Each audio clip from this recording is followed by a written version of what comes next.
I started to say back when Scott interjected the question of lobbyists, how many of these lobbyists are former Congress members? Or how many, maybe the better question to ask is, how many members of Congress become lobbyists? So I don't know, but I can tell you there's staffs. In Congress, once you retire, you go into as a staffer, once you go off the hill, you go back to your state and you do your thing, whatever that is, or you go to K Street and get hired as a lobbyist for a firm. Right. So now that leads us to wonder how much influence those lobbyists had on the vote of those members of the Congress to prompt them to hire those members of Congress and their staff members once they leave the Hill. So, and the whole system is, oh my God, Congress doesn't care what you think. As it was explained to me, it's about pre-existing relationships. So, there's a guy, let's just use the Commerce Committee as an example. There's a staff on the Commerce Committee who's been there for 30 years.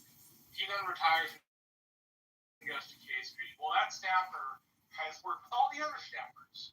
So, let's say it's a telecom lobby. And that's and Spectrum's got their lobbyist, and that lobbyist happened to work on the Commerce Committee. Commerce Committee oversees the FCC and communications, so it's under their purview. And then that lobbyist would call up somebody like my little brother. Hey, dude, how you been? Man, I've been off the Hill for 6 months. What's life like for you? Is it stressful? And they start a conversation, and they already have a pre-existing acquaintanceship or friendship. And then the lobbyist says, well, I got something I want you to look at. It's right under your purview, and we think it would be beneficial. Those friendships, existing acquaintance, often influence what gets before a congressman or senator. At least as it was explained to me. It's all pretty skeevy, but at least that is how it was explained to me, because my question to him was, don't lobbyists just take you out to dinner and pay for much stuff and drop bills on your desk and then pass them? Well, it's more complicated than that, but you get the point. And then I got this answer. And it makes a lot of sense, and it makes lobbying a whole lot more pernicious, in my view. So because you're not trying to stop the lobby itself, you're to not have lobbyists be so influential, they would have to not have those pre-existing relationships in Congress. So according to a study published by the University of Chicago Press, lobbyists frequently offer lucrative private sector jobs to former members of Congress and their staffers who supported their issues, a phenomenon known as the revolving door. These positions often pay significantly more than government salaries, creating potential incentives for staff to favor specific interests while still in office. So here you go. Gary, I had a customer here. He was a lobbyist in Washington. He says he makes $10,000 a week. I'm in the wrong business. Victoria, followed by Me too. At least I've had some time to calm down. A couple of the callers, you call them, people, and that they can say, oh, yeah, he may be kind of bad in certain ways, but, the alternative, and Trump all the way, or I pick him anytime. It makes me ill. The fact. Did somebody say that? I didn't actually hear that, but maybe I missed it. Oh, they pick him anytime, yeah, compared to all day, every day, or something like that.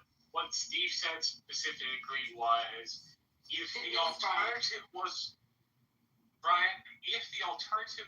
worse, then I would pick Trump. Now, worse in that conversation is a judgment and a partisan leaning. Okay, so That's Can I? Yeah, Marshall's right on this. I mean, I think the worst idea is that you'll get overrun by I couldn't think of all anything kind of worse than all. this man. No, but what? Our nation. I mean, I think the argument would be worse is you will get overrun by LGBTQ immigrants from Cuba or something, and Right. and the money will run out, and none of us will feel at home anymore. Right. Basically, Being really important, more important I than mean, the argument though. I'll give you something that I heard on the door knocking in 2024. That the Biden administration had let in. This is what CBP believe. If I'm wrong, please correct me. I might show you certain I'm correct. The Biden administration had let in a total of about 13 million people. That's larger than half the population. Than half the population of half the states in America. So that means is that a true fact? Is that a real, honest fact? That's what I'd love some validation if that's true. Sure. Just in the Biden administration time, you're saying 13 million people. That's what CBP said they processed. Now, again, maybe I'm wrong. I'm referring to a stat that's several years. So, but Marshall, fair to your point. Even if we quivered over the numbers, he let in too many people. Yeah, and so basically, I think there's a part of the population, and it's not me, but I understand the argument. People I lived with because it imposed on our resources. Right. I mean, basically, the argument is the left's view of the country is chaos. It's open the borders. It's basically don't put anybody in jail.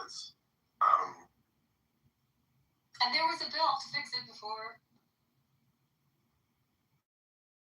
So. No, Biden fix it.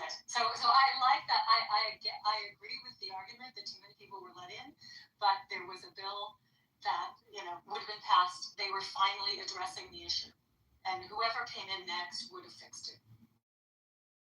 But I think to Gary's framing of the room, when you're thinking of why the Republicans are still with Trump, I think it's largely because there's the biggest fear is chaos, and so this is chaos beyond. So maybe they're fearing. They were right. No, I get it. I'm not defending. There are so many things. Criminal, pedophile, rape. I mean, every day it's something else. He wants to control. Yeah, I'm not necessarily. We all know. I cannot understand people who excuse it and think there's. I'm not excusing it. So that's all I have to say. I'm just saying why people vote for it. I think they think it's going to be chaos.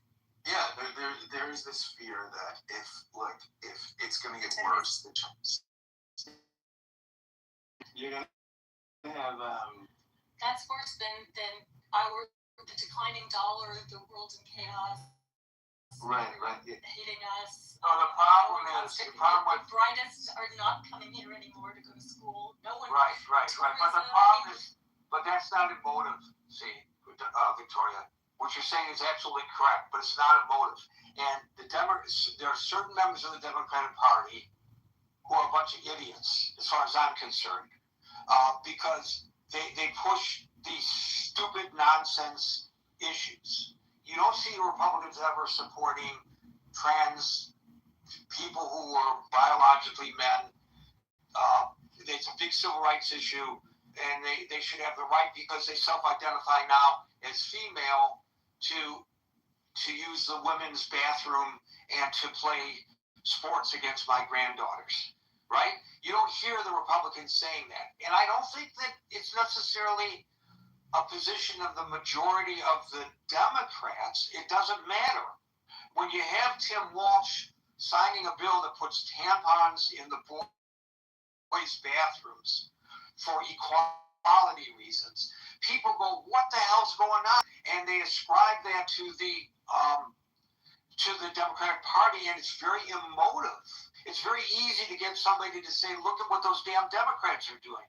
Try to talk to somebody and get an emotional response to the issue of people no longer wanting to come to this country to study and to practice medicine, and we're going to have. That's not as important. Losing all of that talent, losing the desirability of us as a nation is less important to people. That's not what I just said, though. That's not what I just said. That's not what I said. That's not what I said. I didn't say that it was less important. No. I said the reason that people fixate on the one issue and not the other is because it's an emotive issue. So if I'm a Republican, if I'm in charge of marketing for the Republican Party, I'm going to jump all over these less important issues that have a that's the problem. Yeah, as a Democratic chief. So where's the stability? Where's the because Victoria, why don't people feel that? It's more? not Stability dying is just. It doesn't have anything to do with that. As a Democratic chief of staff or a member on the East Coast told me, the saving grace of the Republican Party is the Democratic Party. I know, I hear that. It's not strong enough. Because of the conversation this one had with a staff member who was not doing their job and not paying attention, and it then wasted all his time in the meeting to jump on a social faux pas. So what happened was she asked the staffer who was not performing at par, "Are you slow?" Not like, "Are you mentally disabled?" but "Are you having a hard time?" And they then spent the next 45 minutes talking about how saying he was slow was just unacceptable. It's that kind of stuff that gets in the Democrats' way and provides the Republicans with a mirror to hold up and say, "Look at these people, they're nuts." I agree with that, but the other things are bigger, are more important. No, Victoria, they are in reality, but You Victoria. just weaponize the small stuff, and then we get. If you get in a street fight, if you're arguing over ideology, I think identity beats ideas every time, and I think it's interesting because the parties have flipped. I mean, it used to be that the right used to claim that the Democratic Party was the identity politics party. That has switched. The right has become the identity party. It's largely about traditional American values, Christian religion, Christian nationalism, this sort of stuff. Babies with 3 different wives, yeah. Yeah, and the rapist and the Democrats that's why that stuff is. But the Democrats have become the party of I can't hear ideas. both of you at the same time. So, but Marshall, I just think we lose because we've switched to be a party of ideas versus a party of identity. And I think we could craft a different identity, right? Part of the strategy for the Democratic Party could be to have a broad platform of an inclusive identity, and you're an American, and everybody gets into the safety net. We're all part of this messy, chef salad or soup that's America. But that's not. And we're losing that battle. And I think why Trump is still running the table, and why the Republicans will beat us every day. Yeah, but that's because we preach ideas without identity, and I don't think that's ever. None of it should matter. If somebody is a criminal, if someone behaves as badly as he does, there should be. It's like done. It's like how if a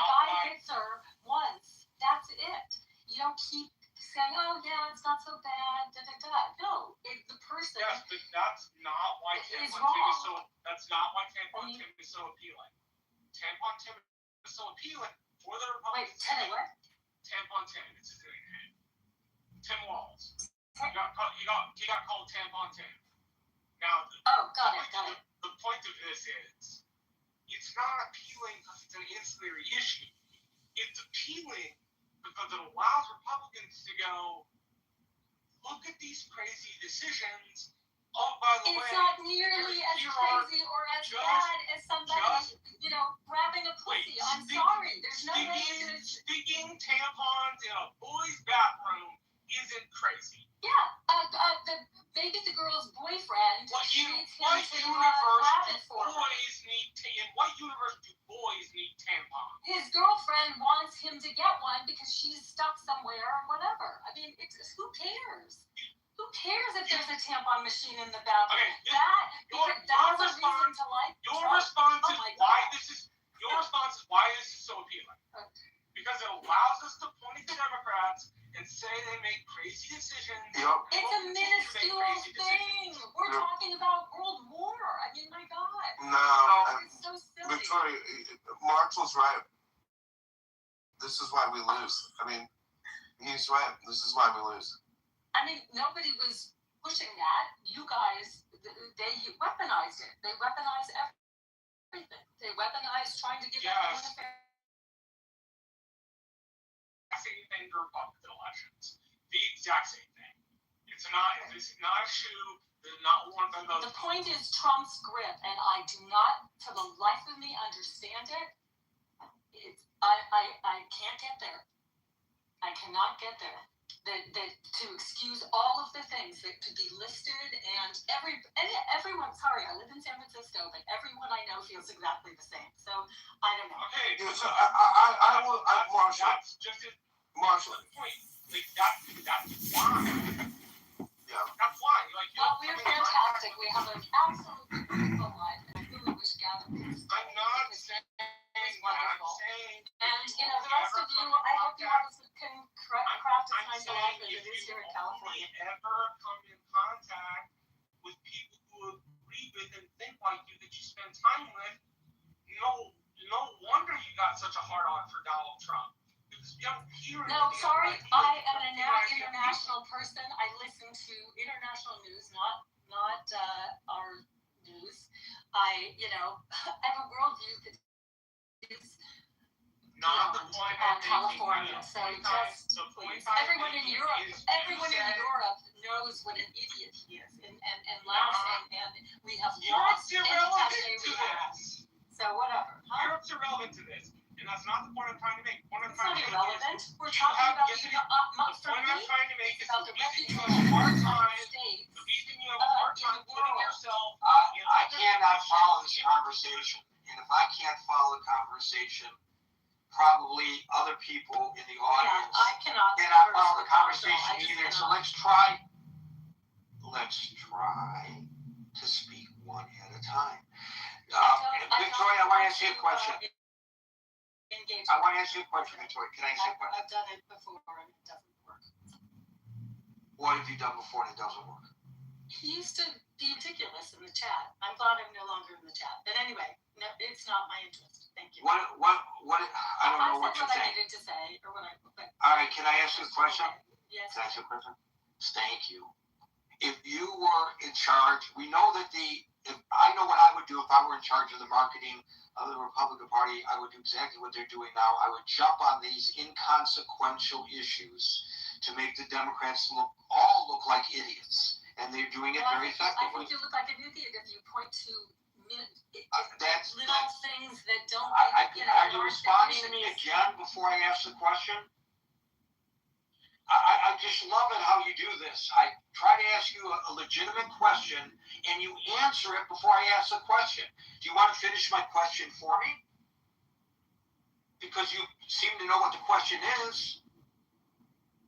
So, in your opinion, Victoria, I'm asking you a legitimate question. I'm not trying to get into a fight with you.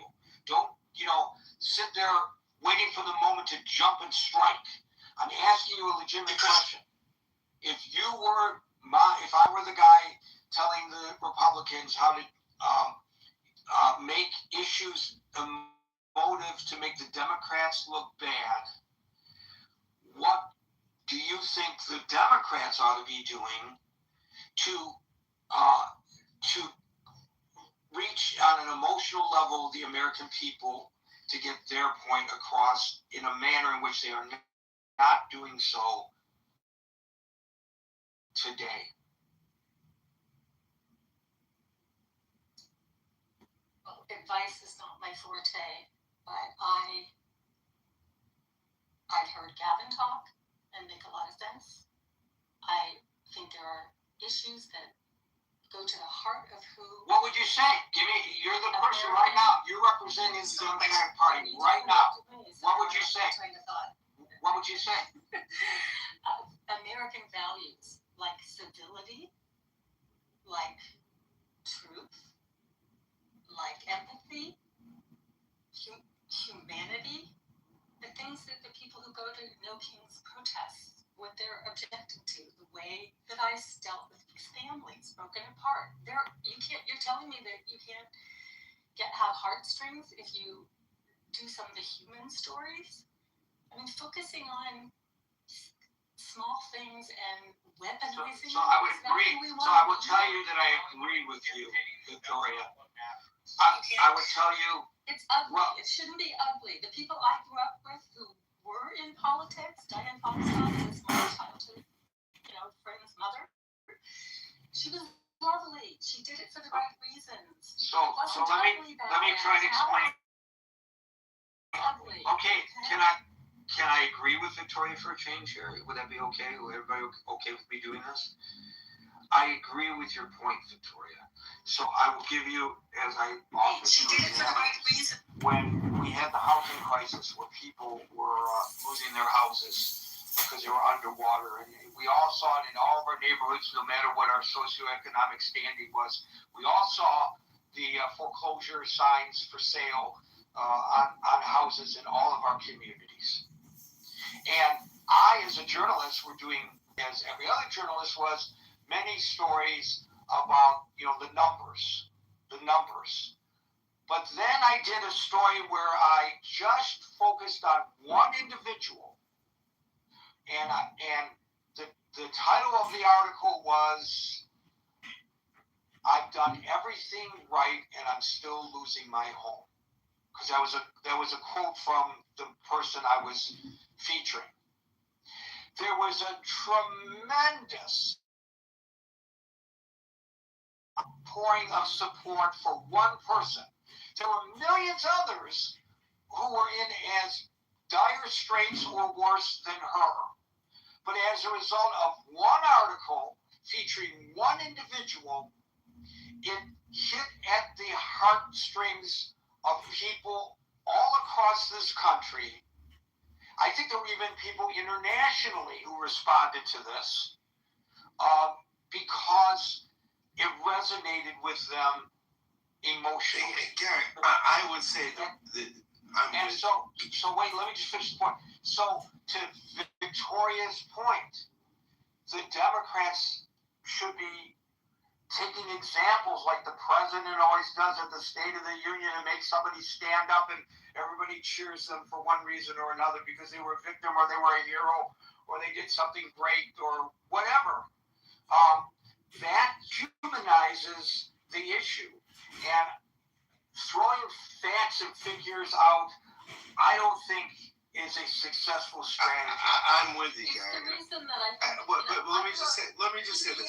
Can I just say PBS, CBS, Sunday morning and 60 Minutes, right? Like Charlie Rose, like I love those shows where they do take the time to either talk to a novelist or on Sunday morning there are heartwarming stories, and even 60 Minutes mixed in with, so people don't get that anymore. But I would say rhetorically, the way the Democrats beat the Republicans is they say it's freedom and fairness. That we want a country that's fundamentally more free and fundamentally more fair. So we want people to have freedom. I mean, we're a country based on liberty. You know, Thomas Jefferson, Declaration of Independence, and our platform, it's fundamentally about freedom.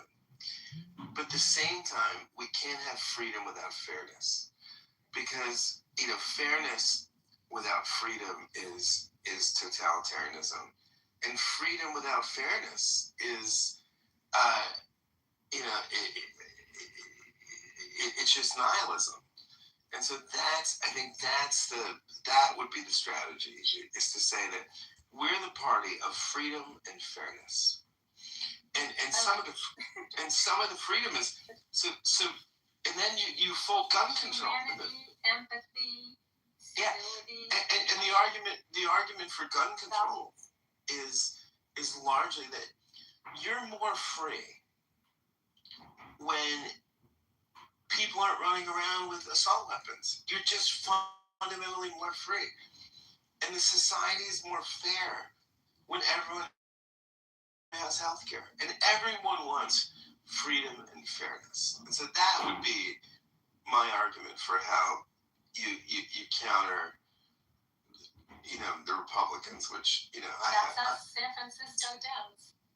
yeah. I've heard it all my life. Okay, thank you for that, Victoria. Thank you, Scott. We're going to move on because it's already 6:54. Coco, and it's time awesome. Yeah, thank you so much to the boss in the room. Hello, Gary. Hello, Marshall. It's been a long time no speak. Hey, Coco, what's up? What's up, bro? So, yeah, to speak on the topic of the room, sagging, excuse me, I'm driving right now. Sagging in the polls, but Trump's grip on the GOP is firm. And I agree with every bit of that. Trump's approval rate. Oh, wait, that was my instinct. Yeah, Trump's approval rating is definitely sagging in the polls and dropping in the polls. And even as his approval rating is dropping in the polls, his firm is definitely tight on the GOP, on the Republican Party. We unfortunately are here in my state of Tennessee.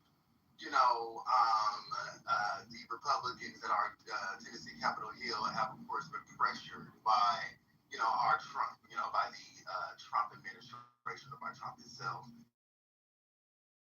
to redraw our map and basically split a major metropolitan city in 3 different ways, which intentionally dilutes the black voting power within that district. And so with that being said, a lot of things are happening right now at a local level, at a state level, at a federal level, at a global level during this administration that everyone needs to be worried about and concerned about and afraid about. I think that is the chaos at hand. We have civil unrest here in our United States of America. We have people protesting in Alabama. We have people currently protesting in Louisiana. We have people currently protesting here in Tennessee. We have, people protesting in multiple places right now, especially in the southern states, due to discrimination tactics that have been historically used in this nation. So a lot of people tend to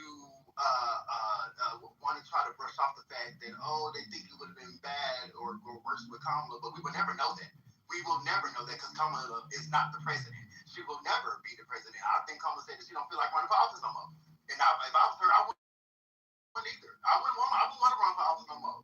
Like everybody, the way that people, for one, the way that they threw Kamala up in front of everybody, I think even she knew that she wasn't going to win, but she did it to finish it. Okay, and so with that being said, when we talk about what's going on here in the state of Tennessee, if Kamala, in my opinion, if Kamala was president, this would not be going on.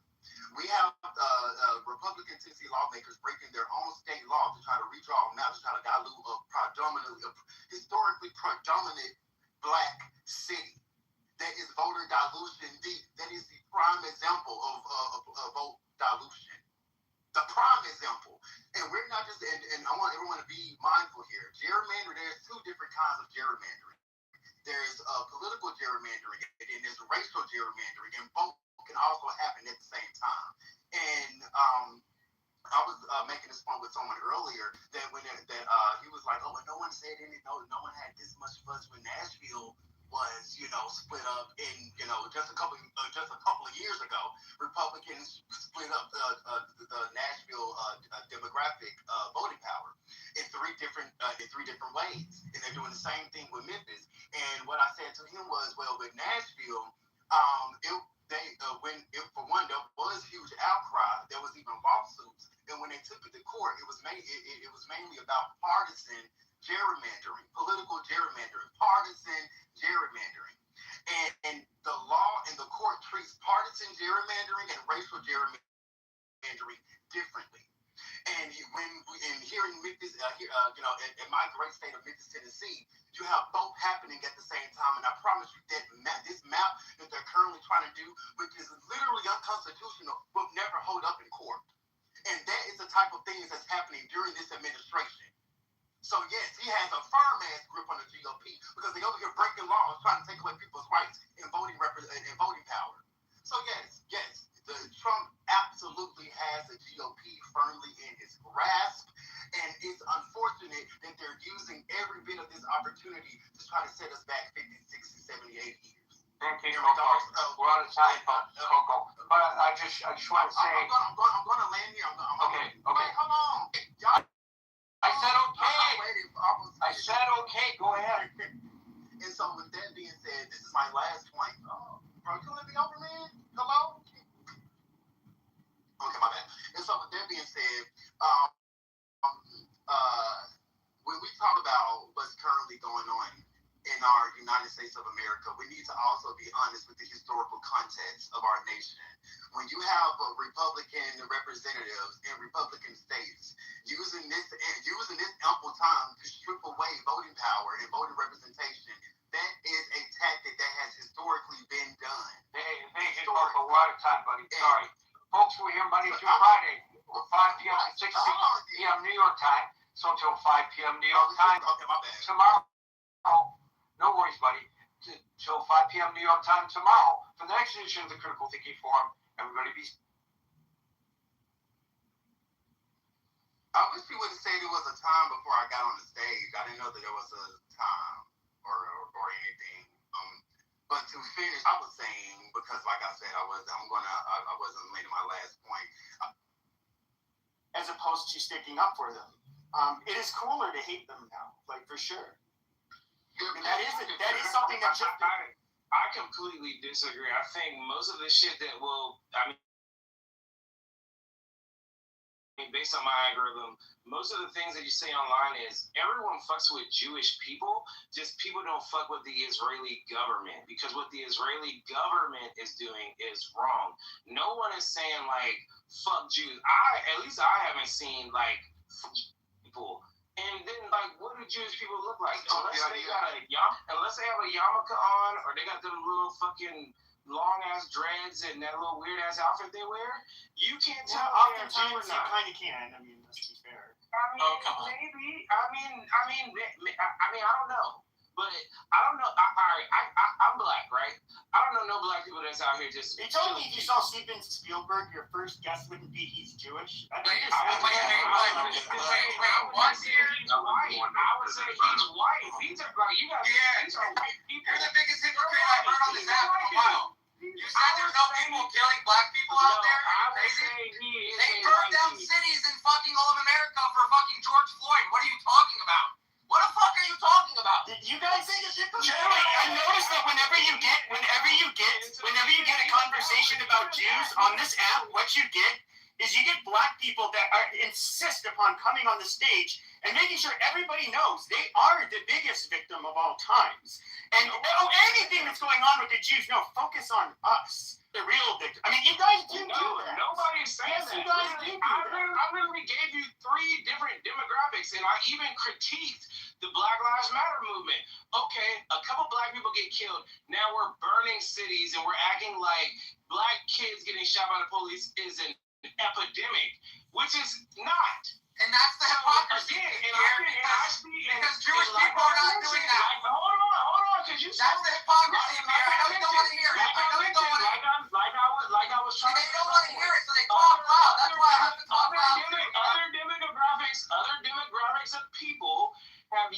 same Black Lives Matter playbook, like I mentioned. Nobody else is doing it. Nobody else is doing it. Now we're just in the Israel, the Jewish shit. That's all it is. What are we doing?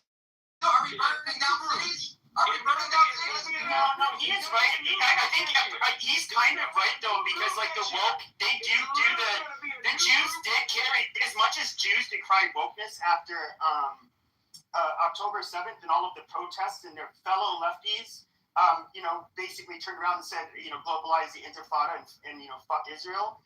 A lot of them are like, they're now all of a sudden October 7th Republicans. And yes, a lot of them do this cancel culture bullshit, okay? And especially if it involves like saying you don't support Israel or something like that. That is woke cancel culture bullshit.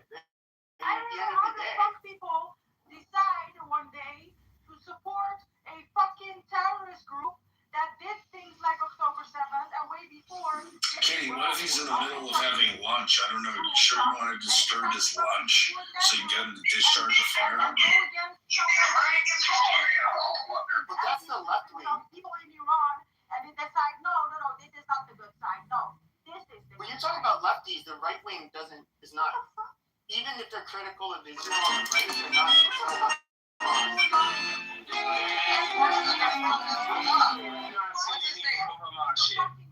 What's his name? That one guy, Jack Hinkle, he went to the fucking funeral Yeah, but he's of a the leader of socialist. Hezbollah. He's a socialist. He's not a right wing. He's on the right side. He's not a socialist. No. I've actually debated infrared. Jack Hinkle's the protege of infrared. Haas is this fucking midget, and I called him that when I spoke with him. But he's a small little Lebanese guy. And so basically, he's paid by Russia. They're pro-Russia. But their whole thing, and they came up with this like 6 years ago thinking they were clever. They called it MAGA communism. You can look this up. There's a couple news articles written about it.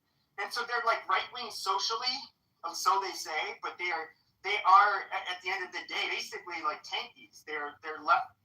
They're very far economically, and they're not on the right. Like right-wingers, everybody in the dissident right hated those fucking people. Those are the the types of lefties that will fucking kill people to get power. We've seen this happen over and over. How do you think the revolution in 1979 in Iran happened? It was a coalition between the left, the Marxists, and the Islamists. And what did the Islamists do when they came to power? They massacred all of the left and the Marxists. They hanged them by fucking cranes. This is what you fucking leftist Democrats don't understand. They don't give a fuck about you. Yeah, the CIA had all of that to do with the first, with the Shah back in the day. All of this is documented, and you can read all about it. Just saying. Yes, we know everything that happened, and we know everything that has been documented. But the reality is that it's far more complex than just the CIA movement, because there was a Tudeh party, which was a communist Russian-backed party, which completed terrorist attacks. Qualifies that. That's what you guys don't understand. It's more complex than just the involvement of the CIA. Who are the Republican oppositions? Okay. Wait, this was in Which Iran. friend is the You're talking about? Yes. Yeah. So I don't think Anything. No. Yeah, I'll let you go after me, but yeah, I mean the fact that they were communists. On the south side, people showed up to push back against a Walgreens closing. The doors are set to close next. Look it up. The Tudeh party. No, I have looked. I haven't looked up the communist link, but I have looked up all of the other details around that, and the fact that when the idea Mossadegh, the prime minister, that he was quote democratically elected It's false. is a false claim. By the Constitution of the Shah, he has the right to elect. Well, you and I know both the So same it's all the thing. fucking propaganda lie of this. Yeah, and let me give you one more. Fucking American. Yeah, and let me give you one more bit of information, which is the fact that when they say, well, America has even apologized for Operation Ajax, as it was called. You know who apologized? Democrat secretaries of state. Democrats who always apologize for anything that America does that might be perceived as promoting any kind of interest of American welfare. They're the ones who apologize, not on behalf of the CIA. So that claim, like, oh, America feels so guilty. No, it's the Democrats, the same people who immediately after 9/11 said, oh, it's all our fault, we deserve it. But yeah, Alan, like I kind of want us to get back to the point. The point is the hate piece. And what I think that we do on the West, we have a great way of dramatizing and romanticizing negative things. So, like earlier this year, everyone had a sign in their yard that was like, yo, if you see ICE, you can come hide in my house. And just Hispanic people are just getting snatched up off the street and like, Viva la Mexico, and like, you know. So it was the Spanish people, it was the Hispanics earlier this year that were hated on and getting snatched up and all of that shit. Now it's just a new wave of what they want us to be dramatic about. Like, I really think it is what we are marketed to, what our algorithms are, because I'm not, so there is definitely a war going on in Israel, in Gaza, and all in the Middle East. There might have been a synagogue that has been blown up and stuff like that, but these are not like everyday occurrences to where we can literally, we gotta go march in the street and say like, everyone stand up for the Jews because they're like getting persecuted. It's really not that. They are trying to.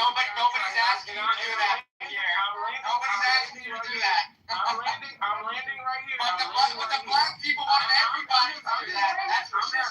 I'm just landing. Oh yeah, they already. I'm just landing. Are you motherfucker? I'm landing right here. I'm landing. I'm good. Y'all emotional. Are you? You're emotional. Yeah, you're emotional. Yeah. So the land. Not let these people propagandize you into believing that Jews are like now the new high. Nobody's doing that. Where are you, motherfucker? Harry? Nobody's doing that, by the way. You know that, right? Where are you, motherfucker? Harry? Where are you? Title. Why do Jews get so much hate? It's literally in the title.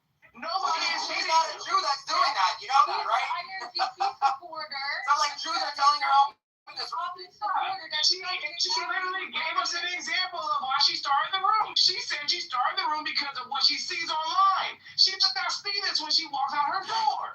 And what you're saying is that Jews are going and starting a whole movement like you guys did. We didn't start any fucking movement. We didn't burn down any fucking cities. You guys burned down cities because of a fucking fentanyl head, a fentanyl drug head that killed himself. And you're fucking burning down cities. So you're very hypocritical, bro. Don't come and tell us what Jews need to do. Okay? Worry about the black people.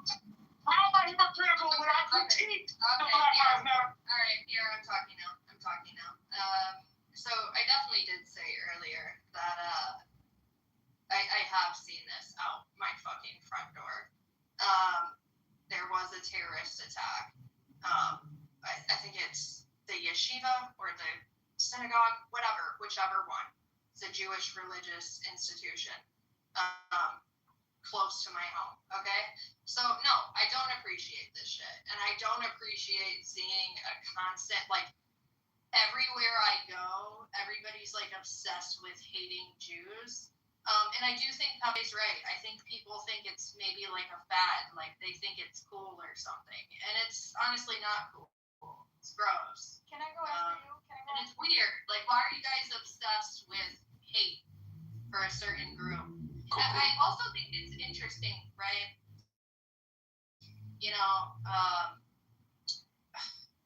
it usually comes down to you guys want to start talking about Israel, but you don't have the same smoke for like Americans, right? Which our government partakes in basically all of the same activities. So it's just all a bunch of hypocrisy, and it really feels like fake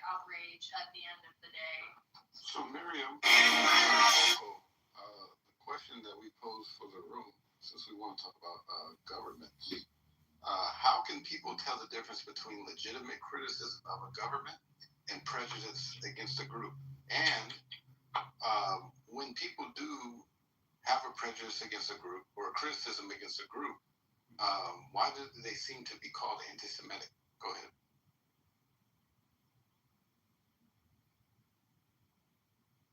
Well, because when people are always going, talking about the Jews and how they're responsible for, I don't know what, you see what happens.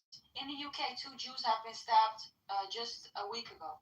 Also, one of those charity ambulances of the Jewish community was, they placed explosives and bombed it in the UK. So this is a global intifada going on, and people are chanting for intifada on the streets. And no one cares, and they keep talking about the Jews and, fire, throwing oil on the fire repeatedly. And everyone thinks they're safe, but it always starts with the Jews, and it never ends there. So don't think you're special. Yeah, I think we're living in different times where a lot of things are televised now, and we don't have to read them in books. Like, we can actually see what's going on in Gaza. We can actually see the settlers doing all that crazy ass shit that they're doing in the West Bank and in Gaza. We can actually see Jews acting in an ignorant way. Did you actually see what happened on October 2nd? Did you see that also? You didn't mention October. You mentioned Gaza, but you didn't mention October 2nd. That's funny. You think we just went into Gaza for fun, huh? We just went for fun, I am concerned and feel about him is that I feel like he's exploiting the crazy Palisades, and I think that's unfanciful. He is about his own celebrity, he's famous enough. You're a fucking piece of shit, and that's all it comes down to. We can see this. We can see And by the way, if that rains in Chicago, then that's just a warning. I'm going to solve the problem very quickly. Shut the fuck up. I'm so sick of these fucking black people on this app. You guys are literally hypocrites, bro. You're doing exactly what white people did to you in the 1950s, the 1940s, the 1930s, and anytime before that. You're a hypocrite. Just because you're Jewish. Are you above critique just because you're Jewish? No, it has nothing to do about being above critique. It has something to do about bringing the fucking back. Calling people out when they're wrong. Because most people here don't know how to do that. I don't let people finish when they're wrong. Fuck that. Because you're wrong. That's why. Now you can finish your sentence. Because I want to make sure you mentioned October 7th. I want to make sure October 7th is mentioned because you want to say everything's televised. Yeah, October 7th was televised. Everyone here has acknowledged that October 7th. Nobody here acknowledged that. Nobody in your section shit about October 7th. Shut the fuck up, Pierre, you fucking retarded fuck. October 7th happened and it was an atrocity. Oh, great. Oh, thanks for your fucking sympathy. Fuck you. I don't think anyone can watch those videos and not say that was not I did. I've gotten 10 credit upgrades for the state. We balance the budget every single year. We pay off the entire $17 billion on unpaid bills. Murder people in Gaza. The point that I'm trying to prove is that mention October 7th first and I'm going to say Gaza. To just shoot at white people because of what they did to us. Kill every white person. Black people have done that. Our energy system is in a much better position than it was when I took office. We have more to do. I am running for re-election for governor for a reason. I mean, this state was headed off a cliff near bankruptcy. It's a state. We had no budget for 2 years in a row. We had a Republican governor who did that to us. There were a lot of people who said to me, particularly people in the business community, who said, You're projecting right now. You're going to have to declare bankruptcy or ask the federal government. I did. I've gotten 10 credit upgrades for the state. We balance the budget every single year. We paid off the entire $17 billion of unpaid bills. Our pension system is in a much better position than the U.S. that critiques our own fucking country. And those are people do it in Israel also, bro. Did you not see all the veterans at the Capitol Hill the other day? They got arrested for protesting against the Iran war? Oh no, you were just worried about your Israeli shit. What are you trying to prove? Like people go to the Capitol protest all the time. That's been happening for years, bro. For you. Bro, don't cry. Go cry with somebody else. Crying. Nobody's crying, Pierre. You're the only one that's crying. Attention. Allow someone to speak. That's not from your race. That's not from your background. Allow other people to give you their opinion. We're not a race. But no, but you don't allow people to do that. Judaism is not a race. You just bomb the shit out of them. Like I said, you're just fucking retarded. Like I said, I literally proved my point right there, and everybody saw that I proved my point right there. Simple as that. What happened? Somebody moved him down? Anyway, sorry, Coco. I didn't really mean to, be yelling and screaming, but I'm very passionate about this shit. And I've been on here for years debating these type of retards, so just a lot of passion in the heart, which most people don't have. The passion that they have is the passion for hate. That's the passion that these fucking people have on this app. And that's it. And you know what I'm saying? These black people that come on here and do this are the biggest fucking hypocrites I've seen. That's it. Because white people were doing this shit to them fucking how many years ago? I mean, right? No one said shit. Yeah, you can laugh, you can say we're the biggest victims, whatever. You guys can say whatever you want. At the end of the day, majority of the people on this app are just fucking retards. That's it. Anyways, go on.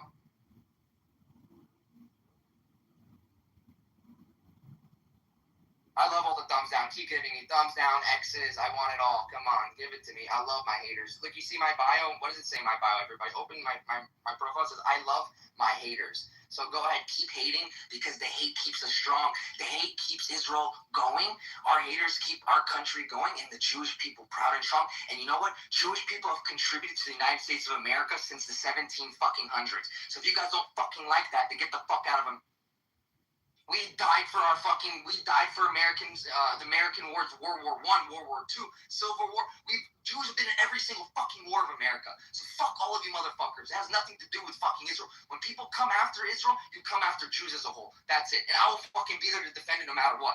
All of you can be fucking weak pieces of shit. I don't give a fuck. But like I said, Coco, I'm very passionate, and my passion comes out strong. And a lot of people don't have that. A lot of people want to sit here and do this fucking bullshit, you know? But I don't do the bullshit. I do facts, and that's it. Anyone thinks I'm emotional, you can think that I'm emotional, but everything that I said has been factual so far. And if anyone wants to check me, check me. You can write all you want in the chat. I love it. Keep it coming. All the X's, all the thumbs down. I love it. Anyways. My thing is, Harry, why don't you allow people to have a dialogue? I am, Othello. You know, I'm going to go, and I'll let you guys do it. But why don't you allow people to have a dialogue with you? Because, bro, when somebody mentions everything is televised, and then he says Gaza first, and doesn't say anything about it, he didn't mention one thing about October 7th. It's like you're skipping over history and facts. And I have to fucking make sure that I correct these motherfuckers. I don't care who it is. What caused the war against Exactly. Yes, but don't you realize, right, that so many people have those same mentalities and perspectives, right? And they need to get it out in full so that you can respond to it. In to respond to a question, and he didn't respond to the question at all. He just started spewing propaganda, which is honestly at the same time, Harry, you know, like I said with the Butters girl, let her get it off, because obviously it's a PR war, right? So people have this perspective. Let her get it off in full, and not long-winded either, 2 minutes, and then that's very long, 2 minutes, by the way. And I was talking about Harry, or not Harry, Pierre, by the way. And instead of just calling her a bitch 15 times, right? Then you can actually dispel the mind virus. You know what I mean? It's not gonna work. That doesn't work. I've been on this app 5 years. It doesn't work like that. I'm sorry to tell you, it just doesn't work. It doesn't work like that. So I have my own way of doing things. Most people don't like it. That's fine. And you know what? People say I'll never do that in person. Oh, I'll do it in person too. I don't give a fuck who you are. I don't care where you're from. I don't give a shit. I'll do it in person. And there's plenty of people that do it in person too. Because like I said, we're not weak people. That's why we're still here. And if you look through history, many people wanted to kill us and eliminate us. But we're still here for a reason. Right? And that's it. That's all I need to say. You can hate Israel all you want, but Israel's always going to be there no matter how much you guys hate it. And we're going to sit back and laugh at all the haters, because that's what we do. And you know what? We're going to keep contributing to the world and contributing to society like we have been. And the majority of the shit that's in your house is coming from Israel anyways. So if you guys want to boycott us and hate us, throw your fucking phone away. Throw away the majority of the medicine in your cabinet drawers, because most of that stuff comes from Israel. Stuff in your car, the thing that the sensors in your car to tell you how close you are to other cars, that technology comes from Israel. There's a lot of shit. I can keep going for hours on here. But people don't know the facts, Othello. They want to just hate. And they want to hate and hate. And that's what the virus is of the internet. It's not even coming on here dispelling any mind virus. The virus is already there. It's the internet, and nothing we can do to actually change that. Unless somebody really wants to learn. She didn't want to learn. She wanted to keep spewing her bullshit. When I gave her a fact to go look up what El Abid is, and I hope everyone can go look this up. El Abid in Gaza. Just do El Abid in Gaza and see what that is, okay? It translates to slave in Arabic. Literal transition, slave. It's a city in Gaza that's 11,000 black Gazans, Palestinians live there. And it translates to slave. So that's all I need to say. You want to talk about us being white supremacists and all this shit? I countered it with facts, and then no, that wasn't enough. That was wrong. This is what I have to say. So when the people come in here, right, they're archetypes. Like there's the BHI archetype, and they say the same talking points. There's the people who are like conservative Republicans, even black and white, right? And they have like a America First archetype. You have just plain old anti-Semites. You have people that are Palestinian. They come in here and they say their same talking points. And then there's thousands and thousands and thousands of people just like them that are making rooms that are in the world.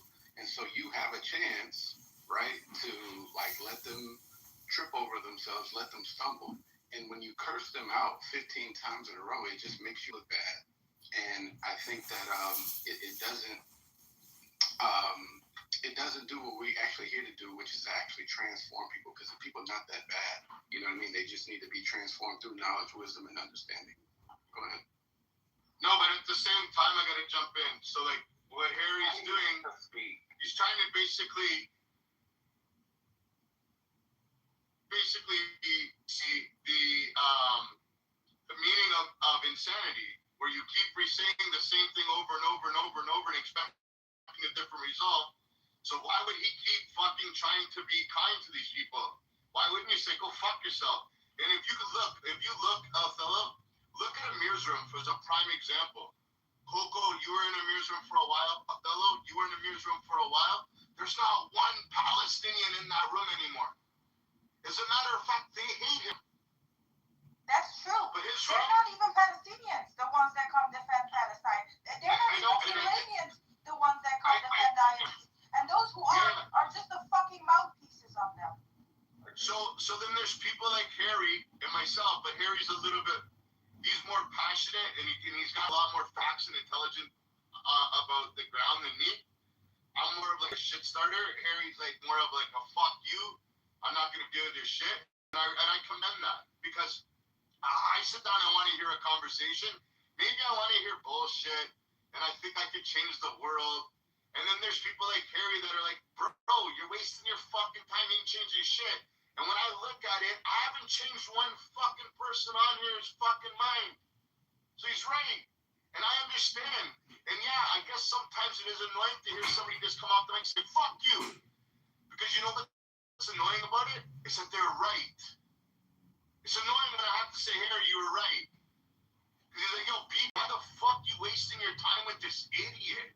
And I'm like, yo, please, bro, this means he's like, you're an idiot, stop. And like a fucking, not even an hour later, or even a week later, or even a month later, I'm like, fuck, bro, you were right. And he's like, nah, look at all that time you wasted. And I'm like, fuck, you had a point. You had a point. But sometimes I want to learn for myself. I understand what you're saying, Othello, like, why not have a combo? But then there's people like I'm jumping on like behalf of him. I get it now. I do. I always got it. But there's other people that want to articulate themselves in different ways. And there's people like him that say, fuck it. Why am I going to waste my fucking energy and trying to convince somebody that's going to hate me after I'm done spitting facts, spitting reliable sources, and sharing all of these fucking good talking points that prove them wrong? They're still going to say a cock's a fucking turtle. They're not going to agree. You know what I mean? With all due. Yeah, I'm hearing you, buddy. It's like a virus, like a cancer. And I thought about it, man. And I was like, I come by the Mirror's room every once in a while. I'll sit back for like 20 minutes. It's like white noise in my ear, you know? I sit in the audience. And I look and I was like, where's Ghost? Where's Wednesday? Where's Resistance? Where's all of these people? Masood, Samud. Where's all of these Palestinians, bro? They're actually banned from his fucking room.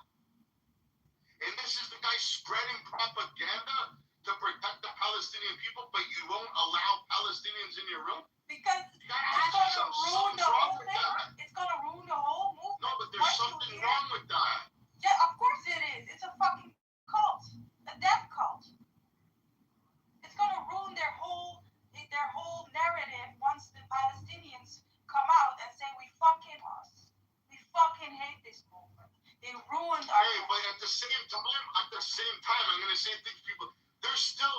There are poor innocent Palestinians, like Gazans. There are that were being fucking held hostage by Hamas, by the terrorist regime, they're being oppressed by their own people. That's the problem we're upset at. That nobody wants to point that out. There's still people in the West Bank that are being oppressed by the PLA. But nobody talks about that. The same way. Nobody talks about Hamas the same has been way. oppressing their own people since 2006. After the election in 2005, they took governance and they were governing over their people and oppressing them. Nobody talks about that. All they do is talk about all the resistance fighters. But if you're a resistance freedom fighter, wouldn't you want your people to be free? Why are you murdering your own fucking people? Everybody's seen it. You have to be a fucking blind and underneath the rock to not see what happened whenever this so-called ceasefire took place. And Hamas went into the street and they did a firing squad and they were murdering people in the middle of the street. They were lining them up and shooting them in the fucking head. That's who you call as a freedom fighter? Come on.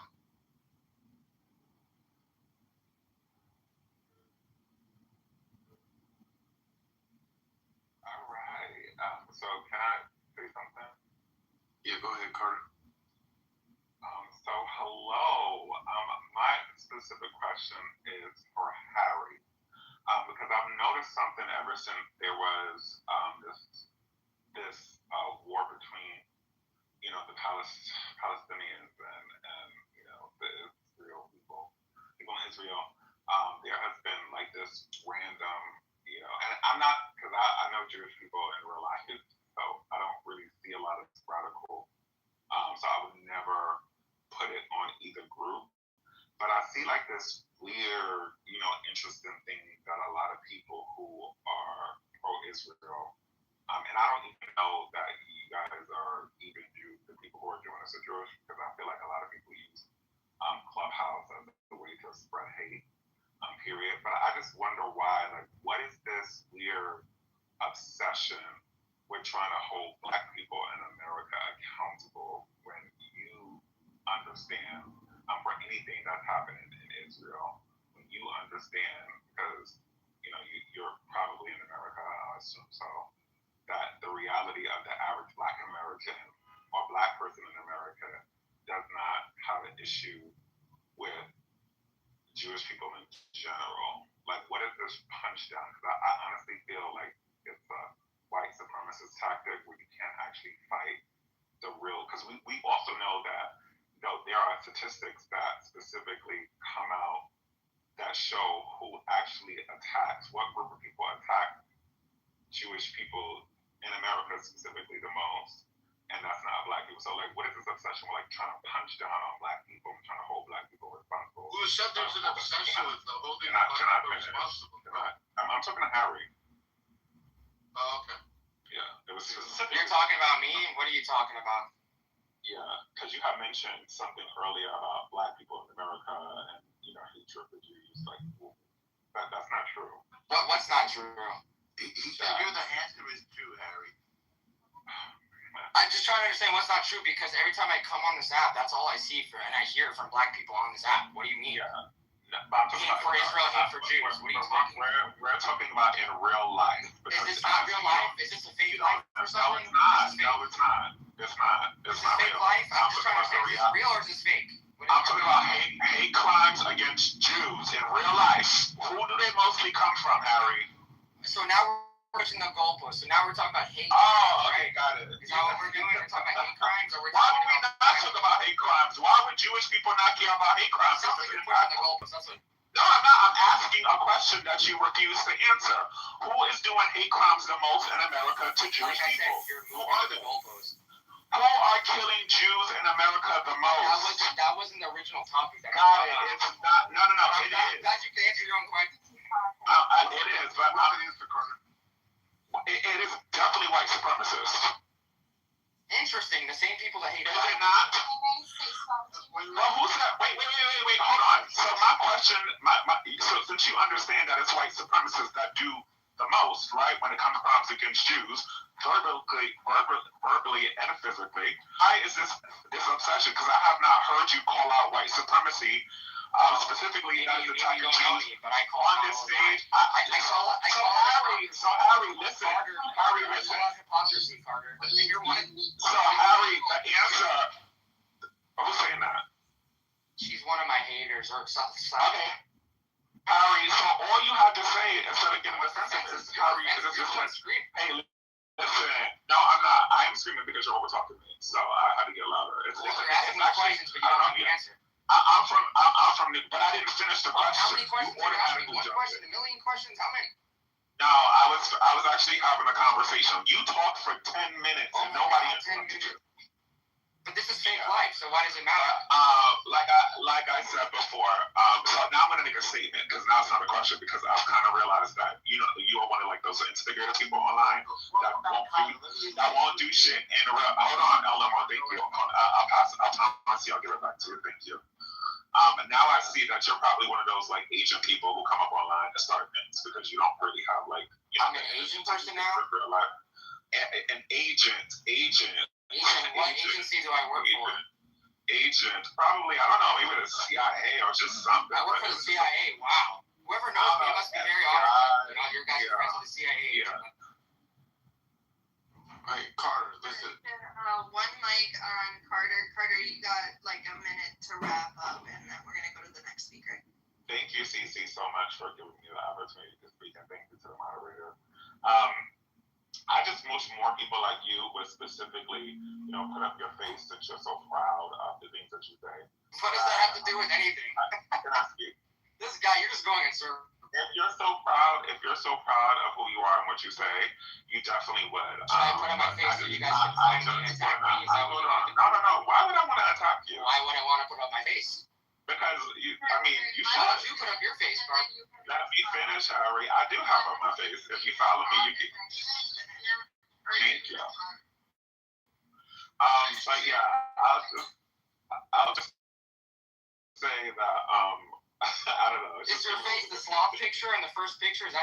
This is Ion. He was the guy who used to make names on the app. We all know what he looks like. Yeah, so I don't know. It's just interesting. But I just want to clear up the Black people in America do not have like this personal issue with Jewish people. It's not reality. You speak for all Black people in America. I said collective of Black people. Just like you speak for collective of Jewish people. Okay, I speak for collective of Black people. I speak for myself. Okay, well, Black people don't have because they have more people. I'm pretty sure. The Jewish race, you're not special where people wake up in the morning and worry about what you have got to do. You have more to worry about with white supremacy than you do with Black people in America. And that is a fact. And you're scared of the white man, so you try to punch down on a Black man, and Black people are not having that, and you're mad as fuck about it. Period. Actually, the large. It is the case. It is. Clubhouse, there's not even 2% of the Black population on Clubhouse. What are you talking about? What are you talking about? What are you talking about? What I'm saying is, there's not a huge population of Black people on Clubhouse. Clubhouse does not determine what it is. Because if that's the case, I would assume that Harry represents all Jews, correct? I would like to talk to Carter a little bit. Welcome back, Carter. After you leave, unless you want me to go. What I was saying is this: if you go to these, like, listen around here on Clubhouse in different rooms, different folks, they have like Nation of Islam rooms. Why are you the only one to see them? Why are you frequenting rooms of hatred? if you're not perceptive to tell you, but if you look at they did a survey in one of these rooms, okay, and they were like, who is the biggest enemy of black men? And I actually took screenshots of this, by the way. And they're like, is it like, this, or is it small ass, code word for Jews?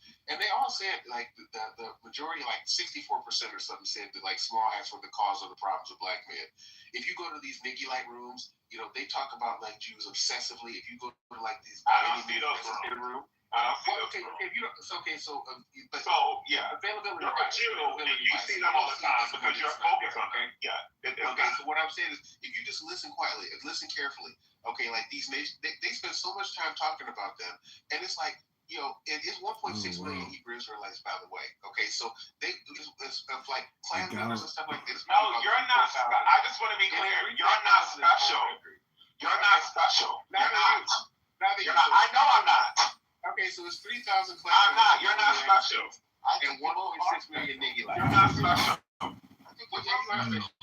Yeah, and I just want to clarify that in America that you're being attacked by white people mostly, but you're worried about black people on Clubhouse. It's really not. It really is.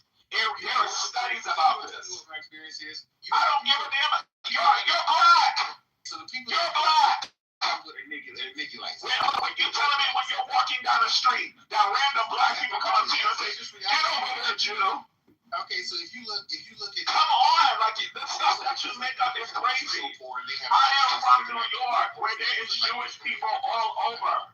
Seriously, you go to barbershops, okay, you hear black people talking, and they don't like Jews very much. Now you are lying. You are weird. You're weird. Black people in a barbershop talk about Jews. So the only reason the Jews don't have to be worried about them is why can't you know the truth, Carter? Because it's not true. I get my hair cut every 2 weeks. I've never heard a black person mention a Jew.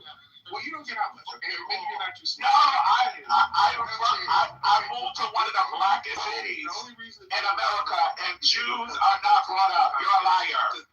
If they were capable of getting anything done, then it would be a lot more like blood and damage. But because they can't. Yeah, you're black too. So how many Jewish people have you beat up? You're black. How many Jewish people have you beat up or attacked? What do you say? You're in the Matrix. I said that you're black. How many Jews have you attacked or beat up? Period. Thank you. Why would I convert to Judaism and then go and attack Jews? I don't know what you are. Okay, well I don't know why that's helpful. Yeah. Okay. So you're saying that you. What? Say that again. These stupid Negro fake-alites, and they are just such an embarrassment. And that's the. You're black. Well, I'm not one of them. You're black. You know. Let me tell you something. What I love about the Jews of New York is that they don't accept coonery. They don't need you to convert to something to be able to try to nail down your own people. So what I'm saying is this. I mean, there's a lot of anti-Semitism there, and that's just. Imagine converting to Judaism to be a coon. You probably suck a lot of Jewish cock. That's what you really wanted, and you had to do it to be a Jew. You could have sucked the white cock. No, you are. Calm down, Cher. Carlo, can I engage with you? Because I do have a serious. Okay, you can engage with me. Thank you. Yeah, and in a calm way, because I'm not mad at you at all. No, you can't be mad at me. No, and I know you for a minute already. So, first of all, I think, if you don't mind me saying it this way, I think you and I are a little bit of old school when it comes to New York. And old school, now we're talking, at minimum, my mother's generation, and then I'm my mother's son, obviously. So I kind of inherited this. Black folks and Jews live next to each other in the neighborhoods. We're talking Brooklyn and Queens and Bronx. And we both were living in neighborhoods where white people made us live because we were both the victims of redlining, right? Now, that worked out for, I don't know, decades, and we marched together. So when you talk about the Black and Jewish Alliance, we're both coming from the same place. It was the civil rights marches, it was desegregation, it was the NAACP, it was the HBCUs, etc., etc. But there was a rift that started, I think, in the mid to late 60s. And since then, I think there's been some tension between our communities. Some of it may be around Israel, I'm not sure. Some of it may be around the fact that Jews became assimilated into whiteness, and that wasn't an option for black folks, although it did happen. It's always a challenge for Democrats is how do you balance addressing. So there's a resentment, I think, that somehow the Jews became white and moved up and out of those difficult neighborhoods and moved into the suburbs. Now, some black folks said to me, "Oh, that's because you were being well, a lot of no, just moving up and moving into the suburbs and the little square lawn and all that kind of stuff. We moved out of the tenements. You know, you can still go visit on the Lower East Side of Manhattan, where the Jews landed and where we started in this country, which was penniless and with a stale toilet on the same floor, or in fact, if it wasn't out in the back of the building. So, you know, we probably as did black folks. But we were able to work our way out as a community for the most part, and because of racism and other things, were not as bumpers as what was. So I think there's some tension around that. Yeah. There's also, I think, black folks will identify with the oppressed, and it doesn't look like we're oppressed anymore. Our oppression took a different face, and so in the struggle between the Jews and the Palestinians, it's obviously the Palestinians are by denying the problem is the solution to that. And from the Jewish point of view, we're going to defend ourselves vigorously. That means if you come after even one of us, make sure that it doesn't happen. Absolutely, it's extremely helpful because it tells us. That's only to I agree with you. I was going on and on, but go ahead. Yeah, I agree with you on that one. Yeah. But I have to story to the American people. When it comes down to white people, specifically how they target the Jewish people in America, there is never a response back. I see a lot of that maybe there is a little bit of people who may have an issue, but I also want to double back. Why are you the only group to say that there is some tension that you've had with living experiences of black people? We live with all of us groups. We live with Asians. We live with Latin people. We live with Palestinian people. We live with, South is there. No, there's not. How are you going to tell? No, I am a black person. I know. How are you going to tell? Because I've observed it with. I think that my question to you is, why don't I see you argue and fight white supremacy, which is killing you and us in this country the same way that you? No, you're not. No, you're not. That is Tucker Carlson. Wait, but I've seen collective of Jewish or groups of Jewish people shut down networks and make sure that people were down just based upon opinions. I do not see that at the mass level with white people, period. And that's a fact. Can you name, why is it, and I think that the things that Kanye West has said was disgusting. And as you know, I've interviewed him, and did I not call him out on it? Yeah. Okay, why don't I, because that's based on conversations that I've had with the Jewish community. You see, while Harry's up there. Before he went crazy. Period. And I was able to call him out as a black person, just in general. And it was a good conversation. You know, I think he apologized and everything. I do not see the same exact issue, right? I mean, the same exact things that I see y'all do against black people to white people. And I don't even think it's personal, but I just think that, you know, people are afraid to go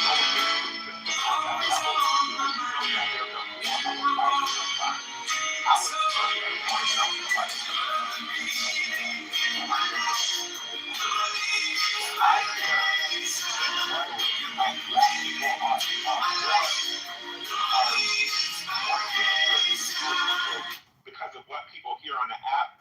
That is bullshit, El Normal. And I'm very I'm becoming,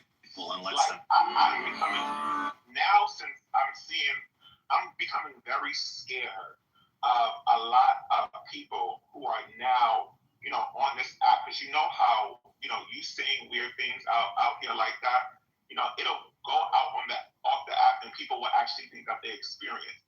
The majority of black people in America don't have the privilege to even watch the news and understand what's going on between the Jews and the Palestinians. So how dare you push a narrative that black people there's some tension between us, because it hasn't been. The issue is what you see prominent people. Wait. We as Arabs, we support white supremacy. Bravo, Trump. Bravo, white supremacy. Yeah, yes. I don't know what you're saying, but that's not what I said. I don't know if you don't speak English or what it is. The people spewing it to the black people. These are like Muhammad. Listen. I don't even, hold on. I don't even understand what he's saying. What are you talking about to black people? Where do you see black people in my, listen, I don't know if y'all trying to trigger people, but I'm going to just say this. I am embarrassed. I am embarrassed. And the Jewish people that I know in real life, the way they would hear this on Clubhouse, they would be embarrassed of you too. You were supposed to be the children of God, and to spew hatred. I don't give a fuck what you are. You're a woman at the end of the day, and you know how oppression and what that does. And you know when men spin narratives against women, how that can get you killed, correct? So the fact that you're coming up on here and doing the same thing that the oppressor does to you is weird. And I'm going to stand on that. And I need y'all to remember that at a time it was you, and black women stood with your asses. So to come up on here and to dance for other groups of men, when groups of people like myself, queers and gays, stood with you at one point, is weird. You don't support Palestinians? I'm not from Palestine. I'm not from Israel. You know what I support? I support waking up in the morning every day and having to go to work, because at the end of the day, my gas is fucking expensive and my rent is. Muhammad, you know what's really annoying is that you people. Muhammad, shut your fucking diaper head mouth for a second. Jesus Christ. It's really I know who you were talking to. Shut the fuck up. Nobody owes any fucking loyalty to Palestine, nor does anybody have to support them. Why? You are a Zionist. I don't go back to fucking your first cousin. I don't give a shit. I'd rather, you know what? I would rather be a Zionist than to be a sheep fucking pig like you. Like literally, you people are fucking disgusting. Eat a fucking dick. Don't let it take you off the subject. You're insulting. Somebody kick this fucking pedophile worshipping piece of shit. I mean, like Epstein files, right? Like the Jewish people in Epstein files and Christian people. You guys literally, your prophet raped the fucking 9-year-old. Shut the fuck up. Like Epstein went to jail. Guess what? He went to prison. And then there aren't Jews saying that it's anti-Semitic to put Epstein in prison. But if there are a bunch of people like you who think that it's Islamophobic to not call your prophet a pedophile, which he actually was. No, my prophet fucked your grandparents. When you no, he didn't. That's fine. You can report.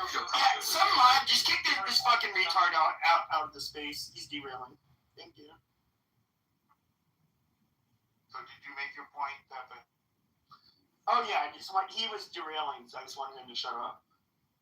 Well, that was your only point? All right. Right. It's possible that the app isn't realized, but I've been shocked at the hatred that I hear in a lot of rooms, quote-unquote black rooms, not the really educated, sophisticated black rooms, but some of the less educated black rooms where it's all these conspiracies. And we're back, y'all. Thank you for watching. Apple just put out some new numbers. Shootings and homicides went up. So let's get into what that means. Bagansky is live right now. He took a close. Even though we are winning, it grinds us down. It hurts us. Every single bullet that's fired against us hurts every single Jew. We all identify with each other. So this is hard. And in this period, when public opinion is not really in favor of this war, we look to people who were our allies once, and we thought, well, this would be a great time for you to stand with us, and we're not seeing that. So that creates a little bit of tension, I would say, on both sides. And as I said before, I think black folks do identify with the oppressed, and other groups do that as well. I mentioned the Irish, and there's tension now. Ireland turned its back on the Jews. We used to be proud that there had been a Jewish mayor of Dublin. There's a Jewish mayor. There's a Jewish character in James Joyce's Portrait of the Artist is a Young Man and so forth. So we had a good relationship in the past, but once the Jews have a country for ourselves, and it's a successful country, we start becoming a target of a lot of hatred and a lot of lies. And we would prefer it, I think, if people didn't buy into the lies and the hatred, whether it's this nonsense about circumcisions, or this nonsense about the Talmud, or all of these lies about Zionism. In all those cases, as Jews, we take it personally. So that's part of the answer to the question that Ion asked, and also the question of this room. And if a Jewish or a non-Jewish person wants to correct me or add to what I'm saying, I'd be very open. Okay, can I talk, please? Go ahead, Mary. How are you guys? Hi, Pepper, how are you? Get a room, you two. Thank you for coming, for having me. And just I wanna. Going to take our audience live now to the 60 Minutes interview that Donald Trump just gave with Norah O'Donnell about the events of last night's White House Correspondents' Dinner was in. Donald Trump recently had an event at the White House. The US President Donald Trump says he wasn't worried by the shooting at the White House Correspondents' Dinner in Washington, D.C. last night. We stand by the man who played his part. Trump is my president. It doesn't matter for me. Apple just put out some new numbers. Shootings and homicides went. Police are investigating a car fire that may have been set on purpose during a get. Archer Avenue, by Midway, the South Side, where dudes are engaged in shootouts with each other near. Guys, the government, it's bullshit government for everywhere. USA government is bullshit government. Iran government is bullshit government. Everywhere, guys. Please listen to me. I know I am older than you. Sorry about that. But please listen to me. We should help each others. I don't care who is doctor. I don't care who is engineer. I don't care who is famous. I don't care about anything because I am famous, because I am engineer, because I am doctor. Guys, look at to me, please. Mary, you're Persian. If you want to say that, yes, I am Persian Muslim girl. What's next? No, I mean, if you're gonna say that, you are what you are. Like, because we're in a liberation moment for the people of Persia. Okay, I don't want to talk with you anymore. Sorry about that. No. Yes. I think there's something's lost in translation. No. If you like you and not me. Archer Avenue, by Midway, the South Side, where dudes are. And I want to say that the Iranians inside Iran who are Archer Avenue, which is the great majority, by the way. Archer Avenue, by Midway, the South Side, where dudes are. They're very happy with the Israeli and American action, and but there's still some that are supporting the regime, and they don't want them to be bombed. And that's a very small minority. Well, the point I wanted to make is that the people of the world somehow seem to have been hijacked by this Palestinian thing. But it doesn't work for the Persians. They don't deserve to be relieved from their suffering. It just looks like hypocrisy to me. Let me know when I can be added to the queue, please. Go ahead, BT. Oh, thank you. Peace and reparations to the room. Thank you to the moderators and the hosts for creating and running the space. Archer Avenue. Panel for participating in the conversation. But most importantly, thanks to the audience for listening, because without you all, we'd just be here arguing with each other. Now that being said, when I read the prompt, why do Jews get so much hate? Line, American, Canadian,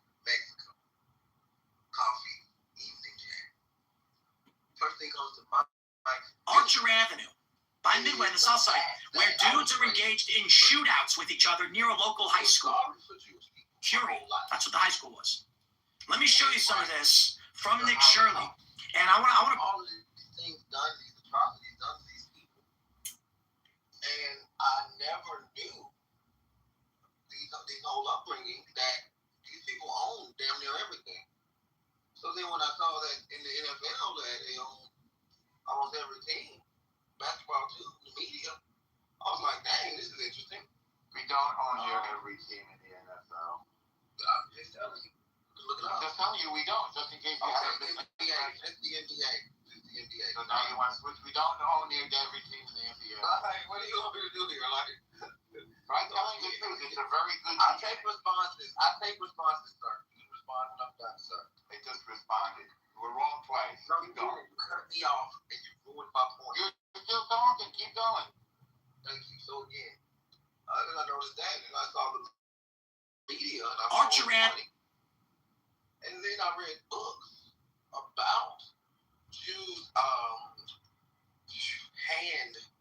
in a lot of things historically that were done, and it really it took me back, because I went now from being like, oh, I feel sorry because the Holocaust and Hitler did these people so wrong, and why is this like, why they do them like that? And then now look like, dang, then I think they've been kicked out of our Archer Avenue by Midway on the south side, where dudes are engaged in shoot. So I'm like, you're just backing up so much. Motherfucker, shut up, please. El Normo. Shut up, motherfucker. Stop lying about Jews. Shut up, motherfucker, bitch. Then stop Shut lying up, about motherfucker, Jews. bitch. Then stop El lying Normo. about Jews. Shut up, motherfucker, bitch. You did very badly. Shut up, motherfucker, bitch. Shut up, motherfucker, bitch. Shut up, motherfucker, bitch. Shut up, motherfucker, bitch.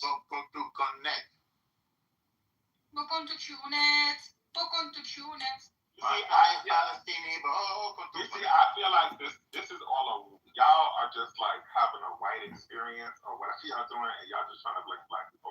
No, I'm telling her. I'm just telling her the version. No, it's okay. No. It's okay, Glo, because I'm gonna tell you this. Our black people, we are not our ancestors. We are not Luther King and them, where we've been deal with, this racist programming that you're trying to put over people and trying to make us seem like that we are, some type of monsters of you. Oh no, we're gonna handle it accordingly. And just like other black people, other groups of people who try to disrespect us and we have to handle them, you're no different. We don't give a fuck if you were in the neighborhood or not. You should actually know better because we fought with each other. Archer Avenue. With each other against other groups. So I just find it interesting. Because when I first got in here, I remember the black unity. Barack, did you see what the president got Melania for Mother's Day? But I don't know, y'all got this, okay? And especially you, Alnormal, because I know you have a lot of black friends. Here, Like, that's old school. I'm with you. he loves niggas. Archer Avenue by Midway on the south side, where dudes are engaged in shootouts with each other near a local high school. Curie, that's what the high school was. Let me show you some of this from Nick Shirley, and I want to break down some of what. I know y'all think that is big, but some of us have a real life, and I'm not saying that I don't care about death, because I do. But it is very hard to do that being a black person in America, where we have to worry about things going on in our life and then worry about what's going on across seas. We don't have the fortune to do that. So stop trying to drag us in your shit. We don't have time for that. I don't know not one black person in real life, and I'm black, that know any updates about what's going on with Jews and Palestinian people. I'm going to be honest, y'all not going to like this, but half of y'all don't even know in real life. So what the fuck make you think that we're going to know something that y'all barely don't? All right. Well, if you're saying people are stupid and uneducated, I agree with you, at least on this point. Why is me not centering my life in your experience make me ignorant? It does. Well, only on this subject, and you just said it. It doesn't make me ignorant about. No, it doesn't. It just makes me too. Where is your mother, motherfucker? Where is your mother? Here, with my dad. Motherfucker. Where are you, motherfucker? Where are you,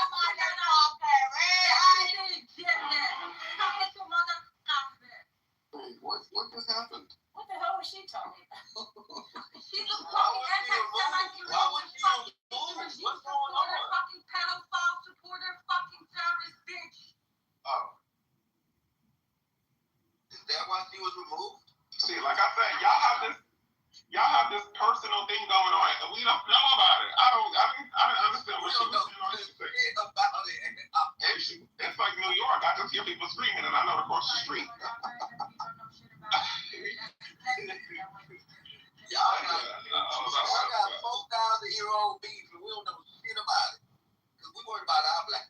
Ain't how y'all anti-black us. No. That's not true. We have a lot of black Iranians. We actually have black Iranians. We love them. They're from the south, usually, and we love them. No such a thing as what you're. Well, anti-blackness doesn't. Just because you're black, that doesn't mean you can't anti-black because they do it too when they come over here. But just like Africans do, and it's not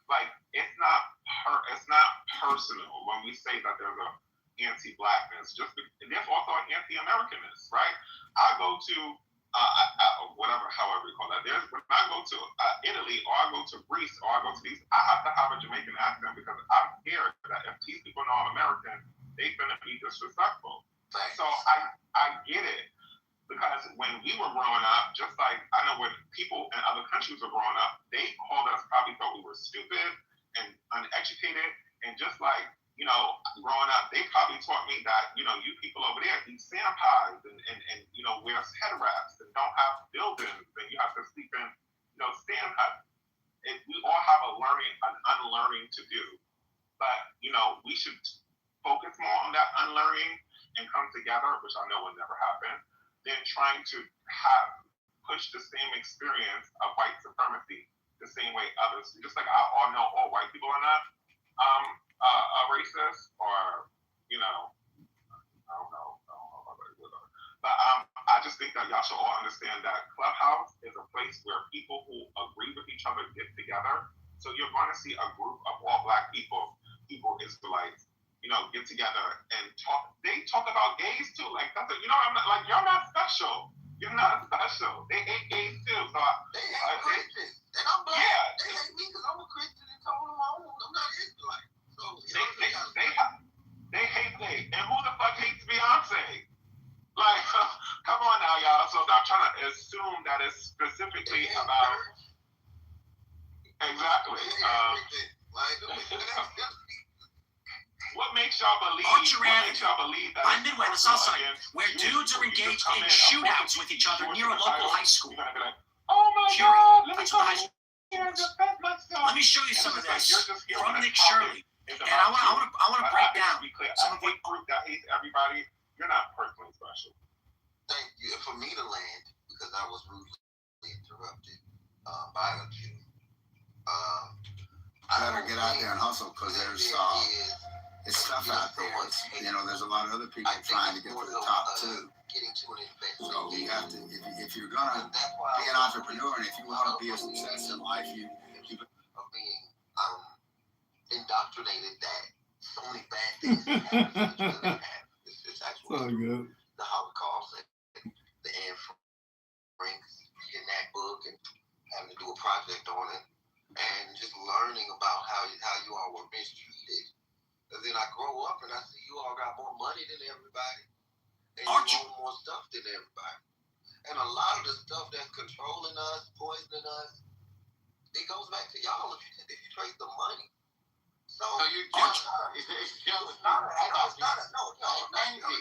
That's what you just said, man. It's envy. No, it's an investigation. Well, wow. They came up with jealousy. Have I been lied to? Do I need to look into this more? Well, you lied about the NFL. You lied about the NBA.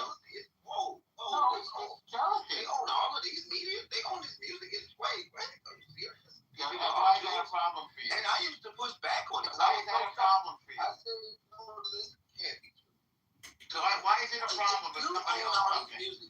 All these record labels. Yeah. Why is that a problem to you? Yeah. What record label do we own? What record label do we own? All these news. Yeah. What TV channel do we own? You see how you're trying to sell bullshit? This is deep. You're selling bullshit. You peel back the layers of that. What record label do we own? It doesn't make you hate anyone. Yeah. What record label? It's aware. I need to lay it. El Normalama, whatever. El Normalama. What record label?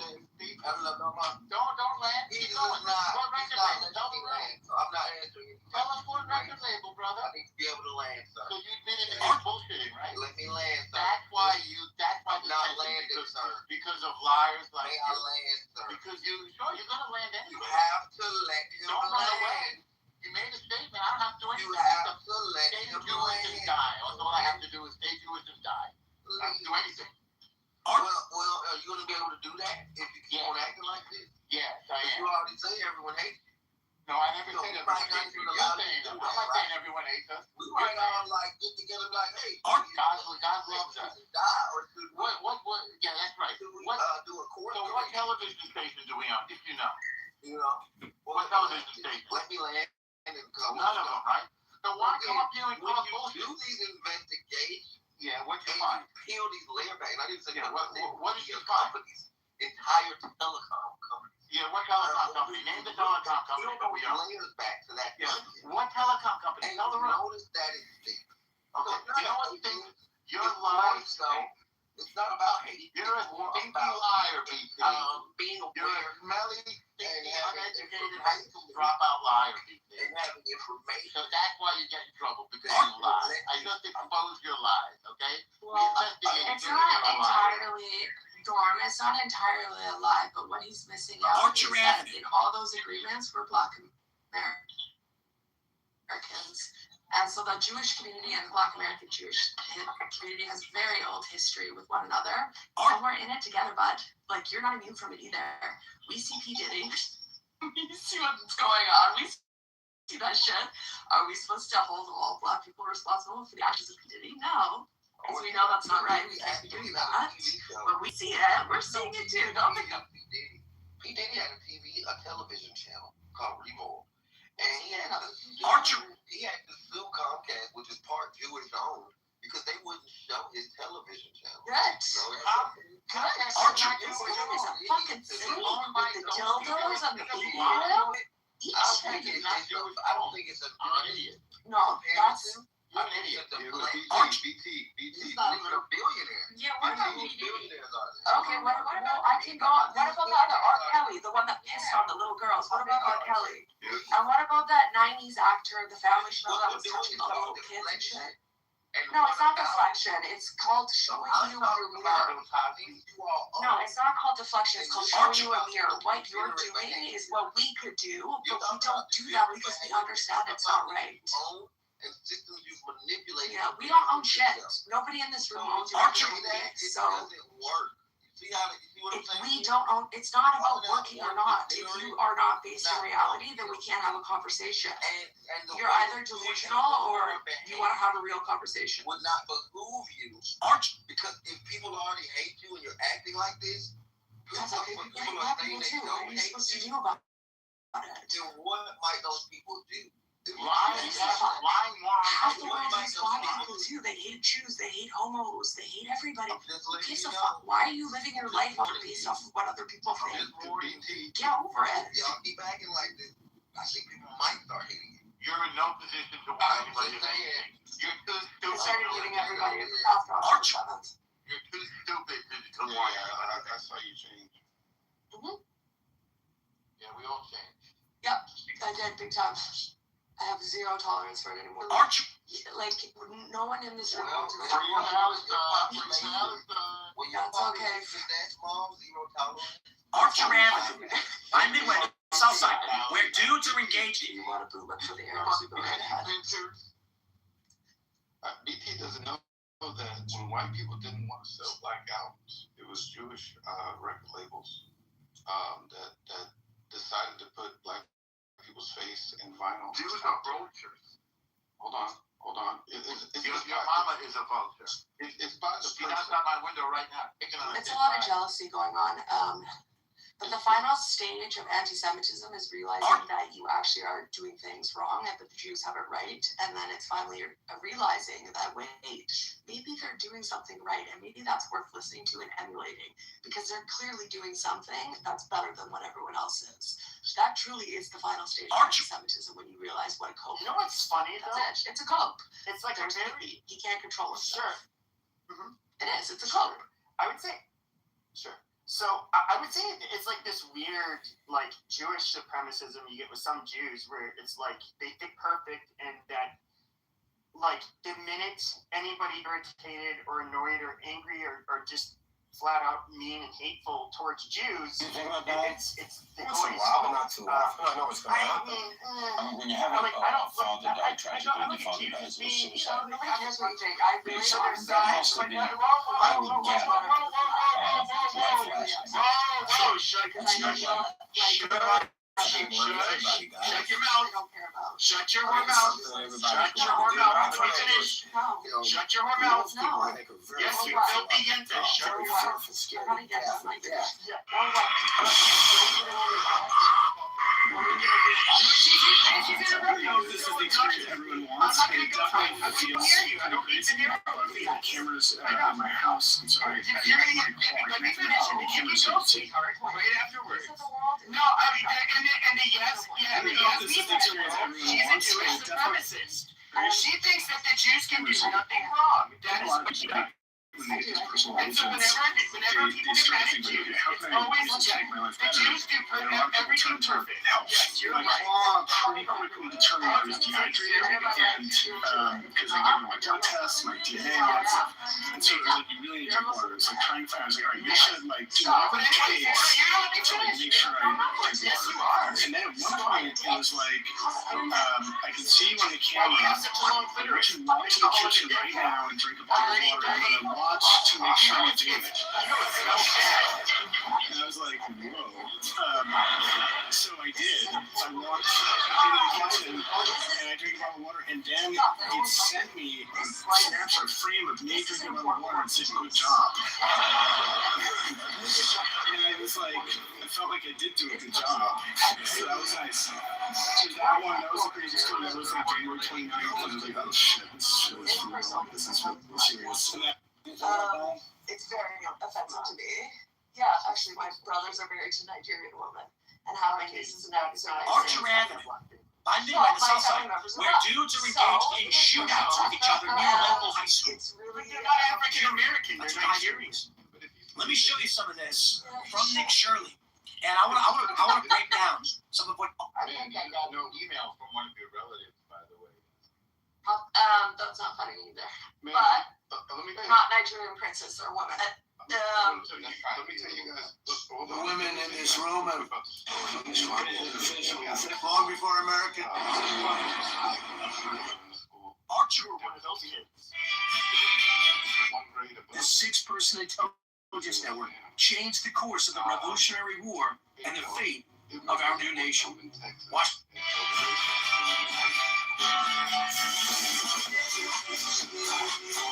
This is not caffeine. This is a dopamine patch. And yes, it works. You just stick it on your skin. Jewish kid. And I remember it now. He's like, I know what you're going through. And then 2 weeks later, he invites me and two other kids, a Vietnamese kid and I forget the other kid, to his bar mitzvah. And we had to go get tuxedos, and it was beautiful. It was candy everywhere and free food. And I remember the girls, we were dancing with them all night. Man, we turned up. Best party of my list day. And I've been all over the world. But it's just little things like that when I reflect on my life. And those acts of kindness, where this kid in the 6th grade, like, he had the awareness to be like, hey, I know what you're going through. He understood being the other. And that has happened between blacks and Jews, you know, for a long time in the United States. That's how we roll.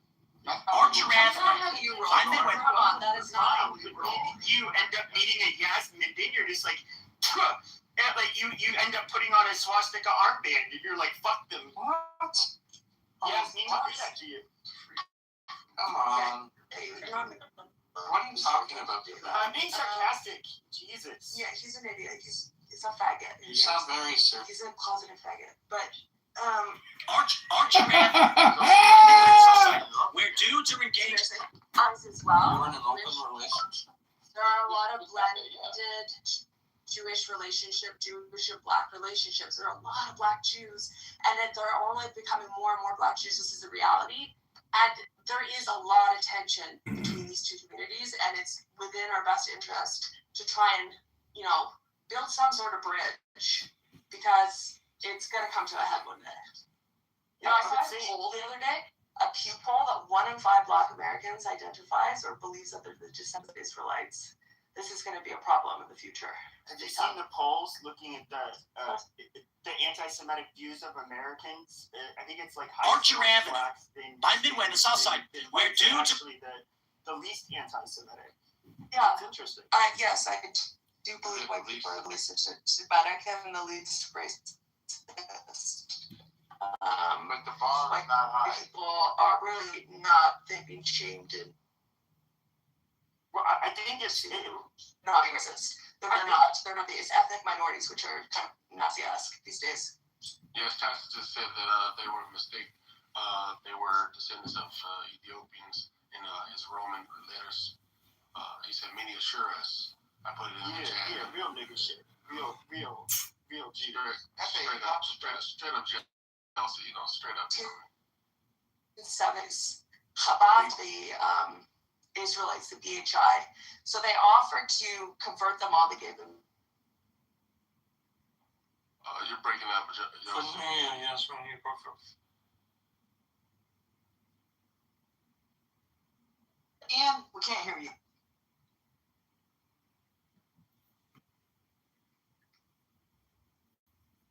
Yeah, we cannot hear you.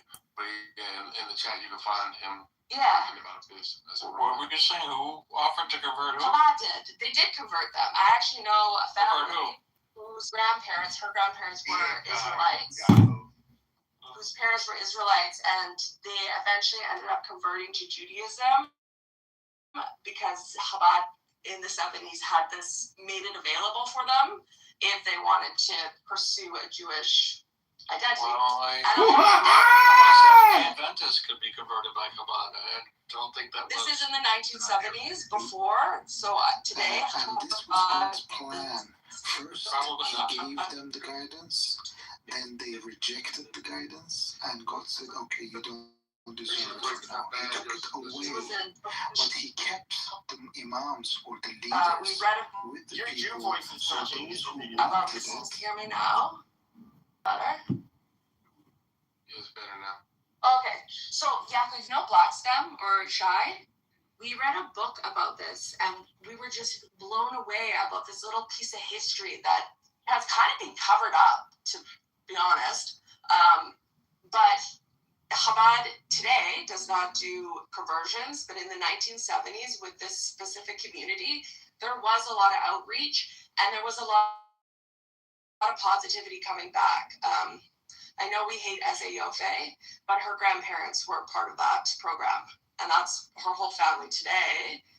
They live in Israel, they're Jewish, whatever, they're fully certified Jews. I know about she's a bitch, but yeah. Is Chabad controversial in the Jewish? I mean, I heard something about like there's maybe like this person, maybe a former leader, I don't know who it is, that like they might look at as like a something similar to a prophet, some of the Chabad people or some shit like that.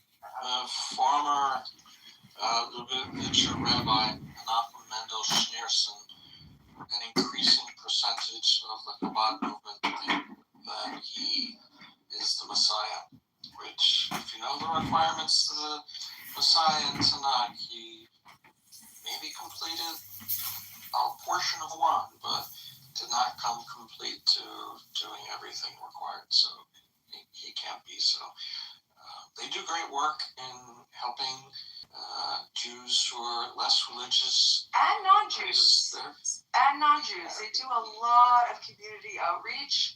It's not just for the Jewish community. Yeah, but they're Chabad. I worked for Chabad for 3 years. It absolutely is a lot of. It's a lot of non-Jewish community. Like at all our camp in Israel, half of the kids camps were non-Jews.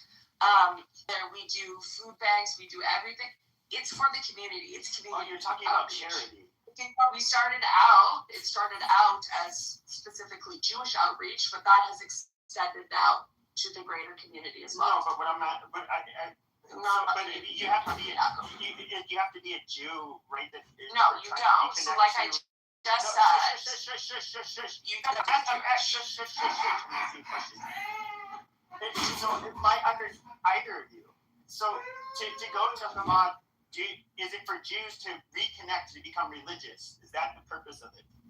The purpose is to bring in Jewish people. Schneerson's whole program was about Jewish outreach. So Jews who are in communities that don't have access to proper Torah, to learning.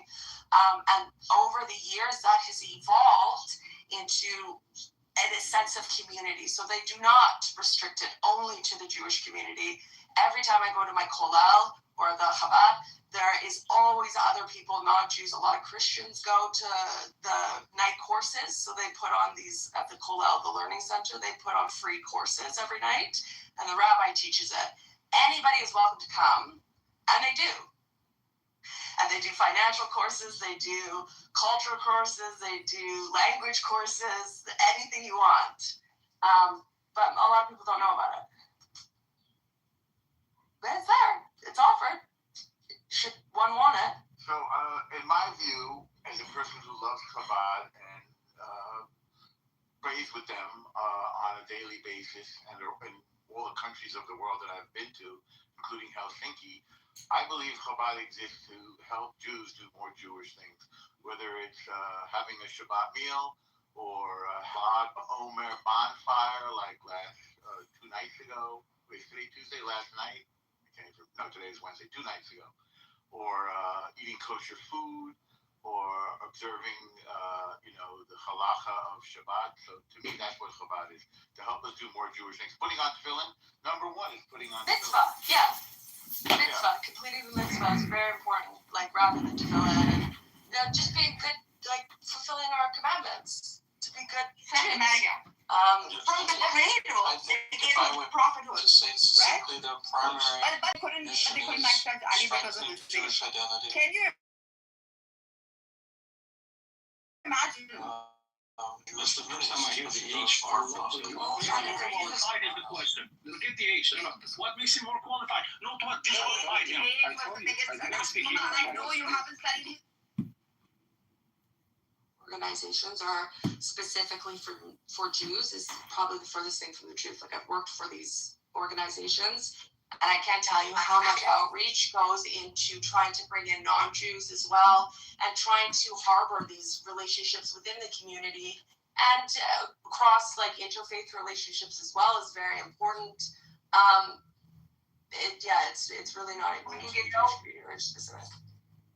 One of my biggest concerns What if I'm a Christian and I choose to go and get help? Can I go and get help? Yeah. With your community? Would they, kind of frown upon me being a Well, Christian? I don't know. If you showed up with this and you seemed aggressive at a door unannounced, you might get a negative response. If you called ahead of time and said, I'm really struggling right now, I don't know where to turn, could I please come talk to somebody? Yes, I would feel confident that somebody would want to embrace you and help you. Yeah, we Jews are very humane people. It's not a Jewish thing that actually, if you come yelling at people, you're not going to get a good response. You get more. After what's happening around town, I was wondering where. It's different. There's like, but there's like, but then there's like this place. There's this place up the street from me. It's near Chabad, but it's Jewish center. Wait, Ashton, if you want help, but anyways, like this place has like a, it's like the size of a fucking high school. It's huge, but they do have like a bunch of, I guess you could say charity and shit out there. I think it's like they have like Jewish family services or something like that there, and they do a lot of Outreach. Those are a lot of secular. Yeah, those are Jewish Family Services is more of a secular organization, a charity. Yeah, I didn't know what she meant by, but no, they offer like counseling, that kind of stuff. But I didn't know what she meant by help. No, but if you went into a rabbi or needed to talk to somebody, like a god or a representative of whatever, if it's a priest, an imam, or a rabbi, I'm sure that if you approached it and talked to them, yes, you would get a positive. And Ashton, if you want help, I'll put it out there. I'm happy to help you, so you can always back channel. I'm actually right here. I'm a rabbi. Not you. You're weird. No, I was saying because I mean, I'm just saying in general, if the general public went to you and wrote a letter, right? Because I believe in order, not someone coming to your house. I need help. That's not how things run. Not even with the church I work with. Everything's orderly. and that kind of stuff would be done in an orderly manner and that kind of thing. But yeah, the general public, if they went there in that way, I'm sure you would be willing to help. Our bare-chested slaves in the house, the woman. So it wasn't pious. Did you see that TikTok, that viral TikTok about the woman that called all the different mosques and I can't remember, and churches? No, she called them. And it was the mosques. It was the mosques. Yeah, I have to say I was shocked by that, and that the Muslims, they are very. What did she do?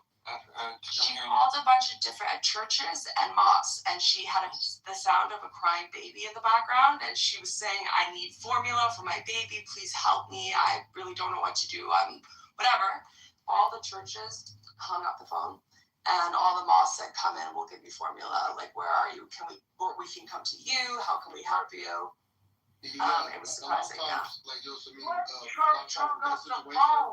lot of times, like you have those situations where, like someone I know who works at a church, they get a lot of those calls. Some people do it for TikTok. Some people do it for this. What she told me, and she doesn't even get on. Like, she's not even. Yeah, it crossed my mind it might be propaganda.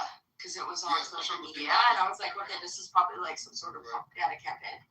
Yeah, because I didn't cross my mind, It's too bad she didn't call any rabbis. You know, we would have helped us Jewish people. We were very charitable. She asked for help. Penny Adam, are you converted to Judaism? No, it's just I am decided. Yes. So last you said you were I can't remember which Eastern Orthodox is it? Yeah, but the thing is that many people have told me that my soul is very Jewish. It's possible, but have you gone through a conversion? It's really crazy how including just want to be us. What?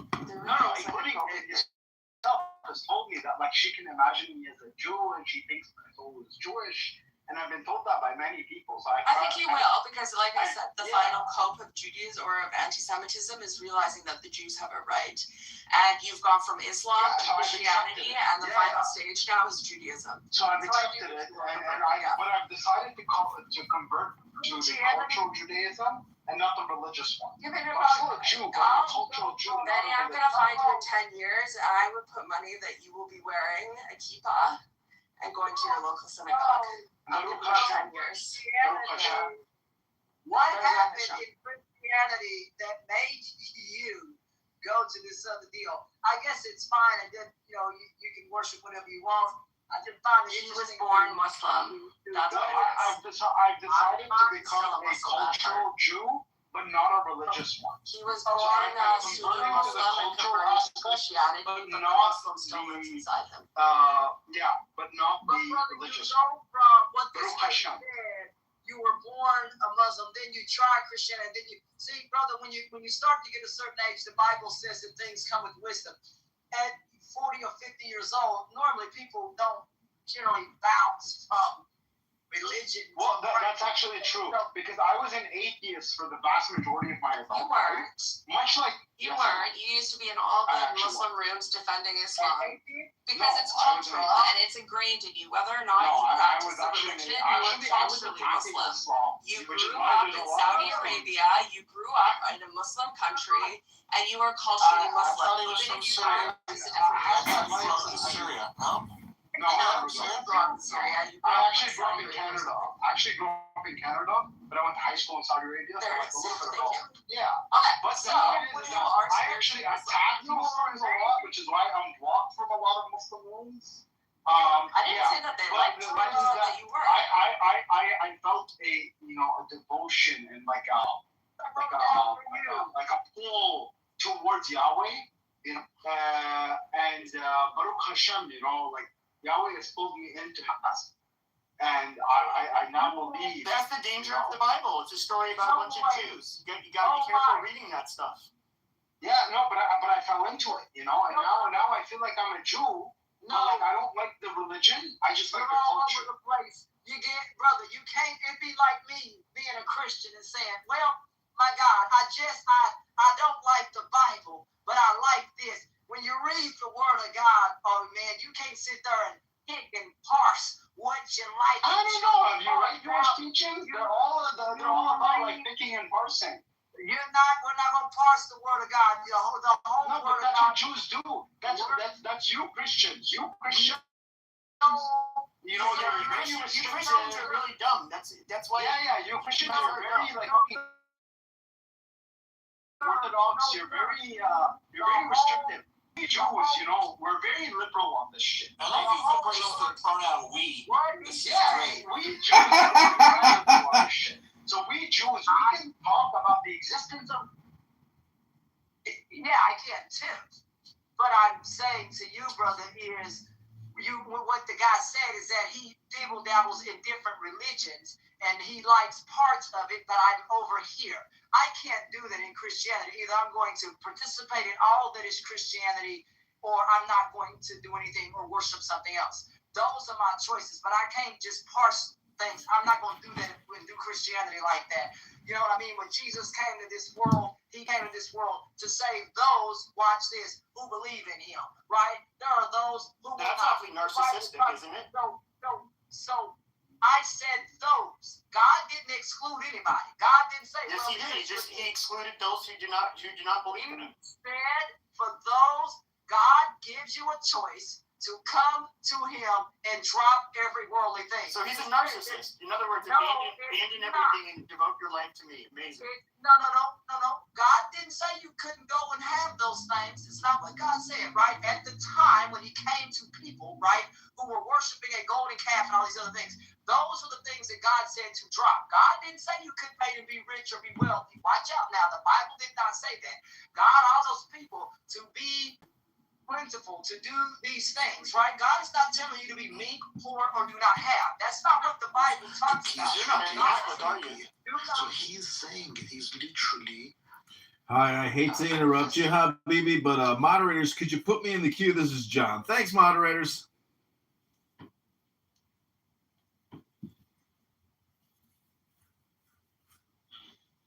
Okay, let's Brother Amir. It's been very interesting. Let's look at Hikmah. Yeah, I'm looking forward for you to even, with all the before you, check out on your, land your plane.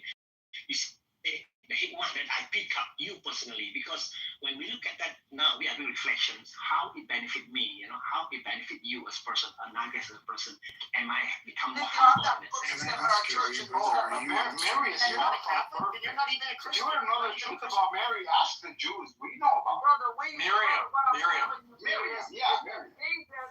Jesus came to this. You're an apostate. You told me we were talking about Mary earlier. Can you repeat what you said last time we spoke? What I'm saying is Jesus is the only perfect Come on, being I know you want to say it. Hold on. He's not a being. He's God. I said, I'm not listening. Oh my God, Do you remember the last time we spoke what you said about Miriam? Can you repeat that, please? Because no, because what you're doing is you're probably told me some hideous name, and then I respond to you. So you probably came off your mic with anti-Semitic shit. So Mary was the only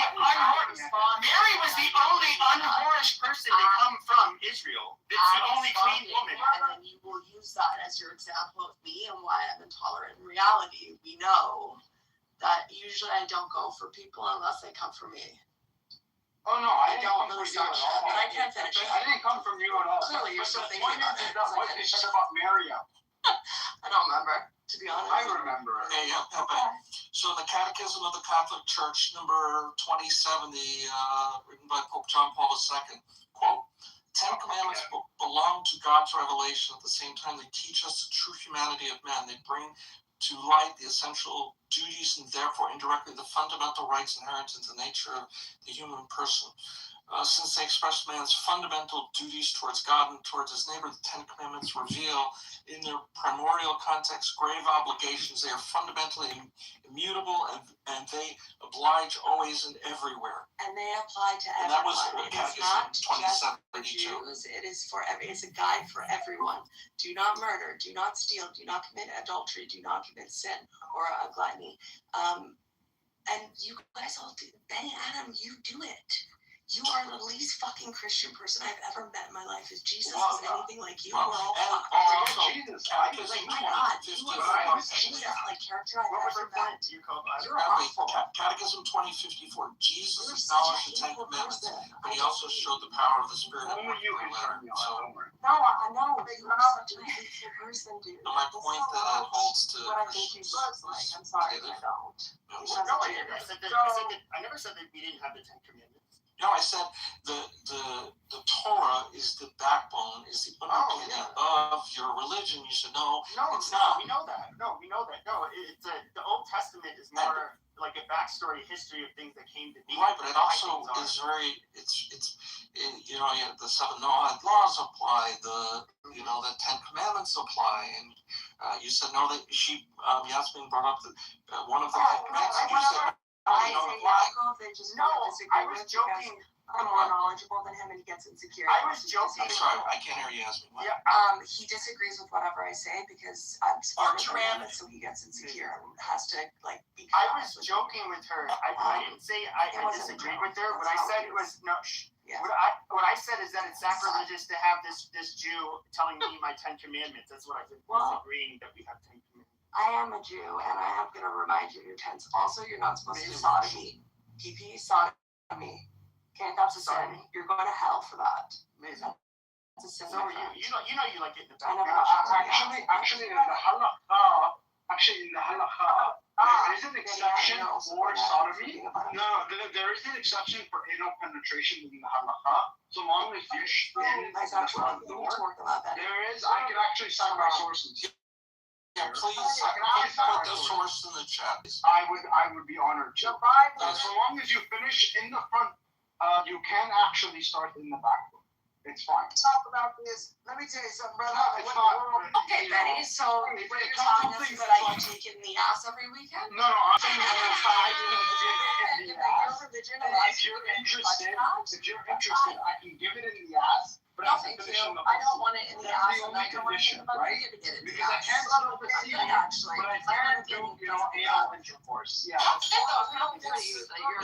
not about spilling seed. That's nice. Brother, we don't want to do any of this. Can I tell you something, whoever that is speaking? It is inappropriate for somebody on an open line of folks here, right? We're country folks over here.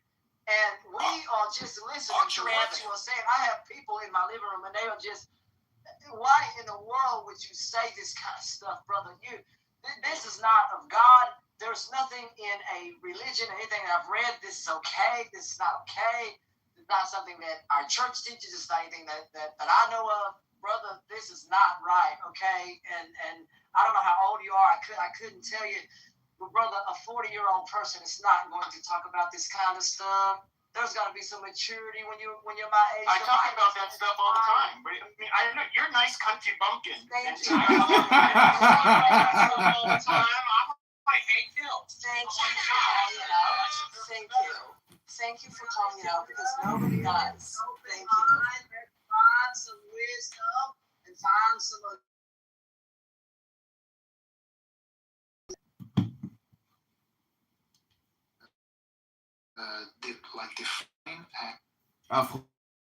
Well, Habibi. Moderators, if you could signify that I exist, I'd like to be put in the queue. This guy has been speaking for hours, and I don't know how many more hours you want to dedicate to him talking. Hello? I was yelling your name. Nobody said anything. Yeah, stop shooting every single one of your phones at me. Just answer this Yeah, you one. were twerking for your TikTok video. Yeah, I don't know what you were then doing. you missed out on his call. Do another twirl, John. Come back in another, It's a twerk, not a twirl. Yeah. No, when a twirl, it does a twirl. It doesn't dance. Avenue. Oh. Go ahead, John. Are you guys Muslim? Because I'm beginning to think that, you guys are actually no longer part of the non-believers, because I am a non-believer in Muhammad. And, as an American, our founders in the 1700s had over 1,000 years of Islamic history but at that point.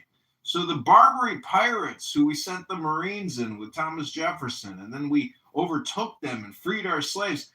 This type of legal code has never been updated from the Medina Charter until 2026. So My question for this Muslim man here who's been talking all night long, I mean, what year is it, and when are you prepared to update Muhammad's laws and constitution? Thank you.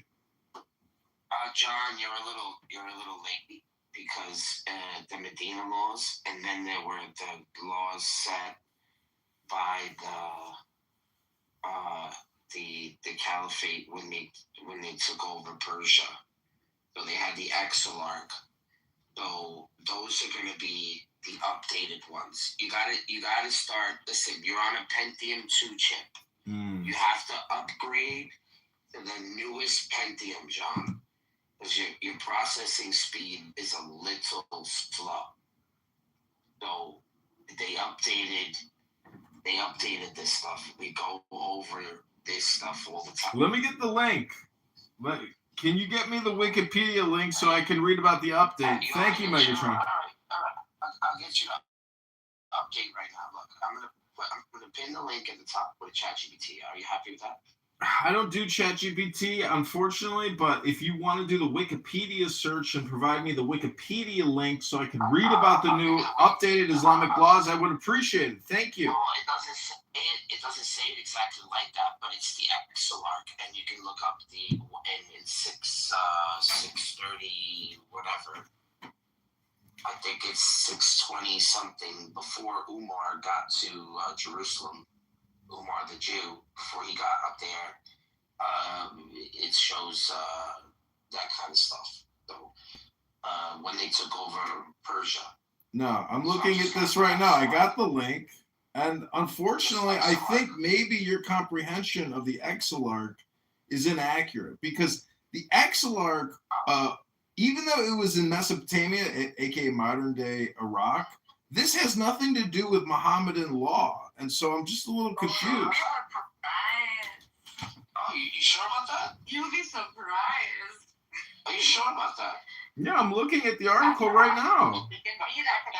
You gotta look before you leap, my friend. Don't read it superficial. You're not clicking on the right stuff. Oh my gosh. Well, this is all news to me. Holy cow! Well, that's what I'm saying. We're giving you the updated version of the Medina rules. This is exciting. Yeah. What? This is quality content, everybody. Thank you. All right, now you're interrupting my show, so calm down. Oh look, I have another Salafi that wants to come up and scream at a sheep. Let's see what is not a Salafi. Charlie is a spiritualist. Let's see. We'll see. We'll give him a chance. He's very nice. Pastor's probably the most like I don't know how else, maybe militantly hateful. Maybe a word. Archer Avenue. Normal when you affirm that you you're a fucking asshole, bro. Quiet. Go do something constructive. Don't wander off. We don't talk to seniors like that, okay? Please stop. In the traffic pockets. That doesn't matter. Okay, that's fine, but it doesn't matter. Now, normal, it is true, yes. You reject Christ, so yes. You don't reject him. He's just not our religion. Perfect, so you reject. Exactly. No, we don't reject him. You say it. I don't. Do you accept he's God? He's not our God. Okay, perfect. So you reject him. You reject your Christ is Lord. Say Christ is Lord. Say Christ is Lord. Say Christ is Lord. You're so freaking stupid. Who is the Antichrist? He who denies that Jesus is the Son of God. You're an Antichrist, normal. What are you talking about? Yes, that is literally from straight from the mouth of Christ. I don't think so. Christ is Lord. What are you talking about? That's straight from the Bible. That's literally straight from the Bible. I don't read your book, you fool. Exactly. So you're an Antichrist. What do you guys say about using the Bible as a weapon? What do you guys say? I'm not using it as a weapon. I'm just. But do you know what, God? I actually have an idea. Do you guys want to know something? I actually think Jesus is Hitler. Because when Jesus returns, he's going to tell all of the Jews to get on their fucking knees, or you're going to go into a fiery pit of fucking hell for eternity. I'm just so stupid and crazy. It's hilarious. That is true. He's going to tell all the non-believers. We're already in hell. The Romans exiled the real Jews, the original. Some of now we have are actually Jews that are in Israel, but some of them are converts from Khazarian. That Khazarian stuff is retarded. That's just nonsense. I hate that very much. You have the same million times. You have the same Atlantic antichrist worldviews that Nobody's that interested in your God. You're the chosen. Nobody cares about you and your. At the end of the day, really, go to your church. It's the not bothering you. We're uninterested in your proselytizing. You should repent. But you probably don't stand on the street corner. I get it. Gives a shit say to your father, boring nonsense. That's the knowledge to his You children. One day. Nobody cares about. There's always the all the apostle in every time. Stand on the street corner and yell at people. I don't need to yell at people. Nobody. It's a purple Power Ranger. Guys, hello. What mic, guys? God damn. I just want to think it's a purple Power Ranger. Anyway, the simple reason why you guys are so hated, we're not hated. You don't know anything about us.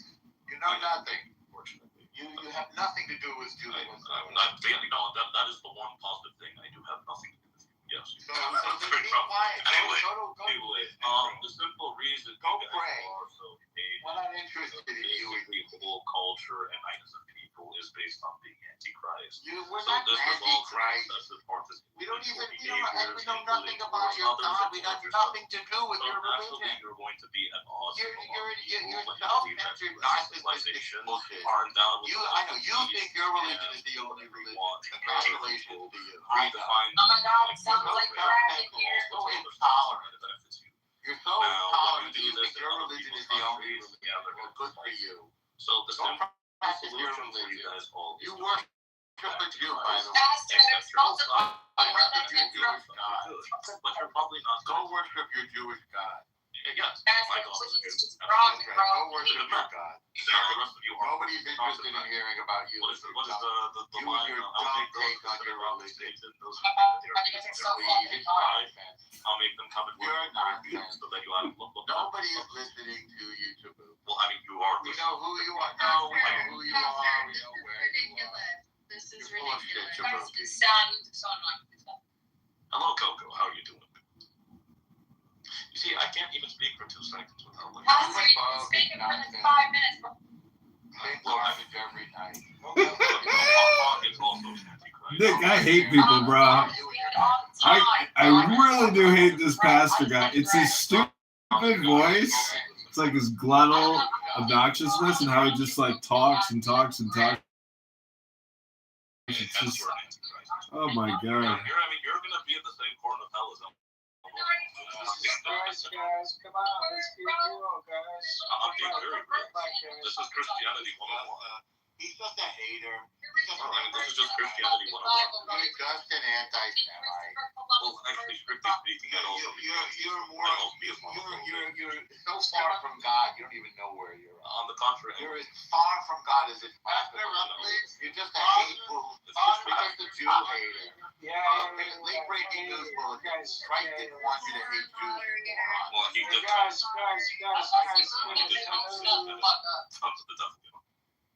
Hey guys, shut the fuck up. Let's go to Steppy real quick.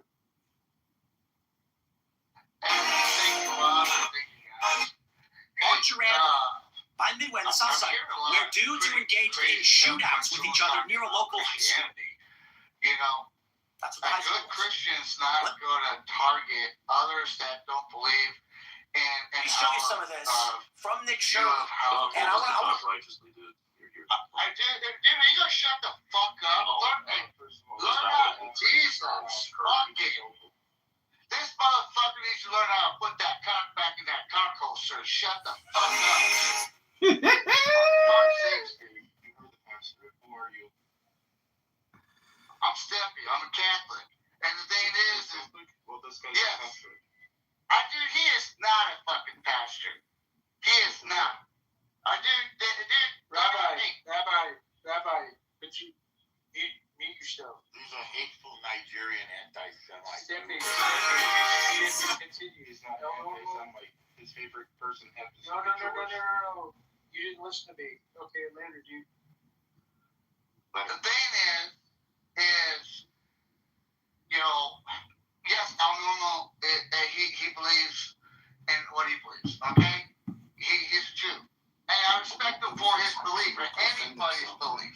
By the way, our prophet didn't fight any war that was like offensive.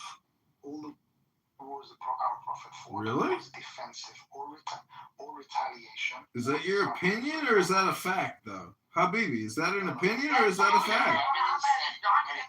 Do we have any historical evidence that he was in any battle? Because I haven't found one. He was in the battles. He was in the battles. Which battle do we have historical? We have Badr, we have Hunain, Kandak, we have. Where was these? Where were they? The Badr was between Mecca and Medina. It's academic. You can look it up.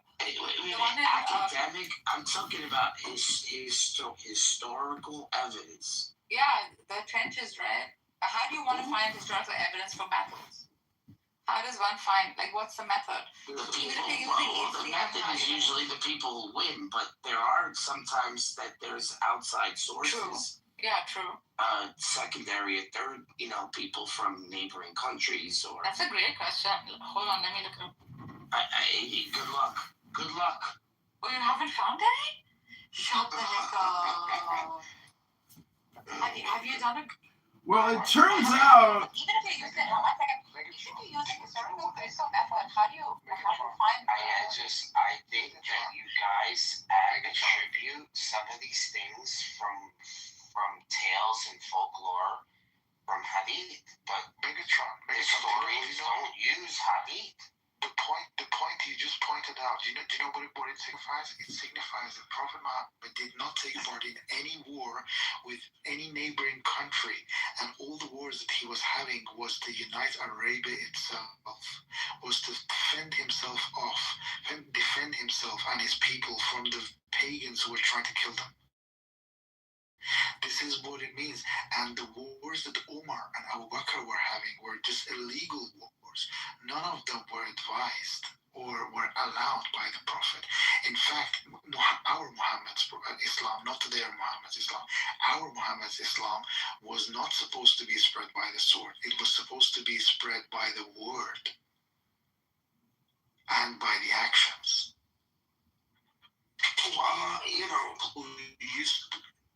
I'll tell you the truth. I'll be honest with you. No one spread the sword better than the Catholics. You guys taking a back seat on the sword thing.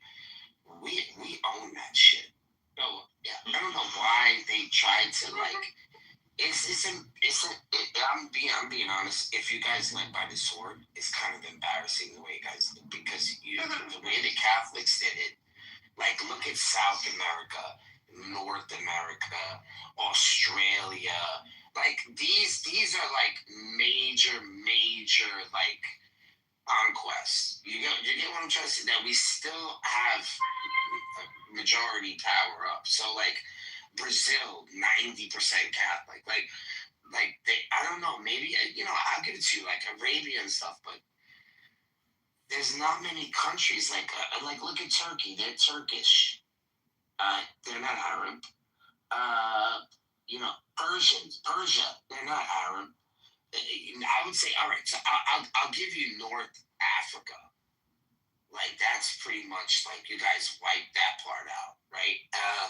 The Spanish language in Spain, like, I'll give you that 100%. You know what I mean? I mean, don't get me wrong. They tried to change our language in Iran or Persia to Arabic, but because our heritage and our cultural roots were so strong, and we had such strong literature going around, we had so many poets and stuff. Our poets, they kept our language alive, and this is why what happened to Egypt didn't happen to us in Iran. They tried their best, trust me, but they did actually influence it. For example, they changed our alphabet to Arabic, and we have so many Arabic words in our vocabulary and stuff. But still, we managed to keep our identity and our language. So, a lot of people accepted Islam. That's why I just sit back and let people expose themselves. I'm not gonna sit there and argue with you. I'm just gonna tell you, hey, I'm not that person. You got the wrong person. And I'm not going to act like that. Because there's no need to. There's no need to when you are my age, 40 years old. And if you sitting up here arguing with somebody, that doesn't show wisdom of anything. And so that's why I said what I said. So at the end of the day, I show wisdom. I come and try to have understanding. I don't bash people because of their religion. I've traveled to countries around the world that are not Christian at all. So nobody can tell me that I don't have an open mind until they understand and get their butt on the plane. Until they go fly around the world, they can be quiet and leave me alone. They can't see what I don't see and what I don't believe in all this other kind of stuff that they're being toward me. And tell me because I was in the Special Olympics or whatever that something's wrong with me. Well, I live better than most of the people who probably talk about me. So I ain't out here asking nobody for nothing. And I ain't out here wanting for nothing. I get sick of people on this app who make fun of folks for no reason. Because God can take everything that people have on this earth and take it from you. And everybody's one paycheck away. Most people, maybe the 1%, excluding those. You're one paycheck away from being homeless. And I tell people, don't judge somebody because they don't never know the shoes that somebody walked through. Amen. Because I done been homeless in my life. And bounce from that and moving up. So people can sit up there and laugh. My guy? Okay. Oh, that's a lady. Oh, that's a lady? Oh, shit, my bad. Maybe my headset ain't working right. No, I'm just gonna let you guys know. I'm just eating a orange with cherry back. I chewed it back with the duck kick my ass. What? Chewing tobacco? You in chewing tobacco. Southside, where dudes are engaged in shootouts. Eating a little, put a dip in. Now I'm eating me some oranges. Why? I'm talking about. I thought tobacco. Maybe I'm just old school. I don't know. I thought chewing tobacco went out of style in the early 2000s when they showed a picture of a guy. He's in the military. The military has a huge culture of chewing tobacco. And he's special needs. He's special needs, so I'm fucking autistic, bro. He's autistic, yes. And I'm retarded. I'm retarded. I'm also get the fucking Special Olympics. So fuck Rich. I mean, he autistic, you autistic. I think that's a match. And he's a Marine, bro. He's been a Marine for like 23 years and autistic. That's right. I'm living it up. I am not a mini guy. And he got blue eyes. One blue one way, one blue the other. If you're looking for a good man, you be shooting two people at the same time. You want to make some helmet, baby? Well, dudes are engaged in shooting. Are you sure? Hey, we can make a couple of helmet babies. We'll pick out the helmets. Come on, buddy. I'm serious, bro. I'm good. But no, life is good for me. I'm serious, man. I don't got no complaints. I don't come on this app to be mean to people. I come on this app for joy and happiness. Like, for real, this is entertainment to me, man. When I get up in the morning, I get to go swimming or whatever I want to go do. So I don't have any complaints. You know, listen, I once heard if you crack a special needs person, you're doing a good deed to society. You know, but at least that's what TikTok said. I just got put on the sex offender registry when I tried that shit. It sucks.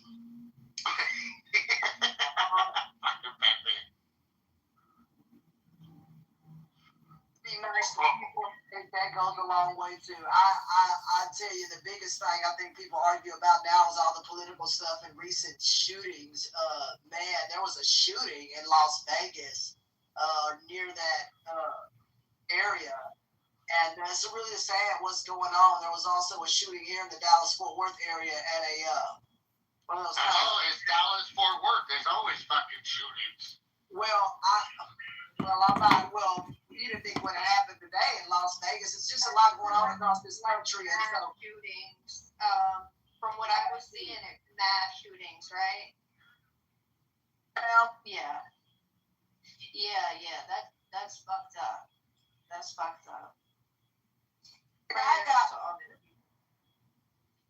upset over a business dispute and just he just lost his mind and just started shooting at people out there. Sometimes that's the only way you can show that you mean business. I mean, a man can only take so much. But what I'm saying is, brother, I understand that there's got to be a way, man, than just shooting somebody to death. Because you also had a gentleman kill a little girl, Athena Strand, okay, on our news out here, and he's being put to death by the state. Oh, fuck him. I got a place for people who hurt a girl. He killed that girl. I mean, what that guy did, it was on video. So he's a FedEx driver, kidnapped this little fucking girl. I mean, like, what is she, like 3? Something real young, 4. Oh, and the guy that snatched a little girl right out of her yard? Yeah, and then he ended up, like, you could hear, like, they didn't play the audio. I didn't want to hear it, but they could hear the audio from the truck. And I'll be calling 811. Fuck 911. I'll be calling 811. Fuck, I need to hold a fucking dick.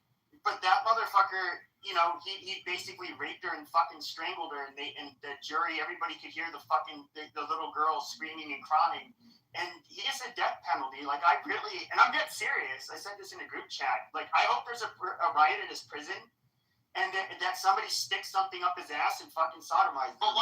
He doesn't deserve to get put down like your sick old dog. Like, that is bullshit. Pepe, why are we giving fucking free meals in the cop? I'll just say, fuck it, if you can take the innocence of, if you can take the purity of a child, or the innocence of a woman, and, you know, for rape, all that stuff, dude, and if it's the cost, then you can go out and buy 22 shorts. You can buy 500 of them, motherfuckers, for like $45. You know, think about it. Fucking put it through the fucking head. Fucking put them down the ground. Fucking make sure you tell people don't fucking plant here because it might be toxic. And just fucking stack them. Well, I'm not being hyperbolic. I would literally skin them up. I would literally Stack skin 'em them up. alive in front of anybody who'd want to watch. I would actually enjoy doing it. Indonesia and so on. How does he see what he understands as that would differentiate Sunni from Shia from where his background? 5 years in prison, I might get fucked in the ass, I might be the gump on the block, but I'm gonna be taken care of. I got AC in the summer, heater in the winter, hell, dude, fucking hold on, sir, ma'am. Fucking the thing is, hold on, ma'am. Patience. Thank you. If you deal with motherfuckers and you put out there every time you get one of these child rapists and also the rapists as well, and you start put that shit on Fox News. Hey, in Fort Worth, Texas, you know, we got 25 child rapists. Line them up, fucking drop them. You know what's gonna happen? Motherfuckers gonna be like, listen, I ain't trying to be on 9 o'clock news on Fox News. And what's going to happen is they ain't going to do shit like that. Simple as that. Because they're going to be on the 9 o'clock news while the world gets to watch them get their asses capped. I mean, I'm shooting them too nice. Society, brother, when they would never televised it on TV, I just got to tell you, they should be put to death by firing squad. Wood chipper. Fuck that. Well, our state, I'm grateful, has the death penalty because I have no grace for people who harm children, the elderly, that kind of stuff. There's a place for you. And at the end of the day, for me, that just cannot be. You cannot continue to have people walk on this earth and continue to commit crimes against people who either cannot defend themselves, and he probably will have something coming for him in prison. They might put him in solitary. What do they call it? Everybody who's on death row generally has their own separate areas of the prison. They're usually in a close custody yard, but they end up having to go. They don't mix with other closer high security inmates, so they're amongst themselves, and even then amongst themselves, it depends on who they are and like how they behave. often won't let them. They won't let them even interact with each other, just because a lot of them will kill each other. And for somebody who raped a little girl, that's depending on where you are, perhaps the thing that will get you most likely get killed.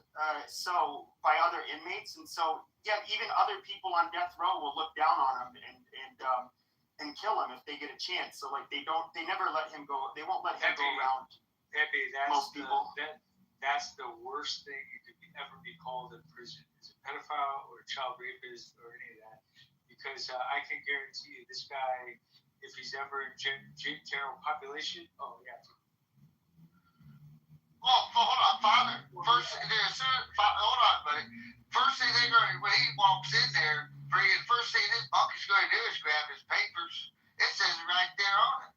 He was on the news. Everybody's going to know who he is. Yeah, everybody's going to know, because not only that, but there's also TVs in prison too. If people do watch TV, people actually get killed over changing the channel, over changing the whatever channel, and people get killed for that. Yeah, it happened. It happened. He's going to be someone's gone. How much you want to bet, Father? He's going to be someone's gone. Why would you get killed on? Why would you get killed for watching? Yeah, there's no TV channel. You're portraying the TV channel. I mean, I don't know. I think it depends on which. It's different. Every state prisons are so different. Like the way prisons run on the West Coast are entirely different than the East Coast. It's based upon the inmates, because the inmates rule the TV.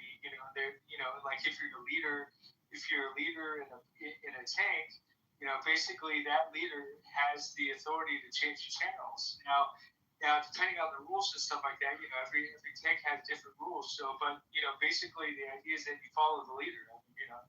And if the leader says to kill this guy for changing the channel, guess what? That guy's fucking dead.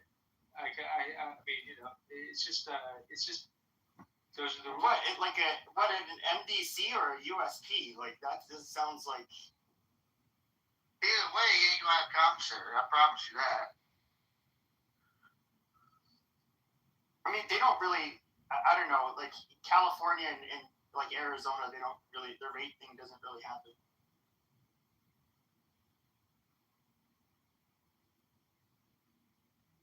A lot of people don't realize this. There's willing people in prison that will do that.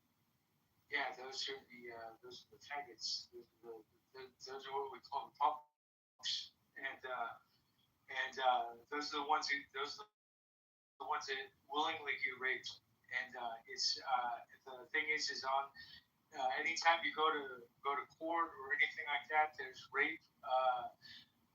What do they call them? Rape posters, where they have an easement or number down below, and like if you're ever raped or ever seen a rape or whatever like that, is to call the number to report it.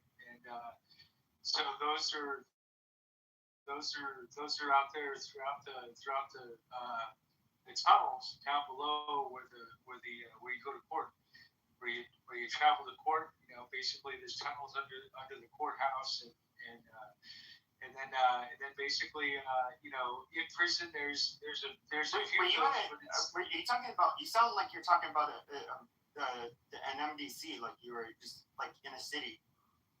Well, I was in San Diego MCC and San Diego Geo, which is a prison. So converted prison. It was the central jail that was converted to prison years before I was there. So, but it's like a class reunion in here. Yeah, pretty much.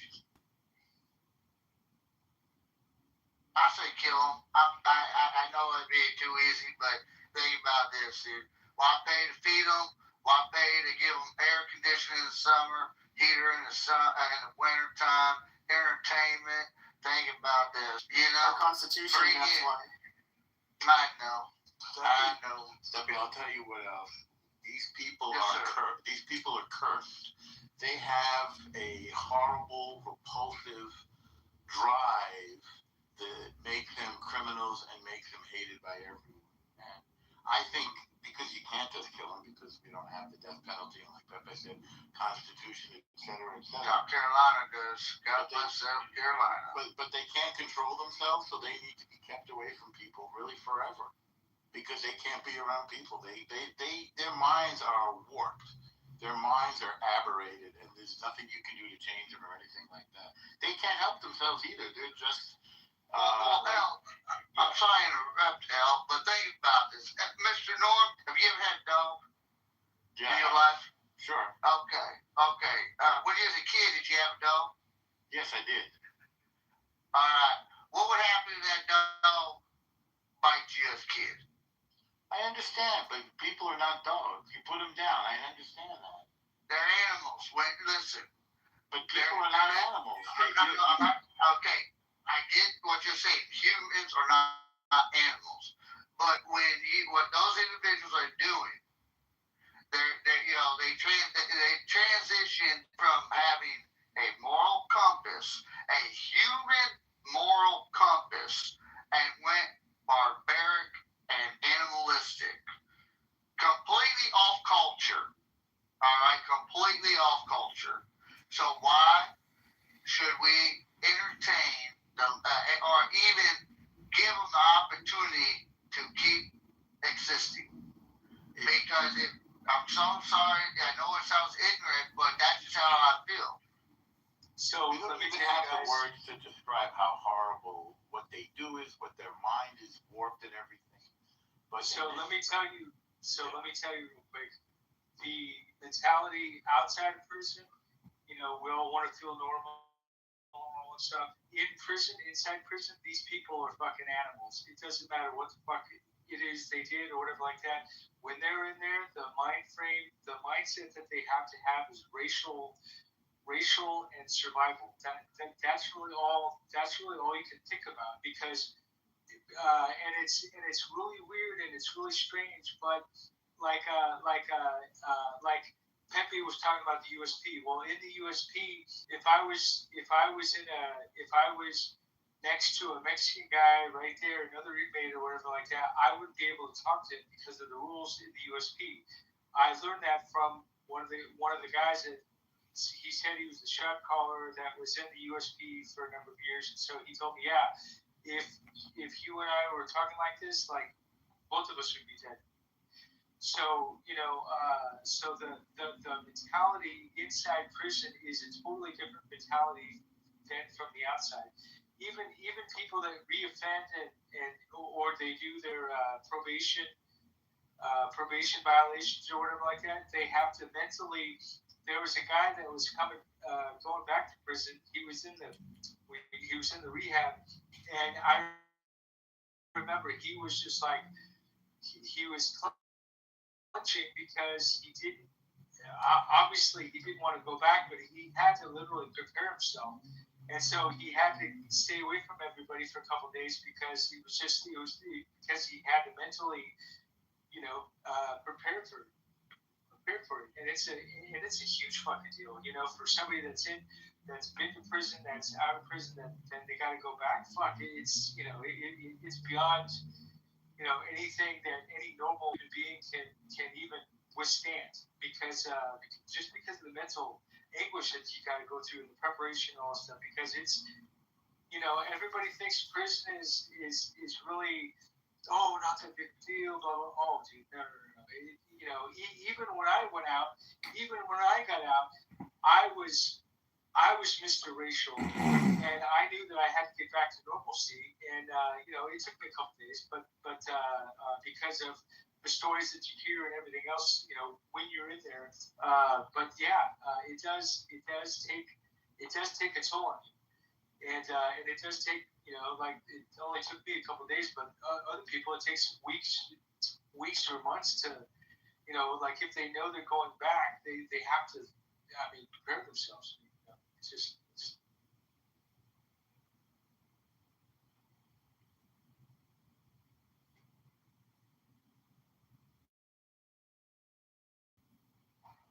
I'm just a little bit more barbaric.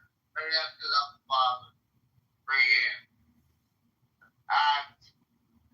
You take the innocence of my children. You better hope the lawman gets a hold of me. I'm just saying, I'll get you. Want to know what are the irony of like the racial stuff? This is of course going to the federal prison system. The founder, I don't think he was Jewish. I think his dad was. So his last name was Silverstein, and he actually has a Star of David tattooed on one of his shoulders. And he was the leader of the white gang in prison. Was he white or black? Oh no, he was white. He was white, but like, I mean, it's the. So he was. So he would be. Abu Bakr, who will seize Yeah, I mean, he'd be classified. my Khilafah or my successorship. He will seize unrightfully. So Aisha told Abu Bakr? Hafsa, yes.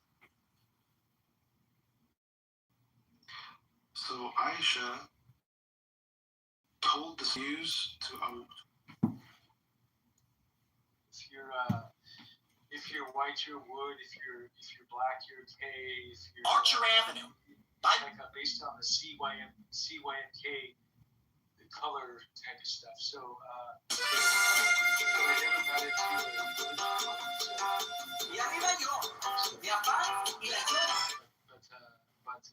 but there were people that talked, about God and all that stuff. There were a few people in there that we connected and we talked about God, because in there, to be honest with you, I mean, I read the Bible from front cover to back cover, and a few times, and in there, you have nothing but time. So, the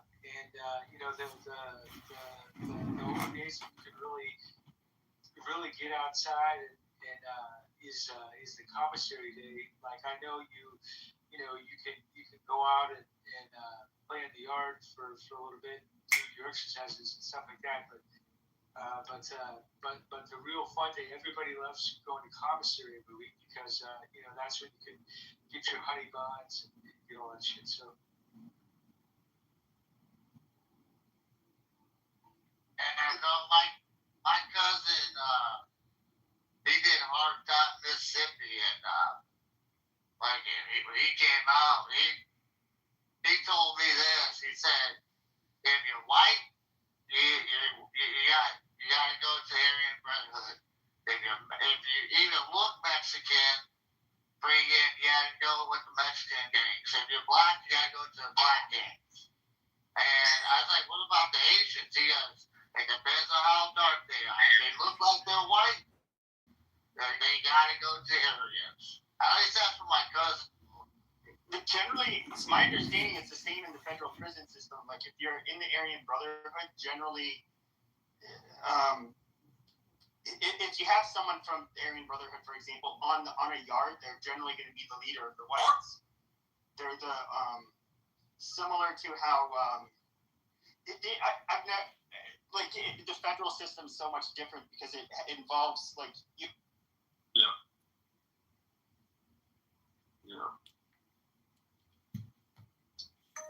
Quantum superposition until the measurement is made.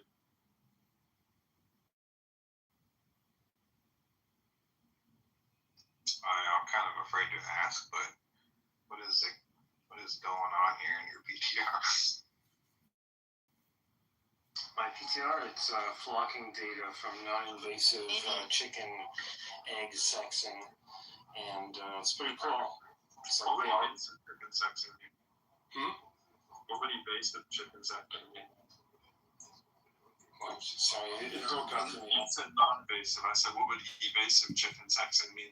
Invasive, non-invasive, and invasive. So nowadays, it doesn't matter what political party you subscribe to, Democrat, Republican, they're either going to be giving hella foreign aid to poor countries, or if you subscribe to the Republican Party, you're giving foreign aid to other countries for their own wars. So we're fucked out of the way. Okay, I know I started this political discussion, and I'm gonna apologize right now because I just realized how far away we are from OPI white nail polish, and I'd like to go back to that, if that's okay. I'm with Monica. Monica. I'd like to talk about Derice's game. I'd like to know when Will will play with us with it. I'd like to tell King Nab about it. Sorry. He did some more updates and said he's ready to test it whenever everybody is cool. Nice. Maybe happy hour tomorrow. Yeah. How many rounds did you play, Edie, after I left last night? Oh, I don't remember. Not too many because I was kind of doing stuff. Alistair, you cannot play the game, and they do not trust you not to live stream the game. And, yeah. Sorry, but not sorry. Oh, I'm not upset. I'm just over here drinking my lemonade on the ice, having a nice time. I don't care about somebody's game anyways. I don't have time for childish video games. John, let me tell you, do you know how many people think that Point Taken dumb bozo is you? Yeah, I bet you I've ruined that guy's experience on this app because he gets kicked probably from everything. Well, he gets kicked on his own though. But it's like so funny. Like Serendipity and I tell people we've heard them come off mute at the same time. It's two different accounts. No, they got it one recorded. They know how to do. John knows how to do all that shit. And I'm like, okay, well, which one is more flattered that they think they're the other one, and which one's irritated? And I can't help but think because you have many voices, where Point Taken, Stupid Bozo only has one. I kind of think it's more frustrating for them because you get credit for their trolling and then you get credit for all of your trolling. And so I kind of feel a little bit bad.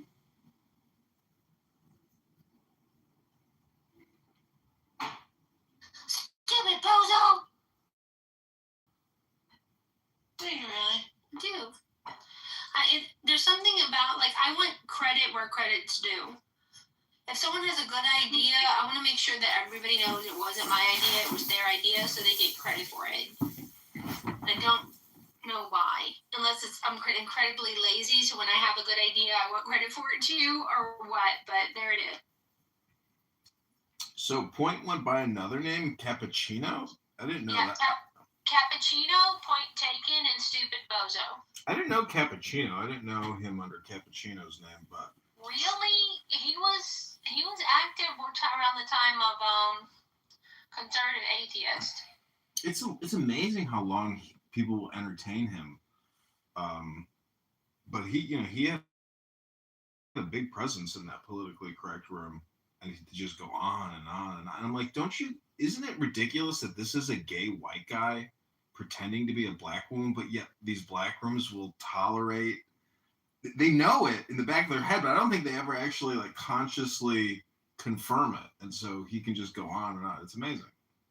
It's entertainment. It's the dancing monkey. They'll let him dance as long as he is appropriate. And then if he gets too offensive, they'll kick him out. Well, no, they tolerate him because he's LGBTQ. And in the black community, you have to tolerate LGBTQ. Otherwise, you're racist. Hello? I think that's it, but okay. Hello?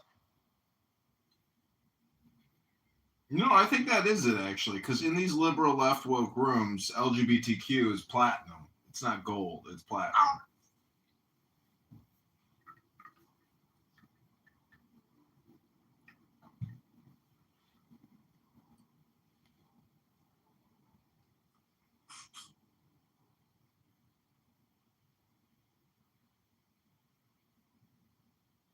Okay. So anyway, what I was saying. Hello?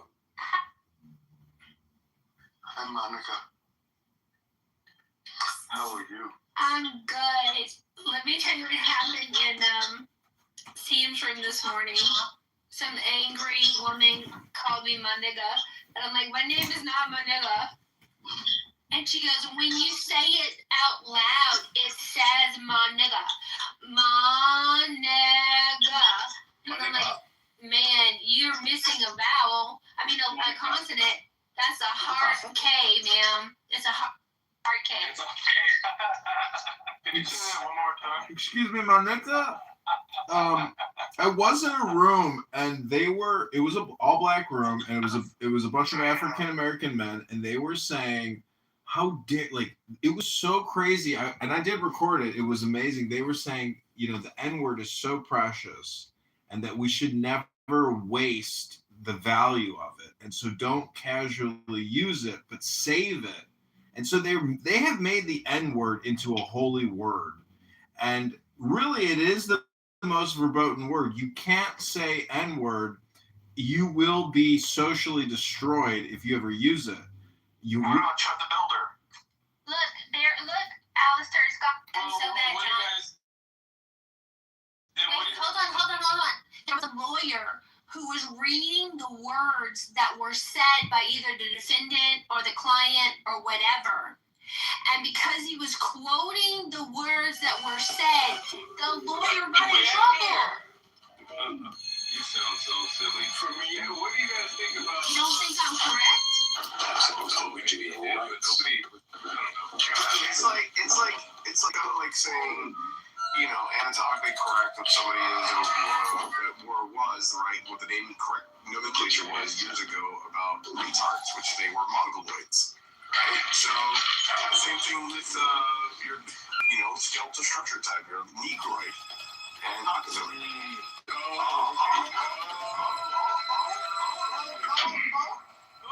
These are all terminologies and terms that were used in physiology for years, over 100 years. It was only until 2007 or 2009 that they actually took it out of the textbooks. That's right. You do. I'm like being honest. It's the whole truth. I swear to God, I remember that verbatim in my textbook. Verbatim? You sure you didn't see that on the Django movie or something like that? You think the dent in the head? You fucking low IQ sub-Saharan piece of shit. I'm fucking trying to tell you something anecdotally that is so fucking factual that in my own textbook in grade school that it said verbatim, you nincompoop. Listen, in the textbook it says negroid. Shut the fuck up. Hey, so what do you guys people Wow, yippee, yo, yippee, yay, wow, yippee, yo, yippee, yay, yeah. The reality, it's like a literal, no wonder why people are people like Nick Fuentes and stuff like that? No. It has nothing to do with Nick Fuentes, motherfucker. Is that who you guys like that? People like that? Hey, Bow Wow, I appreciate you taking that code off of your PTR so I could react positively to your comedy. That was really funny. Thank you. Wait, it's no longer. I bet you most of you in here haven't even took an IQ test. You probably. I have not taken an IQ test. I know I have a low IQ. I have a low IQ. Amari. Adams, welcome to hell. Amari, do you think there's a relationship between high IQ and high EQ? Whenever I press your profile, it freezes I my think so. account. I think so. For the most part, there might be rules to the exception, but I think IQ and EQ are related. I do think so, yeah. In some sense.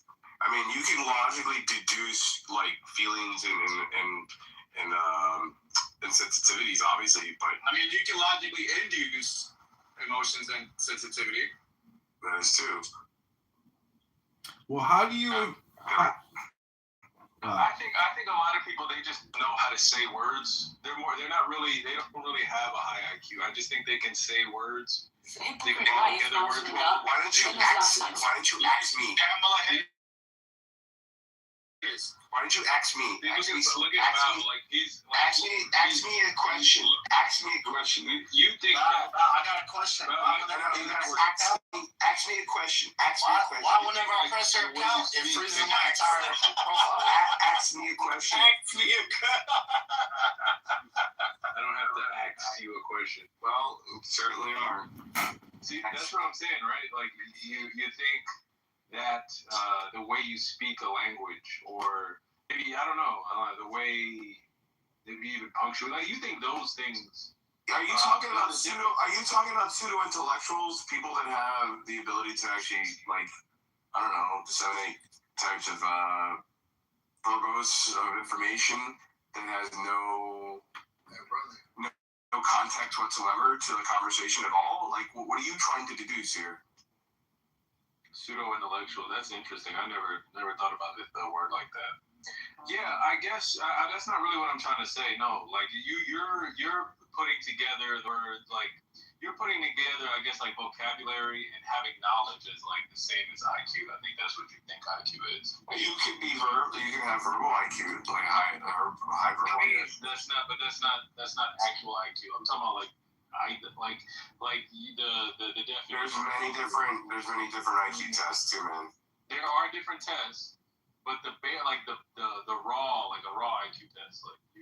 But Mario, why would you make the assertion? I bet many of you have never even taken an IQ test. Like, what is the point of saying that? I finna stop this conversation here because it's just finna be done. Okay? All right, fair enough. No.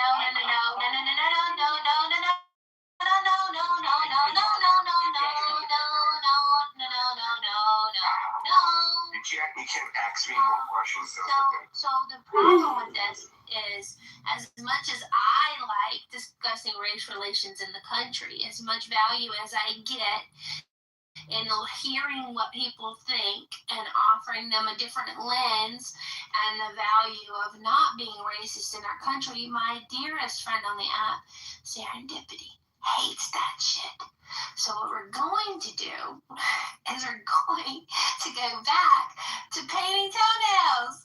Yay! Now, white is a great, refreshing color. It's clean, and when done well, looks very good on nails and toenails. I don't recommend people. Do you do mani-pedis, Monica? I don't recommend people touch Bow's PTR. It does have that sneaky little trap that will freeze your app and make you have to rejoin the room. Abby, isn't it great? What is it? Is it the TL? Is it the TL family? Is that what freezes it? What is it? It's Michael Burkowitz. Michael Burkowitz? He just left. Yeah, you know the song Sam. So the way that you do it, Monica, is there's a lot of features. If you hold down on the profile, the actual PTR, then it gives you a menu of options to remove them from the room. Yeah. I know how to get rid of him. Did you remove him? Oh yeah, I did. I thought that's why you were pointing it out. No. How do you deal with it when it freezes your? That's happened to me with people. Yeah, What do you do? You long press on their PTR. You don't tab it. You long press, and then the menu will come up. So you don't have to mod Kitover here. I to did. do it. Okay, yeah.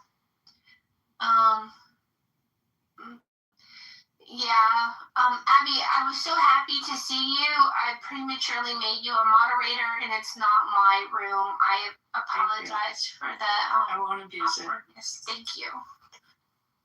So, what were we talking about? Nail polish. Tiffany, take it away.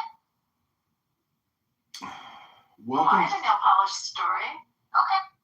Wait, you guys are gonna love this.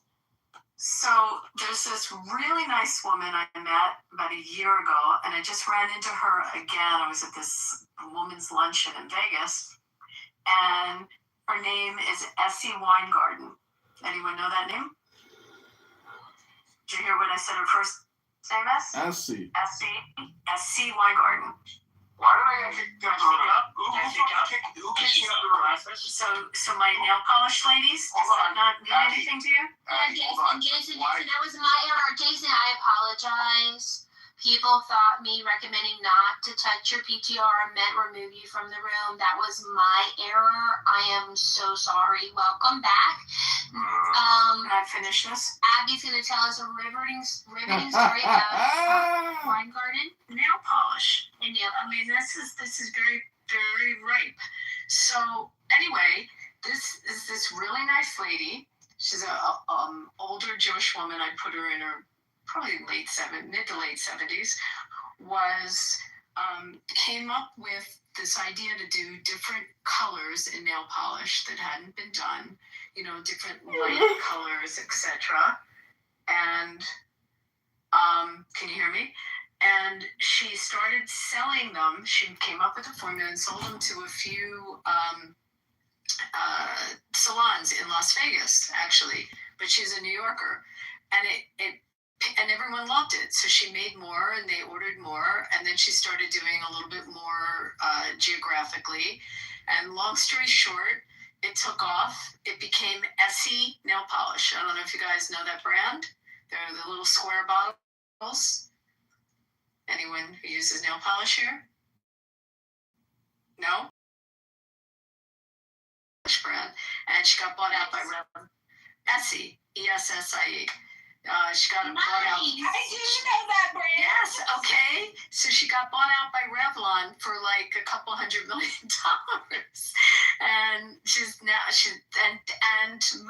to Nevada. Obviously, I milked the cow. The reasons lots of people move there when they sell their businesses, and she's a friend now. I've gotten to know her, and she's a really lovely lady. But it was someone who came up with this idea of different colors. I milked the cow. She had There the in the color, very hood. famous one, ballet slippers, these light pinks that she was doing. If you know the brand, you would know. And and it just took off, and she became the nail polish queen. So there's my nail polish story. Yeah, very nice lady. I love entrepreneurship. And that's like it. That's a lady who had. Thank you, Huh? Monica. I mean, that's Jason, kind I of fun. appreciate you. I won't forget. I hurt my feelings though. Sorry. I'm sorry. Wait, that's Michael. Yo, Michael. Yo. Yo. Abby, What's going on, Michael? I I haven't talked to you in a while. know. I see you in rooms. I say hello, but you're not listening. I'm like, hey, how do you? I gotta keep going. I'm listening. people when they change their name, it's hard for me to keep track. I know. Archer I Avenue. like to I think dance like around Southside. the app and goof around. So. Fair enough. I do want to know, Abby, are you going to join me in buying an airline? And Jason, do you have any interest in investing in Spirit Air? Abby's gonna front all the money, so yes. Did you hear about it? Talking about entrepreneurship, huh? Isn't it a great story? Mm-hmm. I don't know if it'll work, but they can have $45 from me. $45. Yep. Get a piece of the bird. Spirit, sort of. Alright, that's all I got for small talk, Divinity. Take it away. That's it. I'm out. Tapped out. Wait. I'm almost done, Monica. Oh. Happy hump day. Happy hump day, everyone. Happy Wednesday. Happy Wednesday. I have to tell Abby about the game that Derisive made too. She'd be great at it also. Yeah, Jason, I'll message Derisive that we'll try to do happy hour tomorrow. Sounds good. excellent. Above that, Jason Derisive made a what if game. It's a very simple premise. It's like a combination between Cards Against Humanity and Mad Libs. So everybody who participates comes up with a what if question. It doesn't matter what kind. It's like, what if brown was actually green? Like, it doesn't have to make any sense at all. Just one what if question. And then after everybody submits their what if question, everybody gets randomly selected a what if question to answer. And then everybody reads it. So you have to have a second device so you can play the game on one device and then come in here and speak your turn. But one of my favorite ones was, what was it? Oh my god. You left out the part about after everybody answers their question, though, it shuffles them all. So it puts all the wrong answers with all the wrong questions. Yes. That's the Mad Libs part of it. Thanks, Divinity. So, I remember the one that Liberty had this morning. It's what if your fingers were actually toes? And the answer Liberty gave was it'd be difficult to pick your nose. And then there would have been another question, another answer that might or might not have gone with it that would have been answered. So it's fun.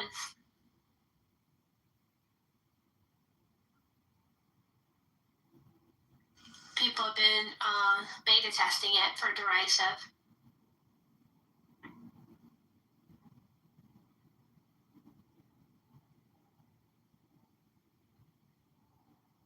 Alrighty, that's really funny. I have to ask Deputy a question in the text. Is anybody scared of the hantavirus? Is that the mind virus? That's the mind virus that's been floating around Clubhouse for years. Yes, I'm terrified of it. Somebody on that boat, allegedly somebody on that boat said people on the boat aren't freaking out. What the media's reporting is not true. There was, like he said, there's one person that's sick and everybody else is just like hoping they get better or something. I don't know. So the truth is, So they're making it sound like, just even smelling the rat droppings, you get sick. And right, and it's actually not that one that's supposed to be transmitted by rats. It's like the Andes something. So it's actually a virus that we know was transmitted human to human. It's also direct. Let me try to find the name. so it's the gay virus. Does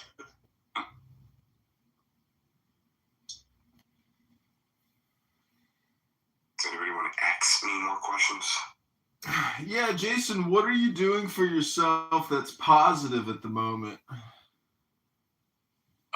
Well, if you ask Yasmin on this app, apparently I jerk off on this app and listen to people, so that's what I'm doing right now, apparently. So, What do you think about Yasmin? Because I think she plays all sides of the fence, and she's like a very, dangerous and psychopathic person, but also an incredibly funny and sometimes awesome person. I mean, is that just women in general? Hello? just clarification. So the Andes virus is a hantavirus, but we've already had cases of human-to-human transmission, so that's not new. It's not as common, but we know that this particular variety can be transmitted human to human. I mean, I'd like another lockdown. That'd be pretty cool. I don't think that's gonna happen because of this. I mean, fuck the world, right? Like the world is like suddenly going to shit, and it's like a million pounds landing softly on us. That's what it feels like. Just imagine the narrative, right? Donald Trump in again. We get another virus, right? Never locked out the end of his thing. Just imagine that for the world, right? Well, I'm really shooting for like all this transparency. That's everything that's going on X and all my social media is being bombarded with aliens. I really hope that it's not extraterrestrials. Apparently, it's ultra terrestrials. I really hope that like maybe they'll get into some kind of machine and then like 500,000 of them just like show up randomly. I love that. I would love that. Holy shit, that would be so much fun. Just that would happen. Can you kid me?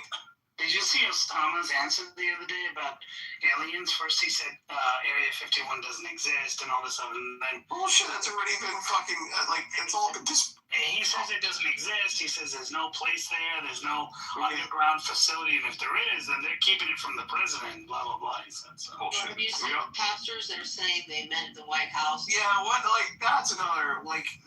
This is all goofy, man. Everything that's happening. Like proof is in the pudding. Proof is in the pudding. Like they just randomly just show up out of nowhere and like.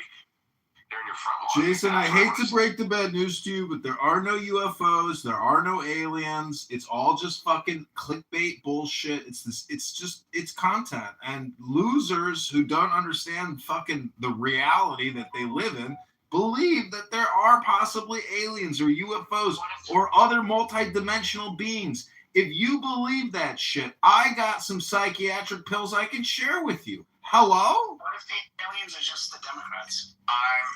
It's fun to think about. That's all. I'm not saying it's not content, but it's at the same level of stupidity as watching Star Wars and thinking it's fucking real, or Star Trek and saying it's fucking real. Hello? I know that. But it's fun to think about.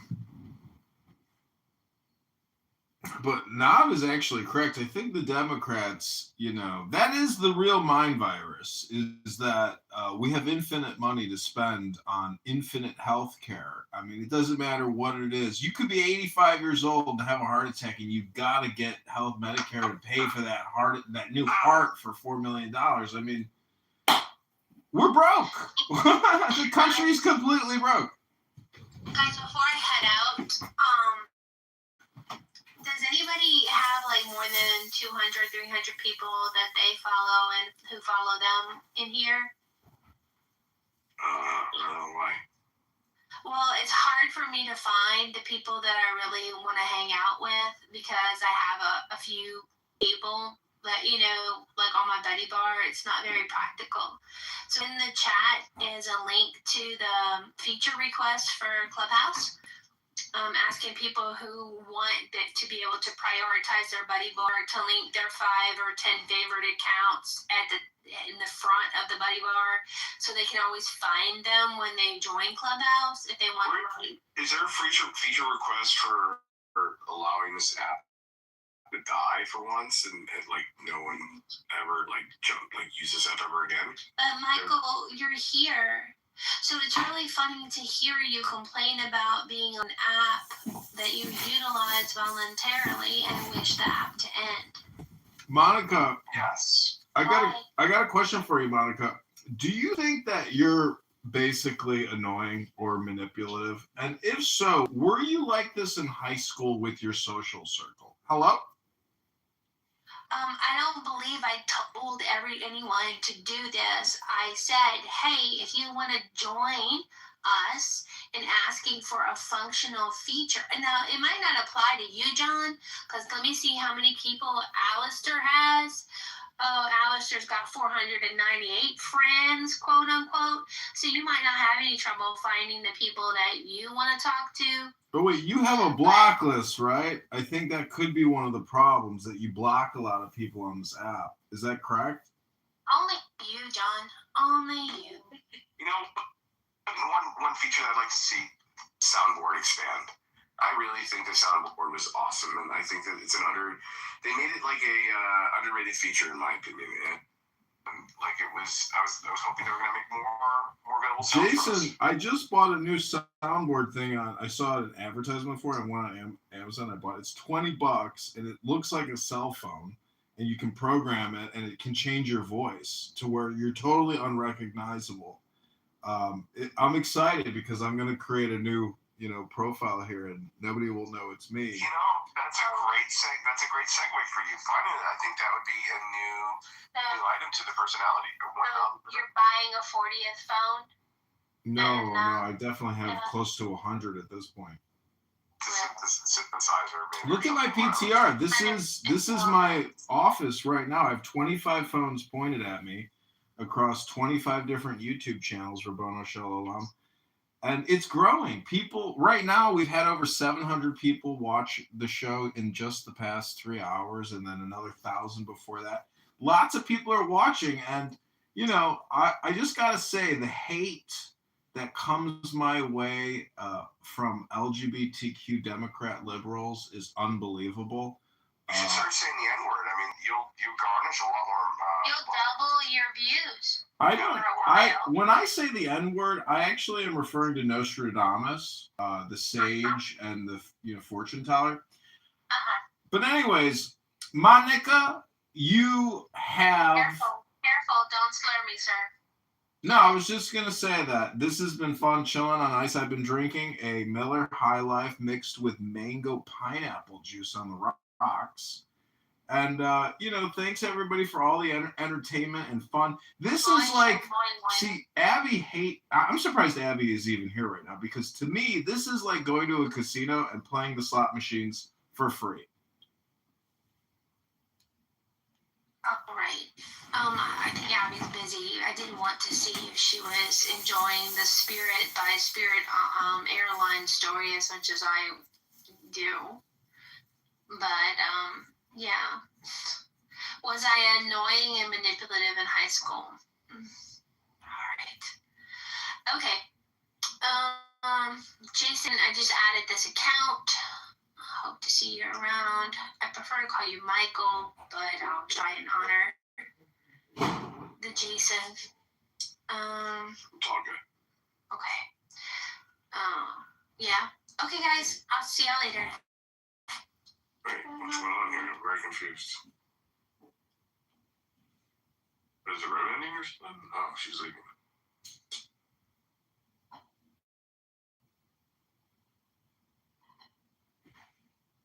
so dramatic.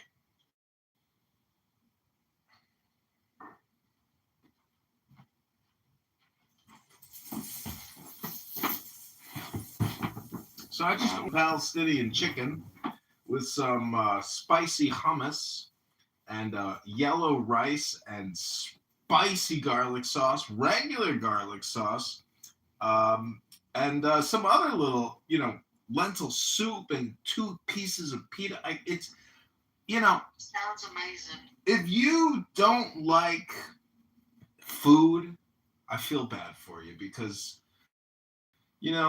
do we live to eat or do we eat to live? It's absolutely, if you love food, why would you ever want to stop eating all this delicious food?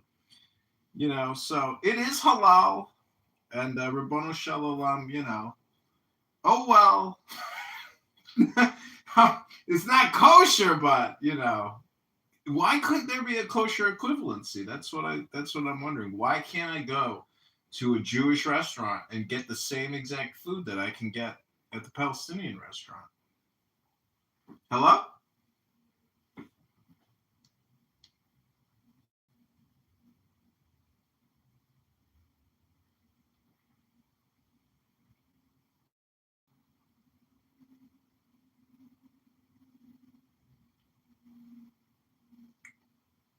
Marielle, I see that you are a princess, a knight. How long have you been a knight warrior?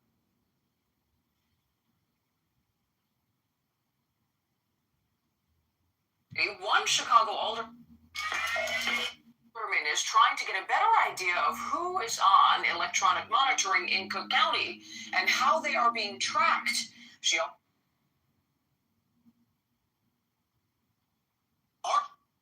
wants to know what efforts are being done. Were you talking to me? Yeah, I'm just trying to kill a little time before I hop in my car and go pick up my dinner. Well, I suppose I've always had an inner warrior. Yeah, tarot cards, there's a lot of knights and pages and swords is the big thing. I don't have it in front of me, but this photo actually had all, how it mentions put on the armor of God. Mm-hmm. Yeah, it's like this. I don't know what all of them are. The Spirit of Truth or whatever, Shield of something. Well, the King of Swords says precision, articulate, truthful, cautious, design and plans, controlled but determined. And the Ace of Swords says logic, power, heart of the matter, insight, clarity, breakthrough ideas. But the negative aspect is tyranny, disaster, self-destruction, chaos, weakness, and lack of clarity. Also, malicious, plotting, obstinate, harsh, severe, ruthless manipulation. Hello? Not all the latter things. A couple of the negatives. But Yeah.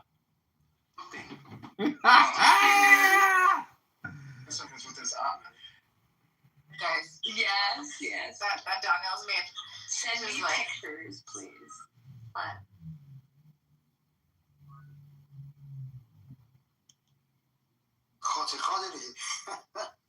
دلم خیلی تنگ شده.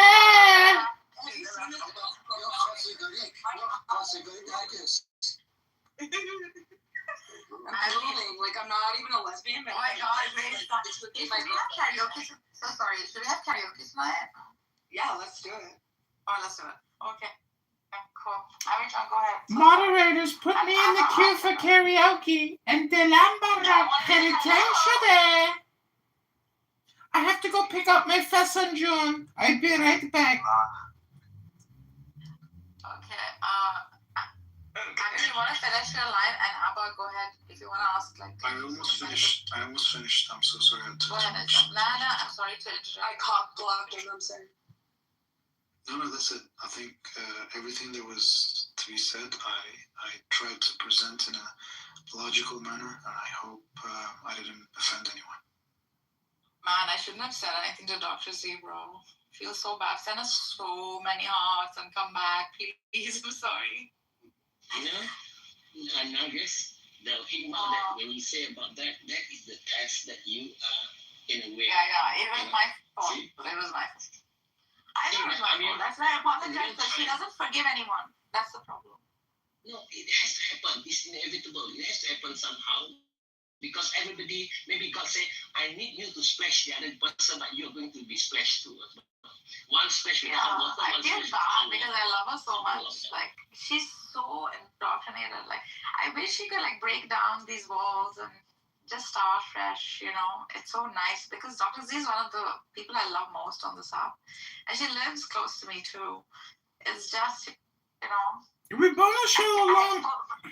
I asked Adamiel down there, was Muhammad a mystic? Not for me. I don't know. I think Muhammad is a mystic. That's a good question. Who is asking that? It's a good question. It's me, Alistair. I was asking if Muhammad was a mystic. Hello?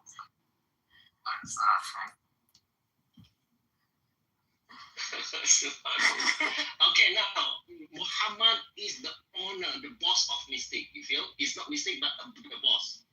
You know, the chairman of Mystic. You feel? He's the godfather. He doesn't feel. Yeah. He doesn't feel okay, King Solomon. You see, King Solomon.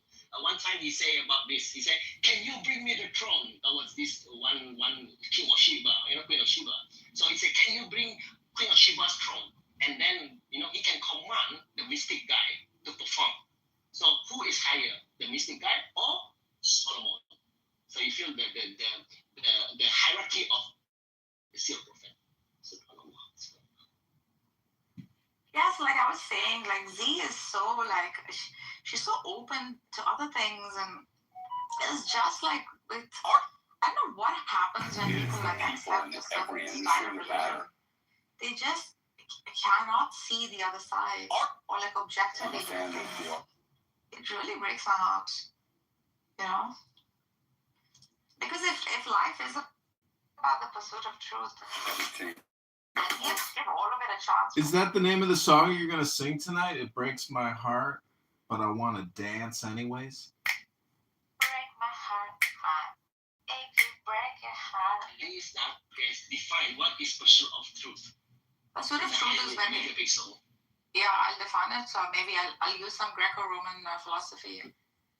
See, tabula rasa is that like clean slate, right? Where it's very hard to clean it out like that. But it's possible, I think, to do it. You can't do it. We're starting like from scratch, right? You can't do it. Even this app isn't even going to be long enough for people. Some people go to college for years and years. Personality development, education, reading. You know how hard it is to read a book? Everybody's got a 3-second attention span now. I haven't read a book in days, and I try to force myself to read books. It's impossible. Did you read Iron's book? It's such a short book, you loser. Like, it hardly takes much time to finish it. No, I don't like to read silently anymore. I only read out loud and record it. So if I'm not in the mood to make videos, I won't read books. I'll only read books now if I'm recording myself reading a book. Yeah, I mean, you have to use your 40-something phones, right? Like, they have to be used. Oh, so horrible. You know, when Brother Alice... Guys, Abba has a question. After Soul finishes, Abba has a question. Are you referring to Al-Quran in that sense? I was like looking at, and then today there was somebody said, I read the book. I was like looking at, how did you read the book? So he said, I read page by page. Oh my goodness. Okay, now, do you not read the book? What we need to do is just read the most half open door. You just click open one, point your finger at one ayat, and you say, God, what is this ayat for me? That is how the start point. This is just a start point because you are looking at the most half. So what you do, you flip it open, and you say, today I'm going to flip open one page, and I'm going to point at my finger towards this ayat. And they say, God, what is this? Do it for consecutively 7 days, then come back, to the room. We'll open up a room just for that subject. This is the checkpoint. Archer Avenue. Archer Avenue. Yeah. What is your question, bro? Alright, yeah, so it's about the Tawahid, right? So, does God know everything? Does Allah know everything? By Midway on the south side, where dudes are engaged in shootouts with each other near a local high school. Curie, that's what the high school was. Never. Let me show you some of this Alright, so from Nick Shirley. does Allah know And I want to break.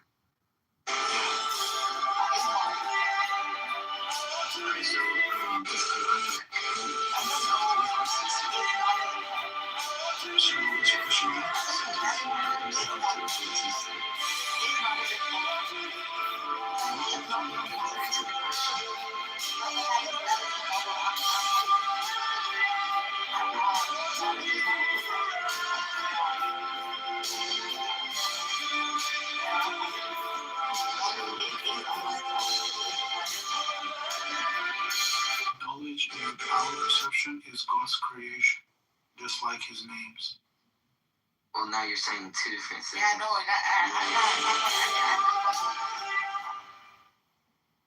Yes, the 99. Yeah, God is knowledge, not create. God is knowledge itself. God is love itself. See, the whole... It's not a possession of it. It's an absolute divine simplicity. You have to look at it in terms of concepts pairing with sounds, because throughout human history, we have been essentially creating new sounds. And so language, the technology of language and letters is really advanced technology in terms of human history. But right now on Clown House, as we have this conference call through advanced telecommunication, unfortunately, many people on this app are still not reading any books. You're just making like repetitive memory sounds. Nothing new is coming out of your chatterbox. Hello? Hello. Yeah, so in this model, it wouldn't be like a possession or something. God goes out and like grabs and uses. Yeah, I understand that. So, does he have perfect awareness of himself? He is awareness itself. I don't think you're understanding the model. The attributes here, right? Like all these attributes you're positing. I know your argument, by the way. But just to give you a hint, basically, whenever we assess things or phenomena or knowledge or whatever that we assess them by cannot be applied to God. God is beyond all known things. We cannot say what God is. We can only say what God isn't. This is the explanation that was given to us by our prophet and his successors. Okay, so he can't exercise his knowledge towards himself, then, right? What do you mean he cannot exercise? No, what I'm saying is we cannot assess. No, if you're saying he is knowledge himself, then you can't say that he can enact his knowledge into himself. Knowledge is his creation. Yeah, I get that. But now you're just saying two different things, because if it's his creation... No, what I'm saying is probably slightly different than what the rest of the group is saying. So, are you asking me or are you asking the other participants? I don't care. See, the way you're applying is bringing all the reasoning that is in episteme and applying it to what is covered under ontology. In ontology, we make claims, and the listener who believes, there's a difference between believing and having, God, what's the other word? I forgot. When you believe in something, that means there's an evidence, there's a witness, there's evidence. When you have, God, the other one is just, it's just absorbing it. You are in it. It's like having a substrate that can absorb water and another substrate that cannot. It's not permeable.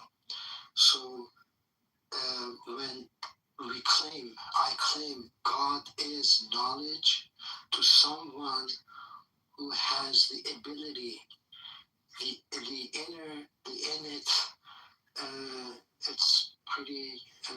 pretty fusible, but for somebody else may not be. So in epistemology, you may come and say God created this and that, but in ontology, we say it is everywhere. God is everywhere. God is everything. God is knowledge. God is light, and so on and so forth. That's how that goes. Yeah, so I'll be positing. I'm coming from the rational school of Ibn Sina, Abba. You're coming So from the Shia maybe yeah, no, I don't come from the Shia standpoint. I'm coming from the rationalist standpoint. In fact, this would not be Amir's position at all. So it probably is takfired within his school. So I'm coming from the rationalist position. So go ahead, Apple. Oh, you're coming from the. I actually come from Benny's. I'm closer to Benny's position than anyone else's at the moment. So, I mean, you all three of you have a different mindset, right? So, no, I'm positing. I'm positing. I hold to the Avicenna's position for the existence of God through his argument for ontological pushing. So, if you want to kind of look at the argument and then which one necessary existent being, okay, this is not a person God. This is God who is free of all contingencies and the composition.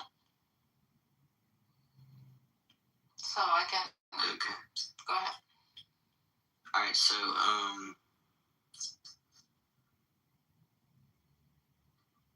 the God that I believe in basically cannot be described. For example, anything that we have knowledge over, we have influence over. Anything that we know, we can control. So God Almighty has created names and characteristics, so we attribute those to him, so we may be able to somehow understand him. But God Almighty is unlike anything that we know, because human beings' notions is we compare things that we know with things that we don't know. But we cannot compare God in that way, because God is beyond all that is known. And also, philosophers may take a stance by saying that, for example, they can find out what the essence of God is just by thought experiments or by arguments. But Muslims believe God cannot be known through instruments that we have, because our instruments do not fathom or understand truly what God is. We're just incapable of understanding what God is. But if we are to know God, we have to know him through his messengers and through his prophets who were sent by him, so they can introduce the correct notion to us. We cannot know God through other than revelation. Aliana, do you want to take this argument with Abba? Abba, what do you say? Are you talking about me? Are you Muslim? I'm a Shia.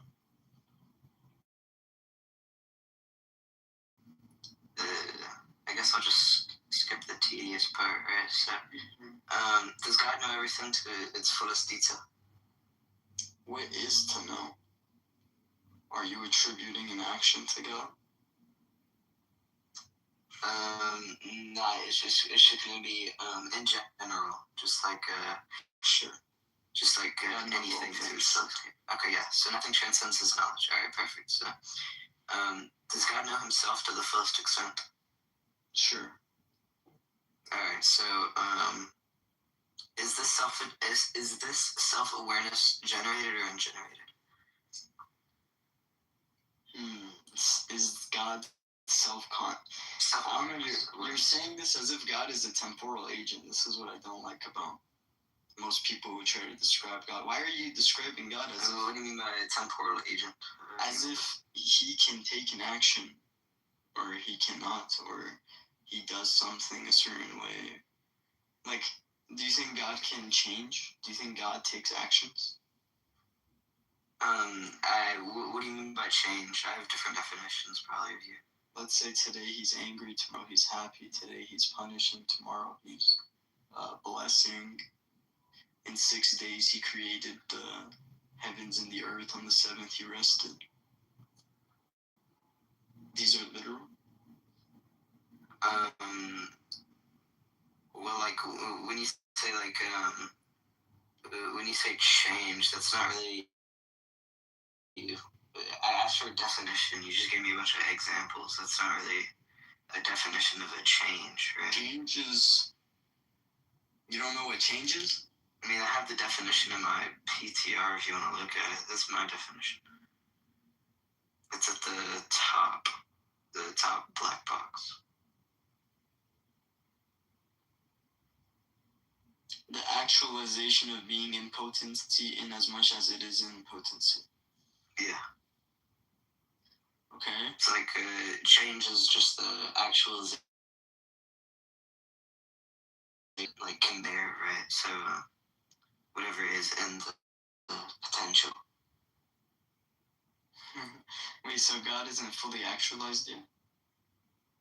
That's not exactly what I said at all. Well, it doesn't not entail that?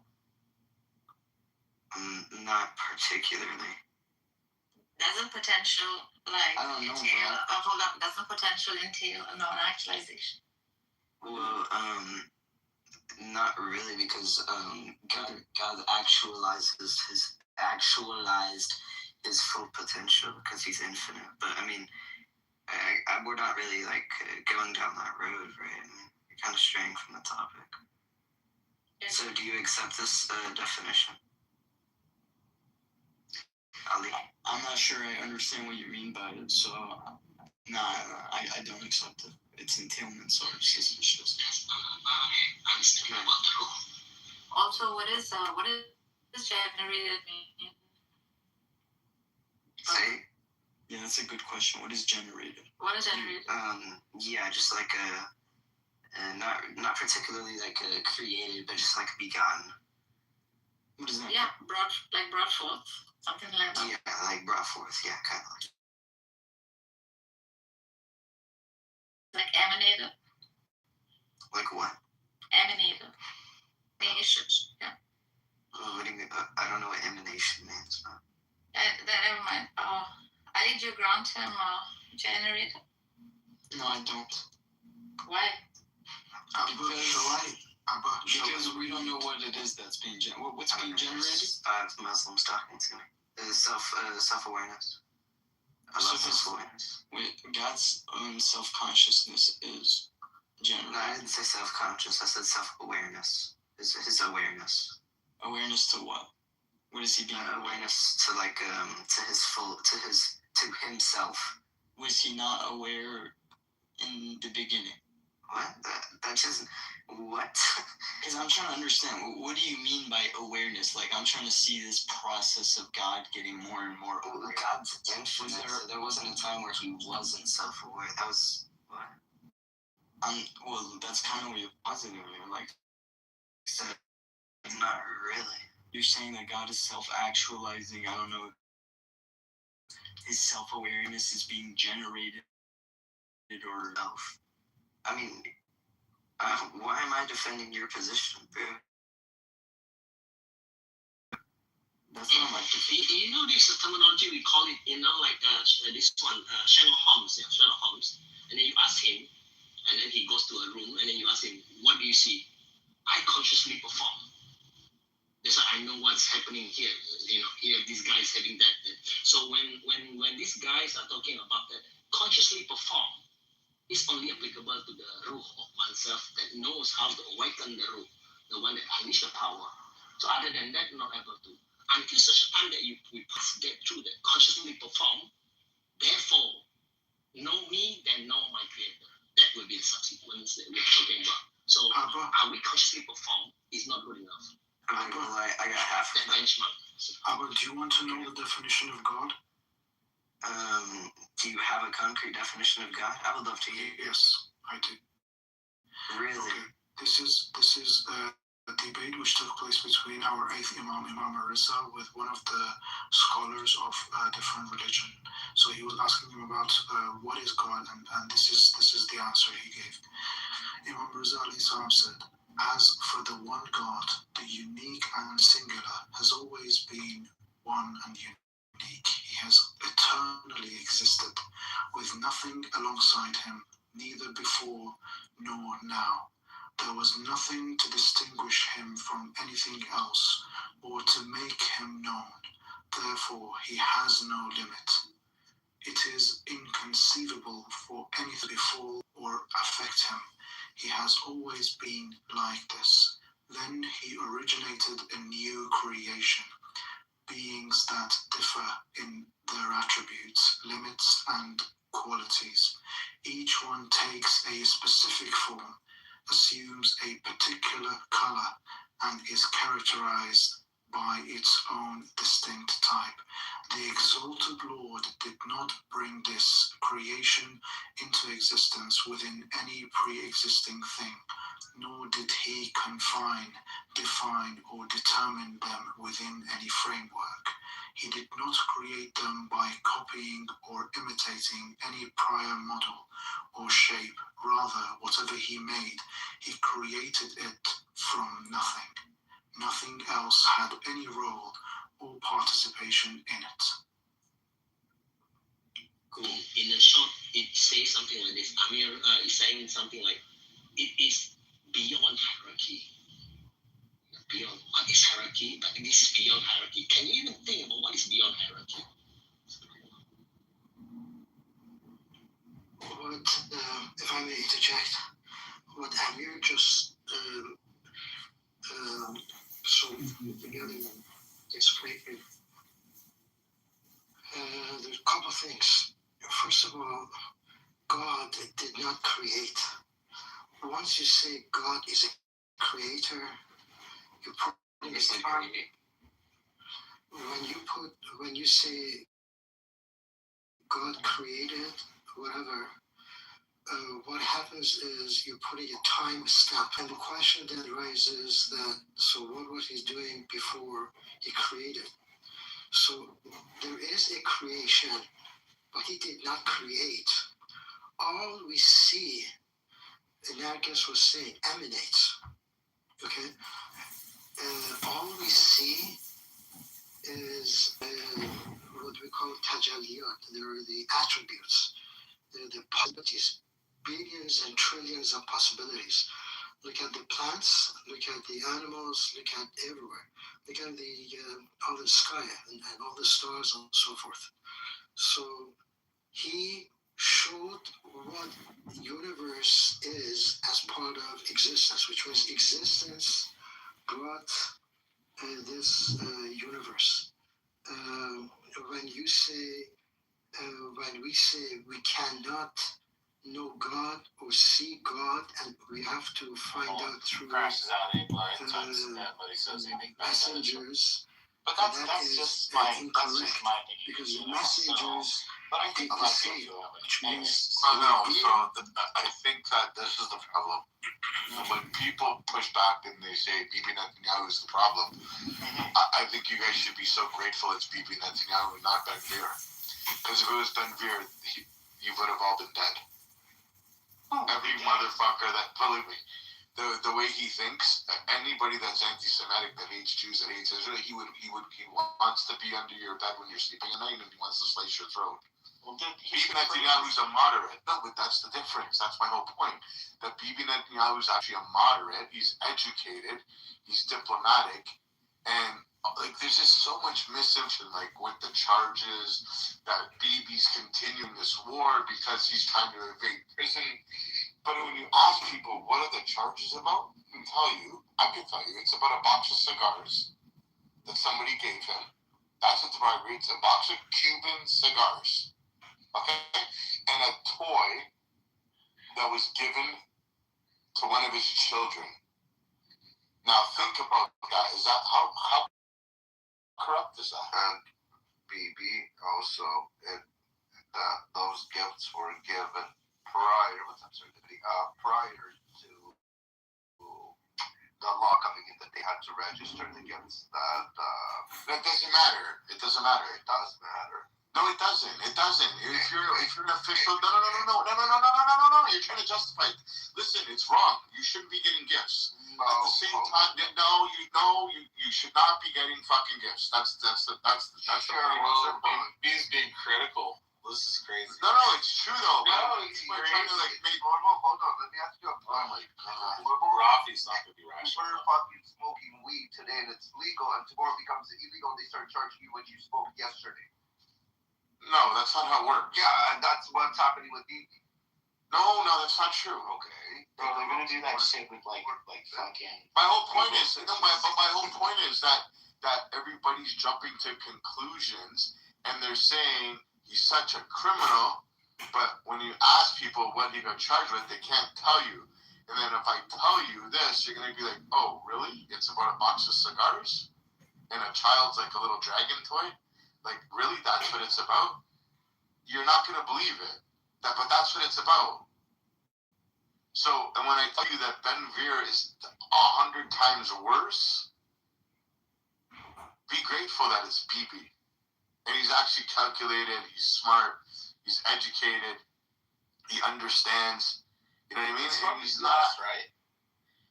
Well, no, he went to school in the U.S. Oh, yeah. I think he went to MIT. So BB Netanyahu is not even his real name, right? It's Benjamin.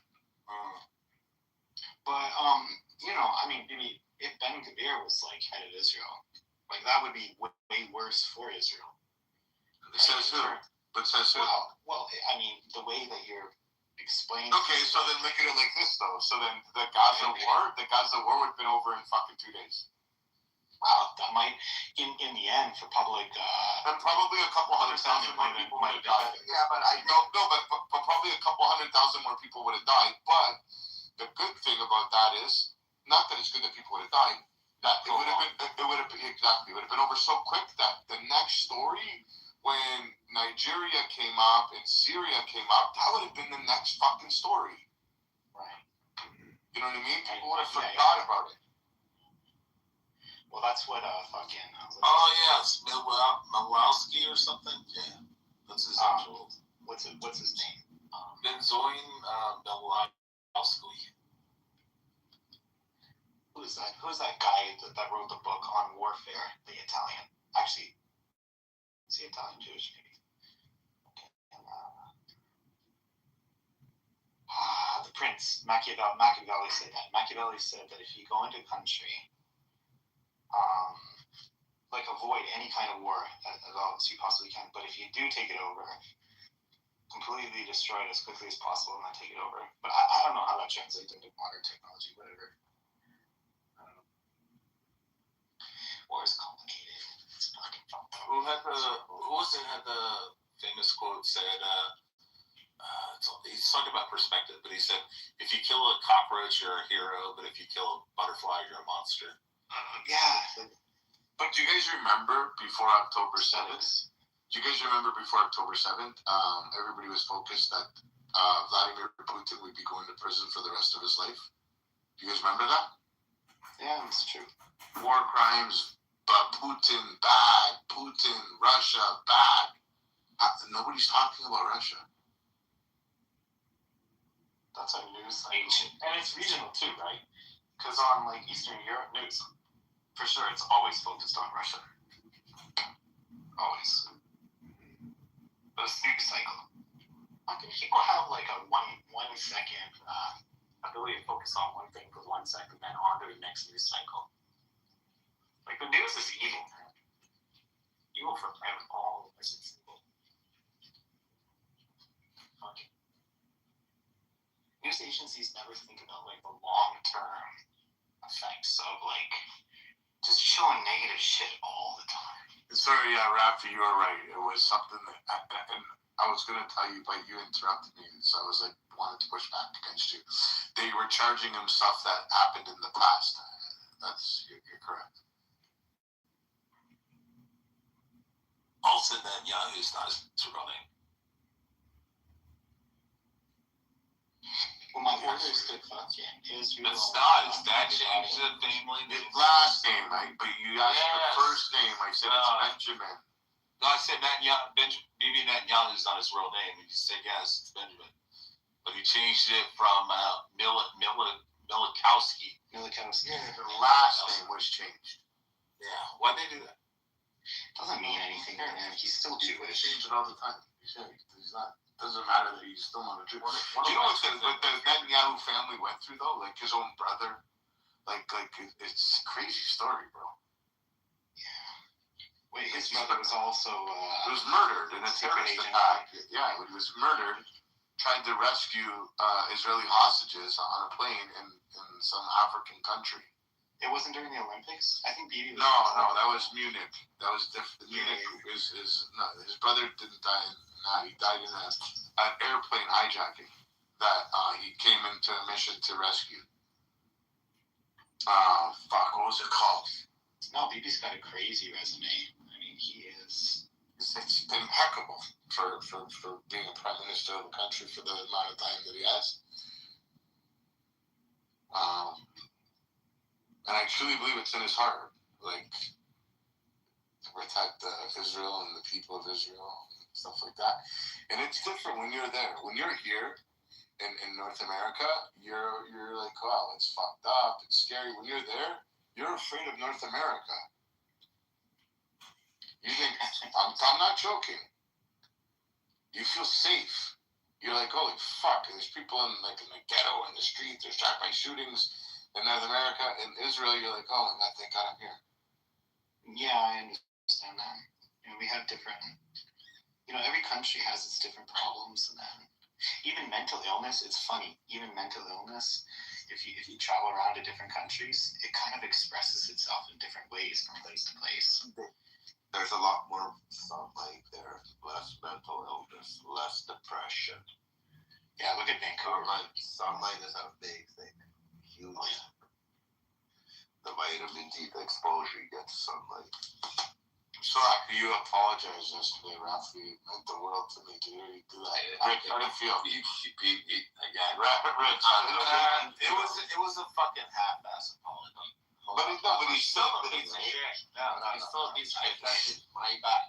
No, my bad is not a sorry, my bad. Sorry, you're like, sorry, my bad. I didn't say sorry. Yeah, sorry, my bad. My bad is like I bumped into you in the fucking grocery store. Yeah, sorry. Yeah, not like you betrayed somebody that's been your friend for years. I guess Evie. And we're a total piece of shit. I didn't think you don't know me. When did I ever apologize? Never. I don't apologize to my parents, even though I never. I never apologized in my life. You know what? I got a kind of nice, positive. I don't think I've ever shared this. After Bibi, a positive, nice Jewish story. So I was living in Vancouver. Wife and I were living right by Stanley Park. Wait, you have my neighbor. Yeah. I thought you were gay. No. You just sound gay. I have a lisp. I know I do. Nothing I can do about it. Hey, listen, his boyfriend identifies as a female. It's okay. Go ahead. Yeah, it's one of those trans things. Well, okay. His wife's like 6'1" and 280 pounds. They're like shit baseball. Yeah. But a fucking hammer cop. Okay, go ahead. Long story short, fucking my neighbor. Really hardworking guy. He was a chef, and he's a chef for 30 years. Yeah, that's what I got. That you were fucking your neighbor. I just heard it too. Fucking my neighbor is a hardworking guy. He wrote that motherfucker so hard. Oh, Jesus Christ. You guys know him. Let me finish that story. So his leg's all fucked up because he's standing on it all the time. And he's got like gout. And he can fucking hardly function at all. And this guy's Jewish. And his mom's from Israel. Nice people. Very poor. It's like him, his mom and dad living in a 1-bedroom apartment in the bottom basement floor in Vancouver where it's rainy. They're driving each other crazy. I hear them arguing all the time. A lot of stress. Yeah, they don't have enough money. Does sound like a Jewish household. Yeah. and he can't fucking work. So they're about to get evicted. And I said, dude, you're Jewish, your mom, but he's not religious or anything like that. Your mom's direct Israeli. I'm like, go walk down fucking 4 blocks, walk east of here 4 blocks, walk south of here 3 blocks. There's the local Jewish association. Go talk to them. Tell them your situation. Yeah, they'll take care of them. They'll spit on the Gentiles, but they'll take care of them. He came back. He's like, nah, man, they're not going to do anything. We're not religious or anything like that. Nothing. And I'm like, dude, that's what those kind of places are for. Like, you know, if you're a Catholic, you go to the Catholic one. If you're Protestant, you go to the Protestant one.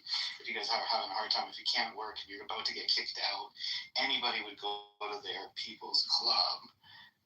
And he came out. He's, thank God, Matt. They're gonna take care of my mom for me. So. Look at a Jew directing another Jew to go get help from other Jews. No, I'm not Jewish. I'm not Jewish. I already looked up your last name. No, I'm not Jewish. I already looked up your last name. It's a Hebrew Ashkenazic word. So, anyways, that was kind of nice that he fucking. I'm not Jewish, but you just don't. I'm Hungarian. Yeah. Oh no, there definitely wasn't any Jews in Hungary. Yeah, Poland, no Jews there, no Jews in Hungary, no Jews in Russia. We talking about prison. Yeah, Nick will talk about how to kill all the Jews. No, we talk about prison for real. Oh yeah, we were prison, Nick. Yes, we are talking about prison. Yeah, we don't care about talking about prison. Oh, because you never bet because you're a bitch. Yeah, because the fucking rage you get, you said my. Hold on. How does not going to prison make you a bitch? Or does going to prison make you stupid? Because you got caught. Nick, let me ask you a question. When you walked the yard, did they make you hold your pocket? You were holding that pocket, weren't you, bitch? Actually, that does happen. I'm just saying. It does happen, yeah.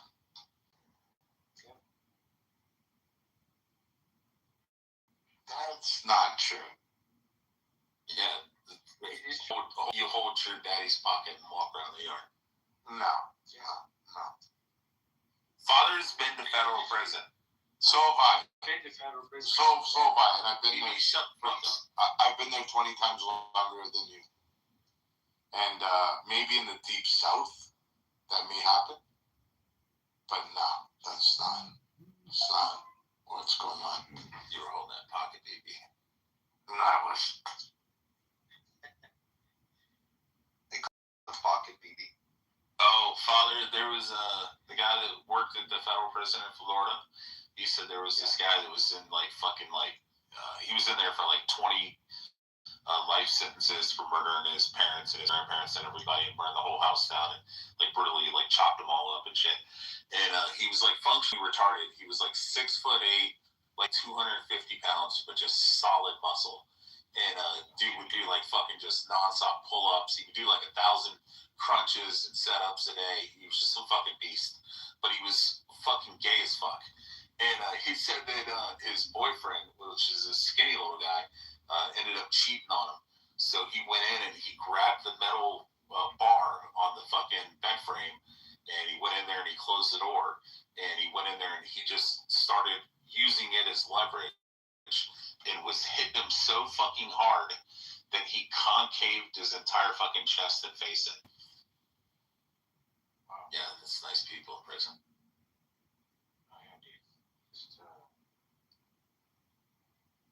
That's what they would have done to BB if BB would have said no. That's why he's just misunderstood.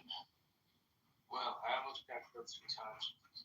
And one of the white guys that I was standing right in front of, when the guard pulled me out to put me into the other room, this guy was literally like a monkey. Flying all across the cell. Dude, I've never seen anybody go off like this, and he was just fucking totally crazy. And I knew if I did something, And I knew if I did something, he would, because he was into martial arts already. So I knew I was toast if I did it. So I, like, what the fuck? What do you do?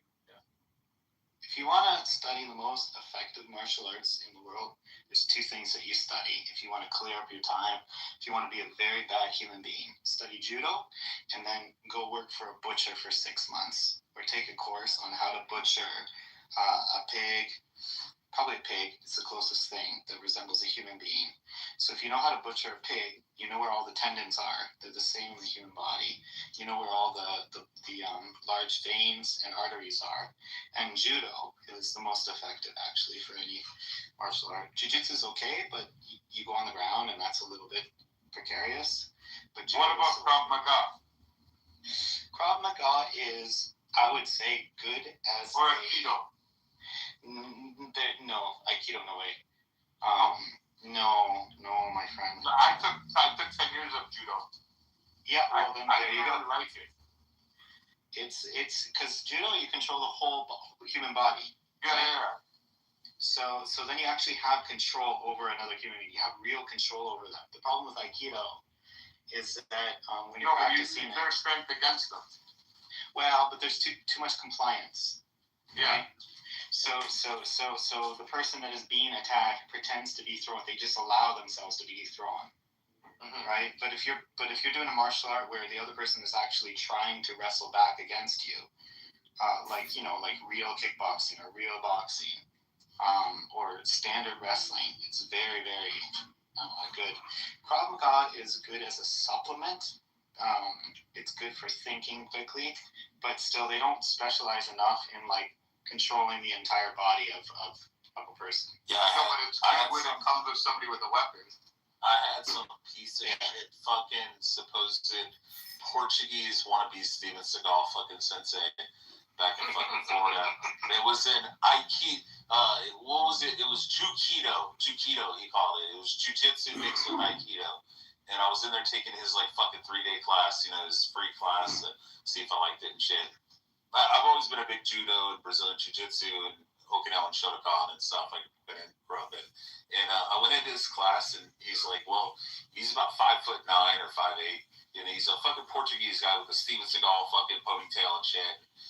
Just trying to be all serious and shit. And he's like, okay, now I'm going to stand in front of you and you try to put me in a rear naked choke and I'm going to grab your arm and then I'm going to flip you over my shoulder or my hip roll. He's going to do a hip roll and toss me on the ground. And the first time he did it, and then I was like, wait a minute, I'm just getting horse stance. So I got down I squatted, spread my feet out, lowered my ass a little bit and got into a horse stance. And then he tried doing it again and he couldn't fucking move me. And I was like, wait a minute, I could just fucking do this. I'm like, you're just fucking useless. Claire, go fuck yourself. You ghetto fucking hood booga fucking Allah and you fucking Nigerian fucking prince fucking scammers. Go fuck yourselves. Fuck off. Shut the fuck up, faggot. Fucking dykes. What the fuck is this? It's a bunch of Nigerian scammers. Yeah, if you want to practice martial arts, you really have to. You have to really, you have to do the martial arts that very much resemble sports, where it's genuinely, where you're, generally getting in better shape, where you're using cardio, right? Where you're actually getting hit back or wrestled against, and you're going against a resisting opponent. And you have to do that over and over again for 3-4 times a week for many, many years. Judo's good, but the problem is you get kicked in the fucking face, they don't know what to do. And it's the same thing with Taekwondo. You come in and close the gap on somebody who does Taekwondo, and they don't know what the fuck to do. They just freak the fuck out. They're like, I haven't been trained in this. The problem with Brazilian Jiu-Jitsu is, like you said, once you're on the ground, it's fine if it's just Matthew and I or BB and I fucking rolling. And I go and take you to the ground and shit, and we're fucking rolling. But the problem is, if fucking Rafi and then Father run over with steel-toe boots in the middle of a bar and just start fucking football kicking me in the fucking face, well, I'm fucked.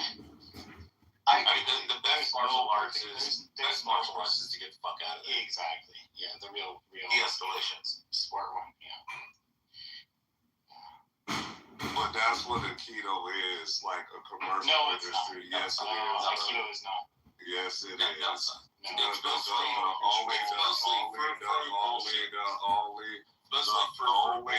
True practitioners that actually fucking know are the people in what the whole country is.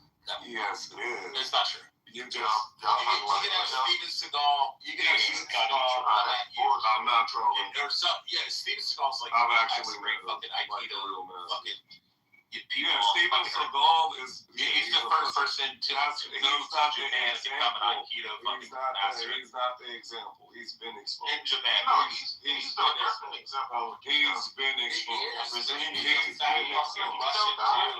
The reality is if you have any type of fighting experience, martial arts training. Yeah, the real fighting people already know that. 3 years in you guys are karate. Yeah, Keto is bullshit. That's not a real fighting style. Yeah, no, that's what I was saying. Like the Bullshit. That's all it is now.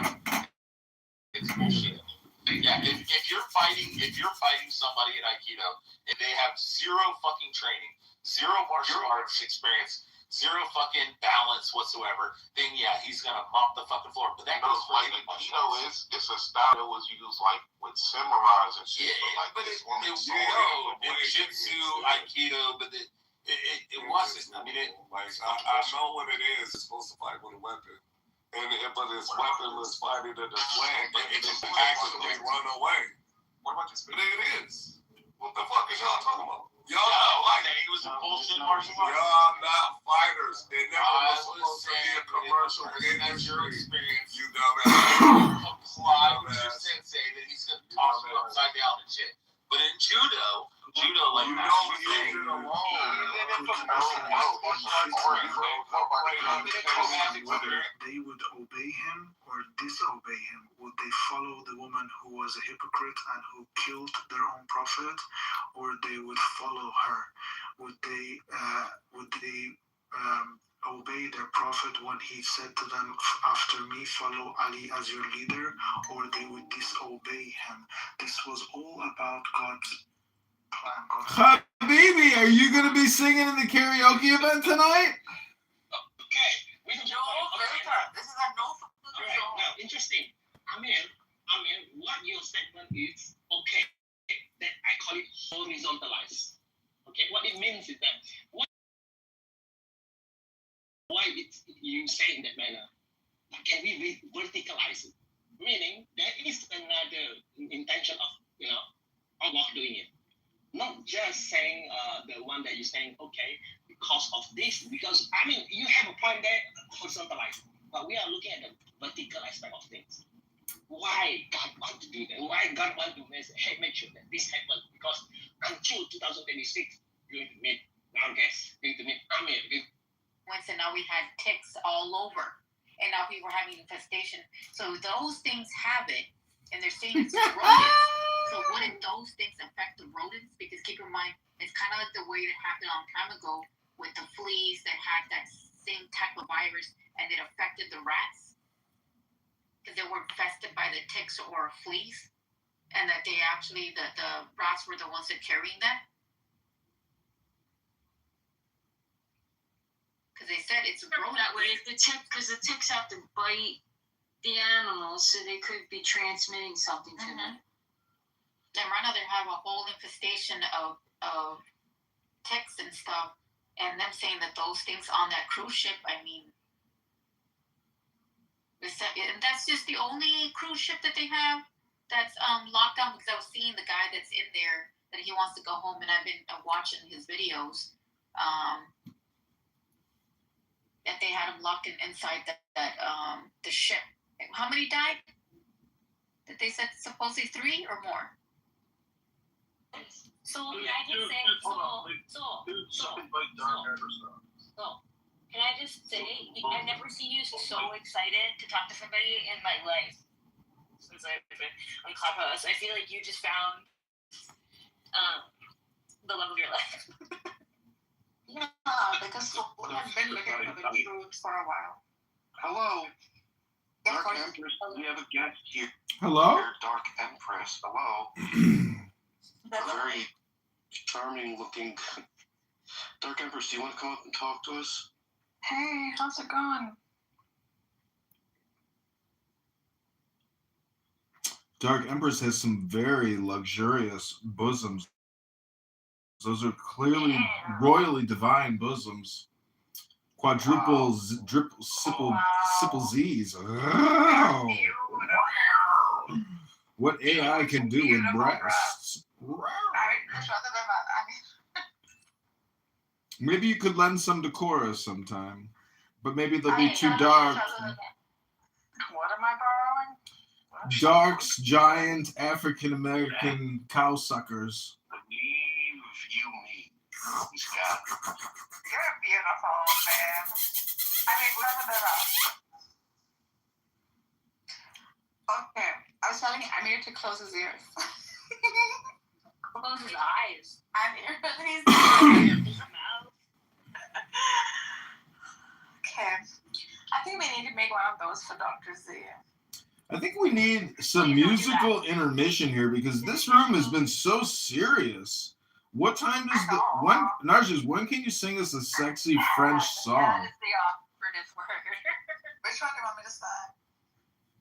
I don't know, you know, the cutest, hottest, sexiest French song you can think of. I know one from the... Wait, is that Alistair Cook? Yeah. Crowley Bro. Cook. Actually, why don't you sing Viva la France? Alistair Cook sounds like a bad, like, BBC quiz show host. Like, yeah. What is that song? My hairdresser wants to cut my hair into a bob. That's so hot. You should get a bob. Don't do it. Yeah, like a messy French bob. Because I told her they don't want to color my hair anymore. So, oh my god, get it into a bob. Totally. Yeah. You got the little petals on the side. Yeah. Do that. Daniel should say this. Wait, Zabo, I got a question for you. When Sam Rosen says he's in Europe with his partner, is he with his boyfriend? Could you say that again? When Sam Rosen says he's in Europe with his partner, is he with his boyfriend? No, him and I are not together anymore. I know. Is he dating a man now, running around Europe having a gay love affair? No. So why would he refer to his girlfriend as a partner? I was thinking something like this, maybe. But why would you refer to your girlfriend as your partner?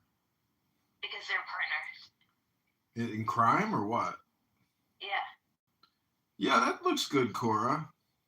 Yeah, wait. On a serious topic. Isn't that kind of what your hair's doing already? Between your girlfriend being a partner and your girlfriend just up there. I love kind of, but it's like down to the middle of my back. Well, gay men don't say partner. I mean, gay men don't say. You want to get like bangs?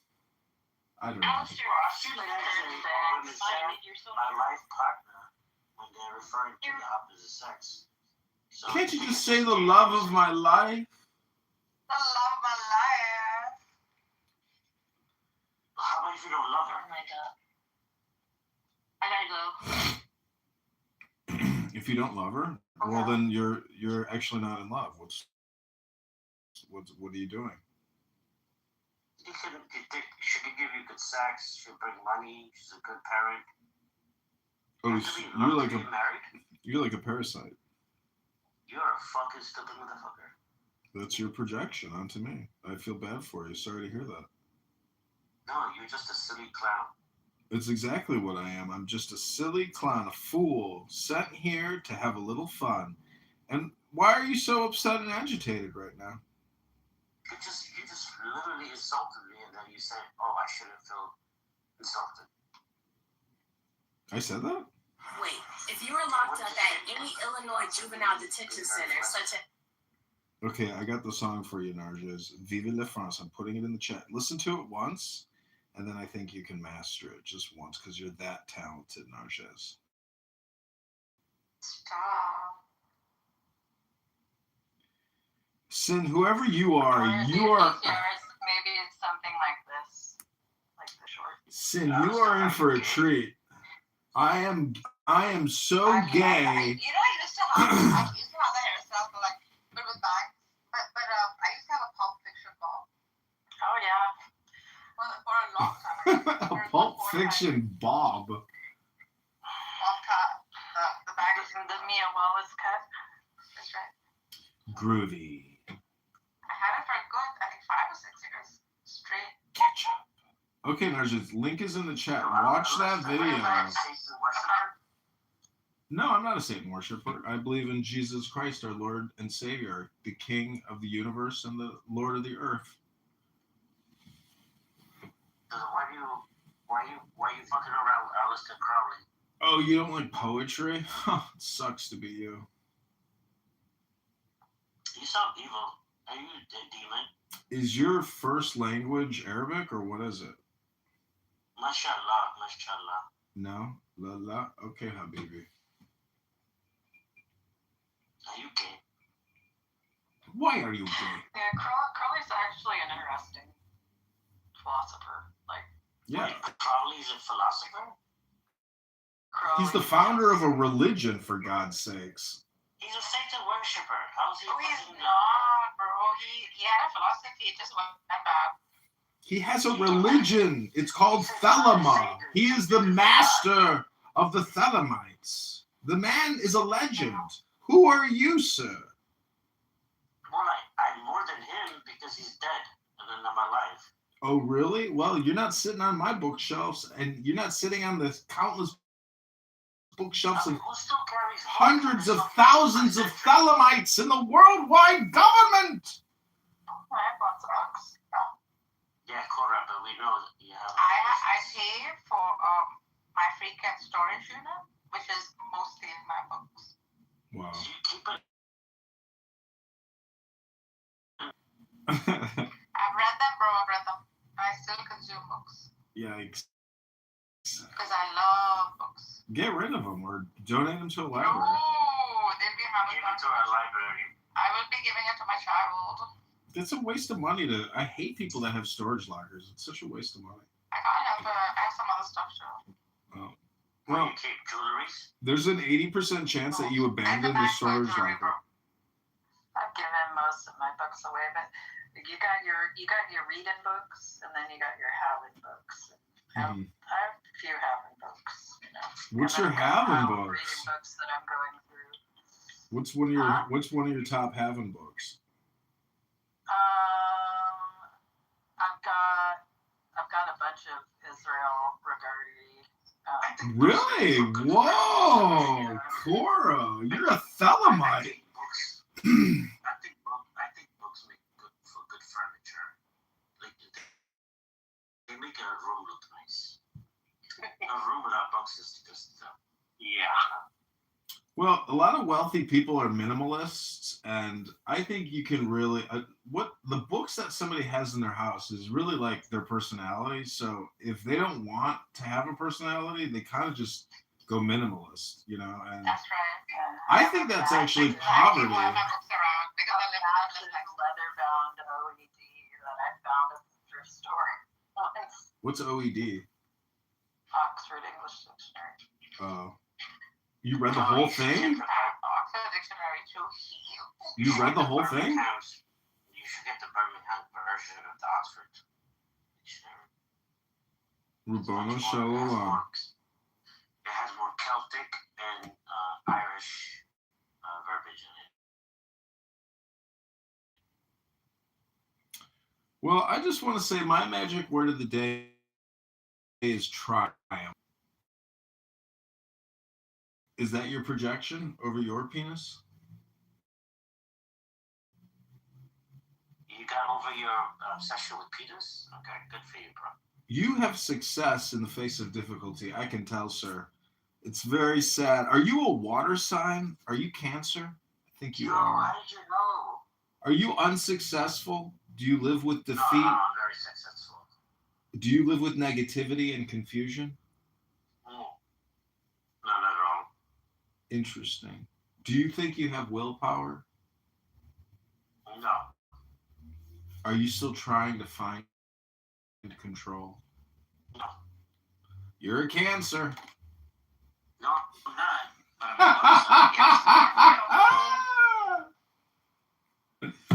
Honestly, you can't use your magic on me. Well, think Are you a things. Pisces, bro? You're a Pisces like me? How did you know? Because I'm a Pisces. I'm a Pisces Yeah, too. I knew it kind of. Oh my God, Cora, really? Yeah, my sun sign and my moon sign are in Pisces as well. So maybe Oh my God, chart Cora, is very listen, lopsided. I'm sorry for all the pain and suffering I've imposed on you. We're not best friends again. Not again, just for the first time. That's beautiful. We Pisces need to stick together against this, whatever those other people are. He's a Libra, I think. What are you? I found a picture of a similar one online. Look at this fatty. Like, I have a fatty like this. It's crazy. I'm a Scorpio. Yeah, I can tell. Yeah. Of course you are. They say Scorpios are the ones that possess the Holy Spirit. More like the feminine spirit. They say Scorpios are toxic to Pisces. Get away. I sensed it when I first met him. I could tell he's It says those born on November 6th are determined, creative, and tactful Scorpios, known as mellow Scorpios. They possess deep emotional intelligence and warmth while being exceptionally loyal and at times secretive. They thrive in careers requiring investigation, leadership, or creativity. Best matches are Cancer, Pisces, and Capricorn. Love life. They're devoted, intense partners who seek deep, authentic connections.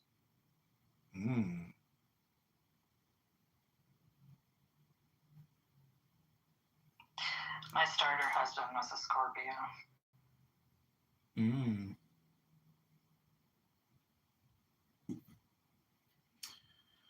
He ended up killing himself. Oh God. Long after he left me, like Yikes. 2 decades later. But yeah. Well, we're going to show along. Cora, you're just telling yourself. Damn, how old are you? I told you many times. I'm 52. Oh my God. I have a full deck of cards. You sound like you're 32. How old are you, Sin? There's a lot of things about me that are 32. I'm 27. You're 27? You sound like you're 57. You're outside the range, San. I stick to the half plus. You know why, Cora? Looks so young. Why? Because I'm autistic and I don't move my face. You know what's interesting is that I read today. I love it. I saw a video that the royal family never eats garlic, because they have so many meetings and they don't want to have bad breath. But I found it kind of funny. I was like, wait a second, don't vampires? Aren't they allergic to garlic? Isn't that kind of funny? Daniel, quit creeping my Instagram. I want to draw everyone's attention to the lovely Cora, who is on display at the image attached above. And I want to say congratulate her on her new calendar. You look lovely. And what a firm Wow, Cora, I didn't know you had so much ass. Holy cow. You did put my face on that. Woo! 50 years old, baby. Cora. That's scary. Ooh. Sin, would you take that? Would you rather have that ride you, Sin, or would you rather take that from behind?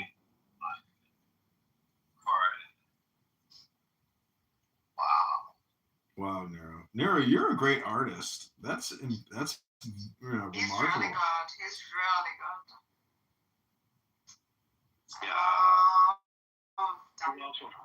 like that. I do guys like my paint. Can you put me on a muscular, handsome, weightlifter? Just say my tattoos, though. That's the thing. So. Can you give me a good one so I can put it on my Hinge account?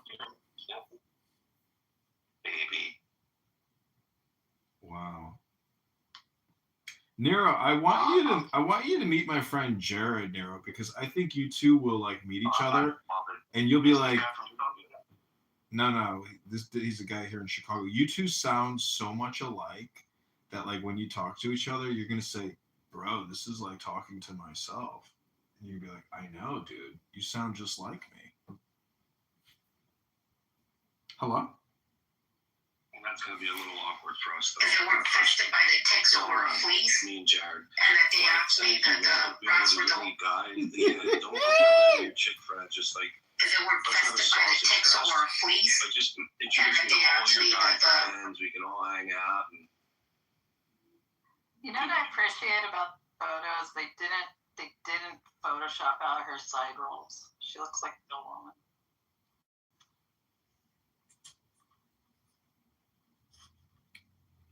I think it did pretty good with your face. It looks like that's pretty much what you look like, I think. Yeah, except for I would never be quite that tan. Yeah, I couldn't. Although she does kind of tan like I do. I mean, she is a little like that orangey bronze. Like, there's only been once in my life where I've been that tan, and it was after I was living in Nice. And I had spent like 3 months beforehand getting a base tan at the tanning salon because I didn't want to burn while I was in Nice. So, yeah. You know what's interesting is, what was I going to tell you? I forgot already. Rabboni Shalom, how was Nice? Did you like living in France? Was it nice? Look, what has the cat It was dragged? fun because there was, and the only thing bad about it was like the month of July in Nice, it gets overrun by like really handsy Italian guys. Mm-hmm. Like, it gets bad. I could have actually stayed there. I got offered a job at a nightclub. They wanted me to be like one of their go-go dancers. But, and I had a boyfriend, and he's like, "Oh, you can live with me." And I was like, "I don't know." You chose wisely. College. Yeah. Because it was like I was in my junior year of college when I went there for the summer. But yeah, there's a lot of I like the Mediterranean coast of France because there's a lot of like North Africans there and a lot of West Africans too. So it has an interesting like immigrant culture. So yeah, like the guy I was dating was from Ivory Coast. And then there's a lot of like expats from other countries like Australians and British. Cora, do you think that there's a speck of dust out of place in the whole universe?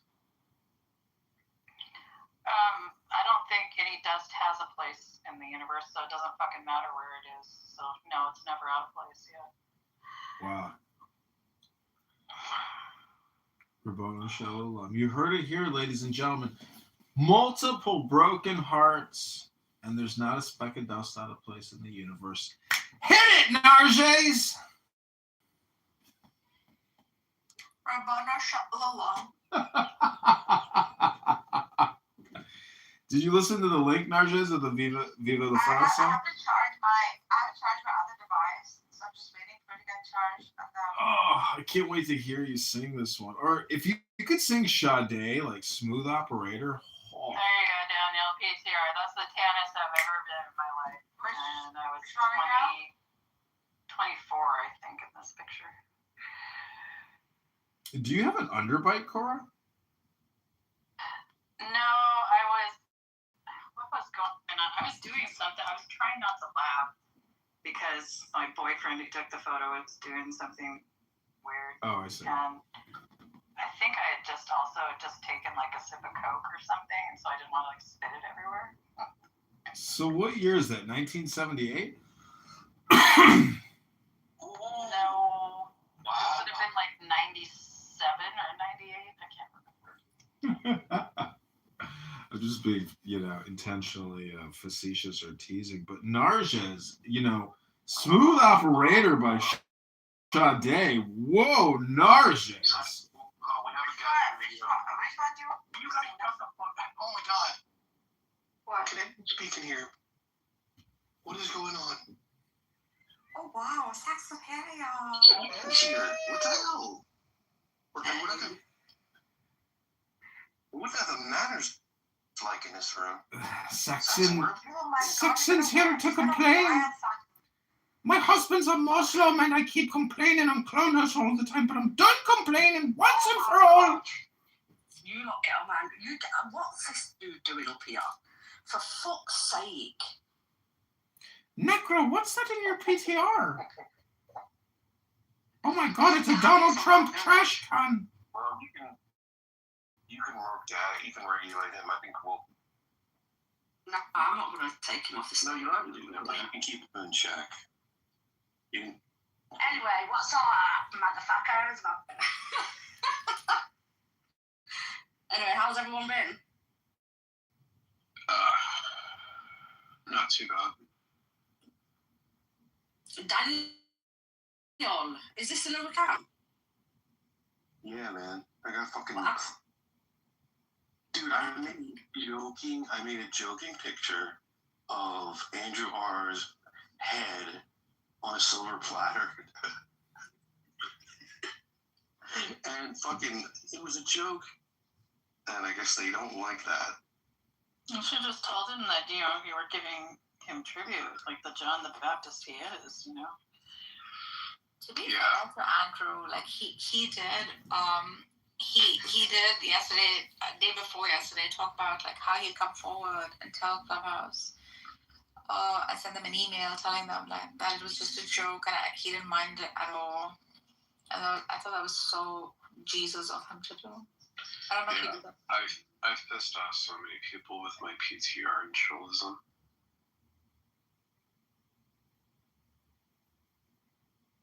Wait, why in chillism? It's like because they have some strong conservatives in there, or because they're just like always disagreeable? Just a bunch of idiots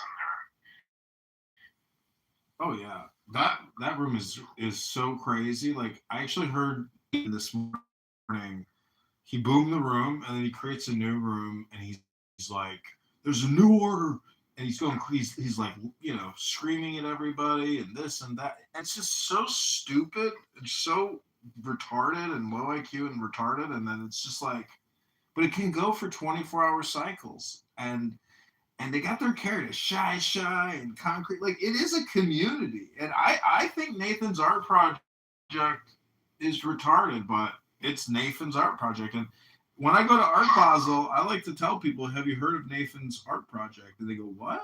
I go, "Oh, it's like this top secret art project." Hello? Yeah, it's like with my PTR, I think the song that is so fitting for it is Hide and Seek by, what's her name? Imogen Heap. That was her name. Well, Necro, I just asked President Trump to please come and save Chicago, to liberate Chicago.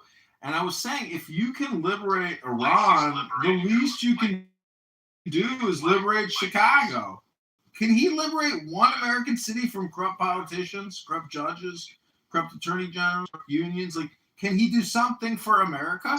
Can he make us great again? Hello? I mean, when he talks about when he talks about Project Freedom in Iran, I don't really care what Trump thinks about liberation. So. I know, but have you been to the gym today? Did you have any protein? Did you get any sun? Did you read a book? I did a lot of lifting, including pull-ups. Ooh, how many pull-ups are you doing? Just regular pull-ups. I know. How many can you do in one go? Right now I can do about usually at least 10. Wow, that's pretty good. Yeah, it kind of helps when you're very lightweight. So. Do you swing? Because when I do pull-ups, I do a swing, and that like creates a wiggle effect, and it makes it easier to do a pull-up. Yeah, sometimes I just feel like so fatigued after doing it. But yeah, I do it. Take the easy way out. So. Yeah, it's not easy. It's it's exercise. Rabboni Shalom.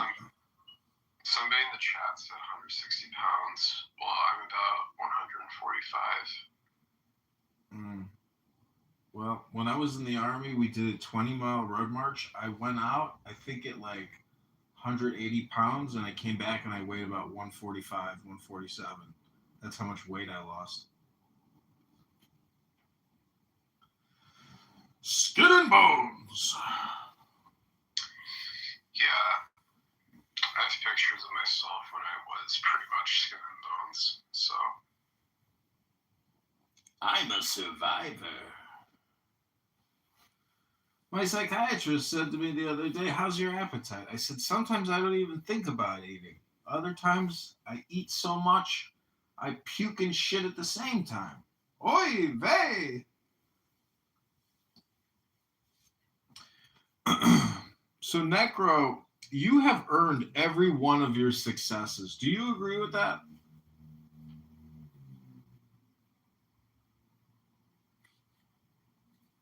sorry, I was cropping a photo. I was asking if you agree that you've earned every one of your successes in life.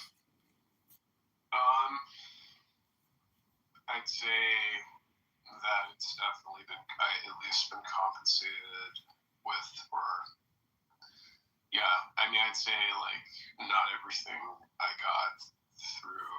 I'd say like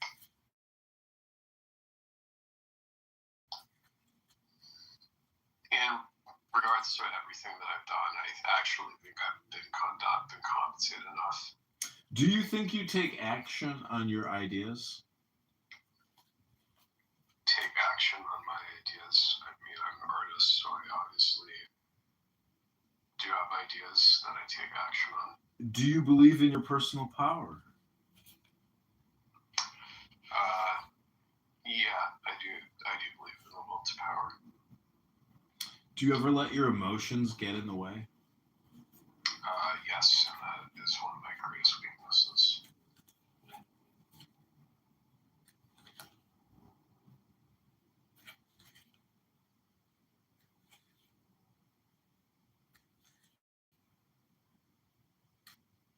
Okay, Narges is going to sing to us Smooth Operator by Sade.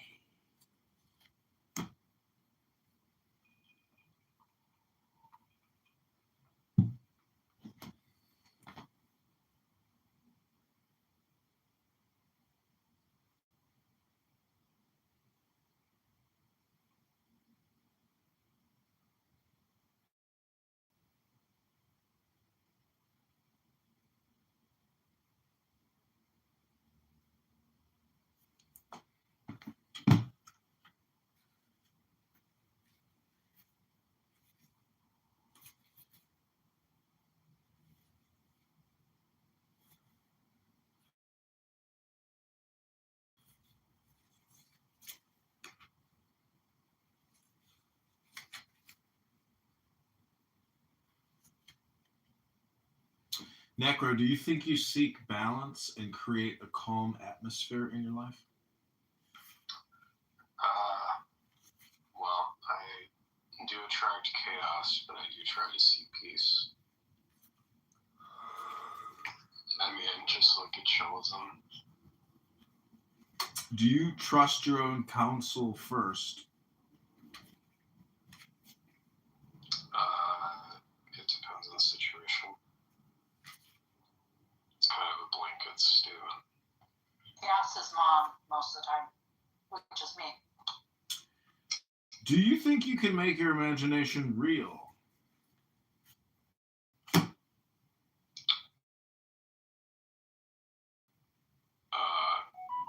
Good evening, everybody. Oh my God! It's the world famous concrete.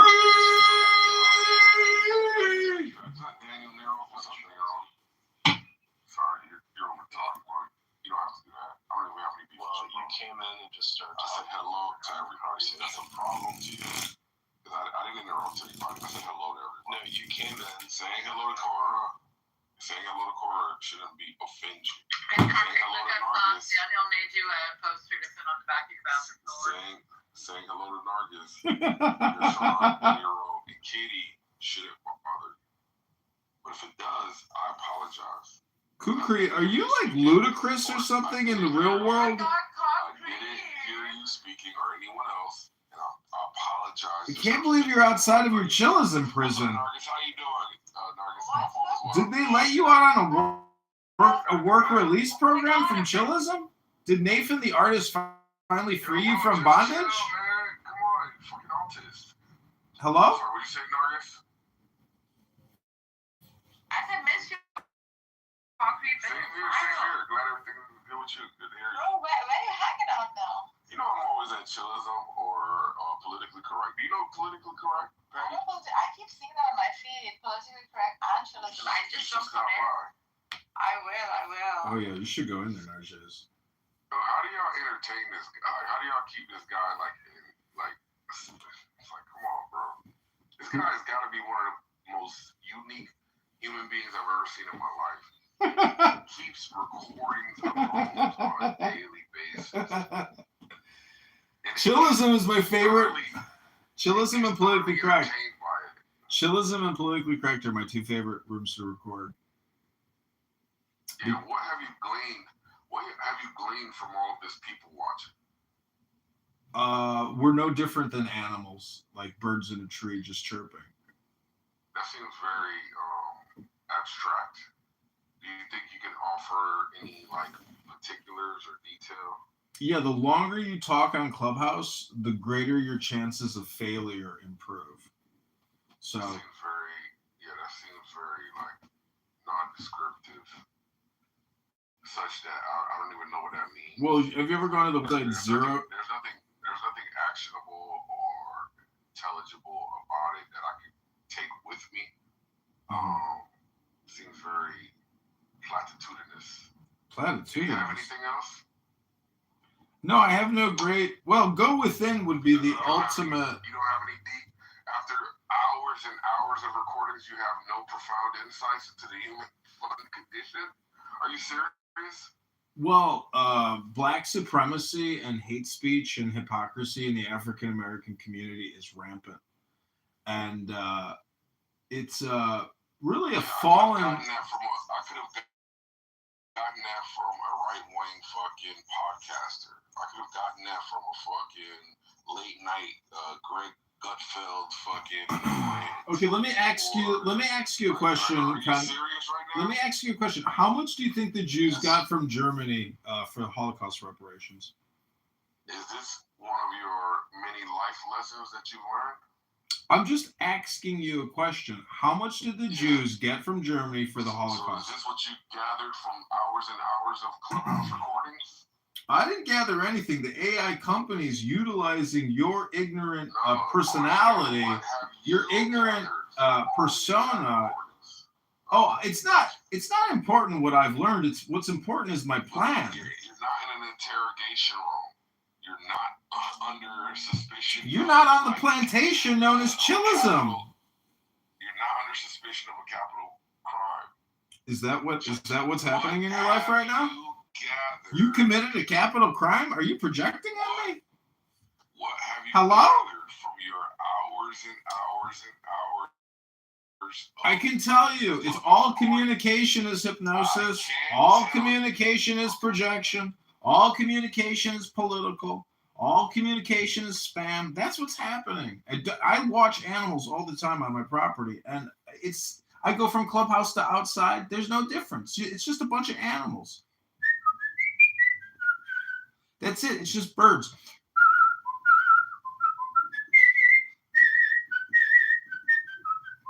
You're just the silverback in the cage concrete. You're the loudest silverback, just, screaming and yelling, like walking through the park. This, and that, and that. That's all you are. I mean, have you ever read a poem on Clown House? Have you ever read a book on Clown House? You're a loudmouth, silverback. And that's okay. You're part of nature. But, try to read a book sometime on Clubhouse for like an hour and prove that you have some type of personal responsibility or some type of intelligence. Because going into Chillism and talking with Shy and Nathan, the artist, and a dozen of the other characters in that room, like Lion, etc., and Lloyd and Jacobus. Oh, I was actually imitating Jacobus the other day, and I was like, I can actually do a good Jacobus voice. He has a thick accent. Anyways, the point is, all communication is political. It's all spam, and it's all projection. And be careful what you say, because when you finally realize what projection is, everything you've ever said really is just your projection. Hello?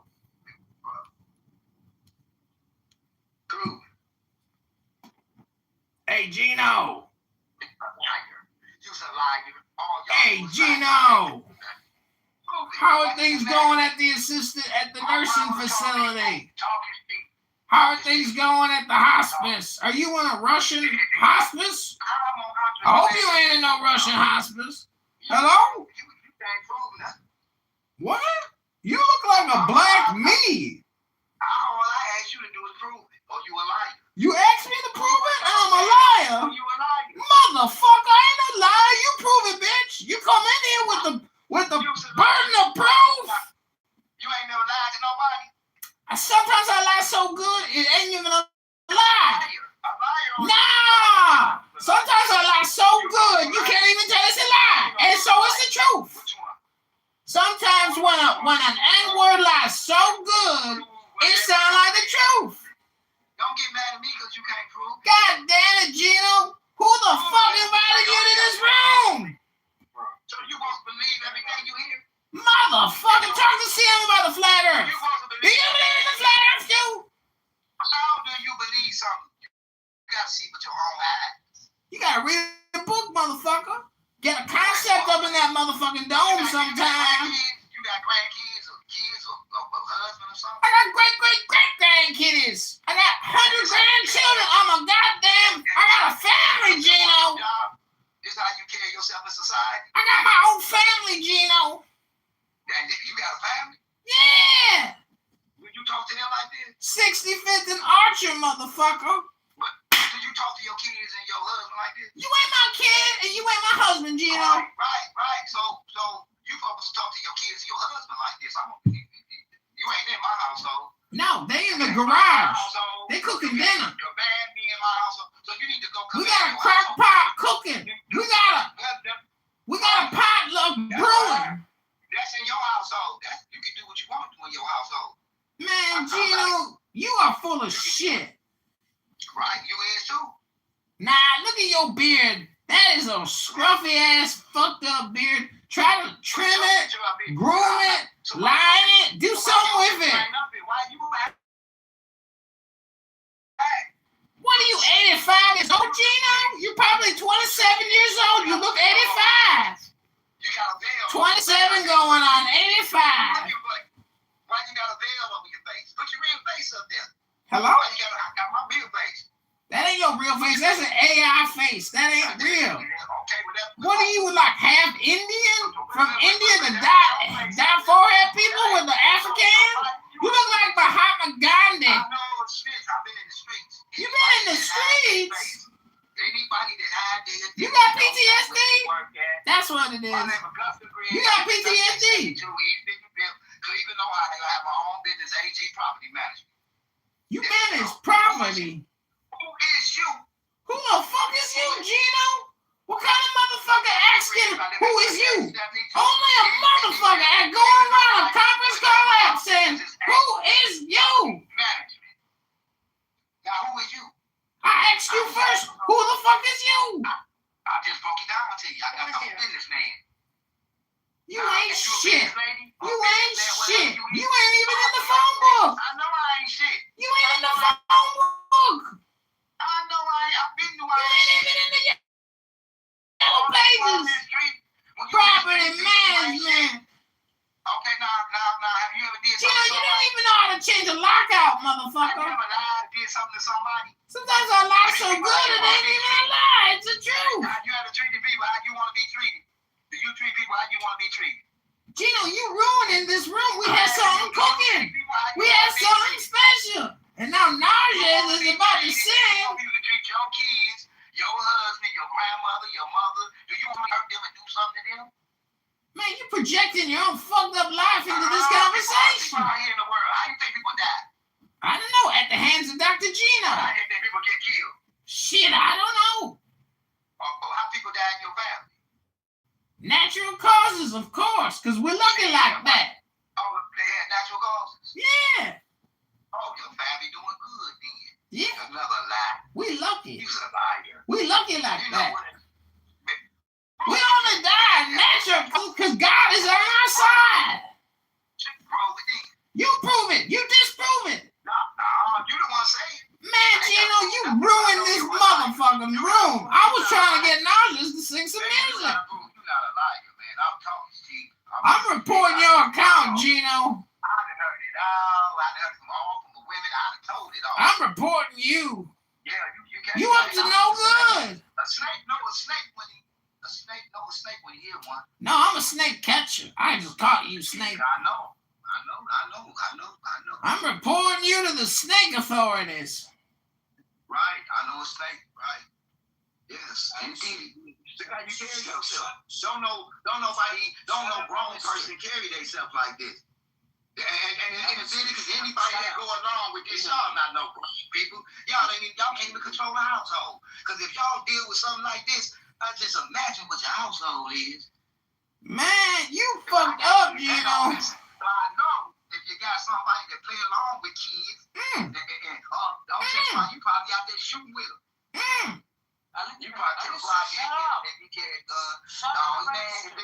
Are you telling me to shut up? No, you ain't got to shut up. Keep talking. Shit. Your own living not out. Shit. Be that boy another kid. Boobs at Victoria's Secret. That doesn't seem that bad, just because like it's boobs and it's probably like, you know, were they like fit girls? Very. I don't mind. I feel like I have an eye for like I can look at somebody and tell you what their size, what your size is just by looking at you at a certain framework. Yeah, makes sense.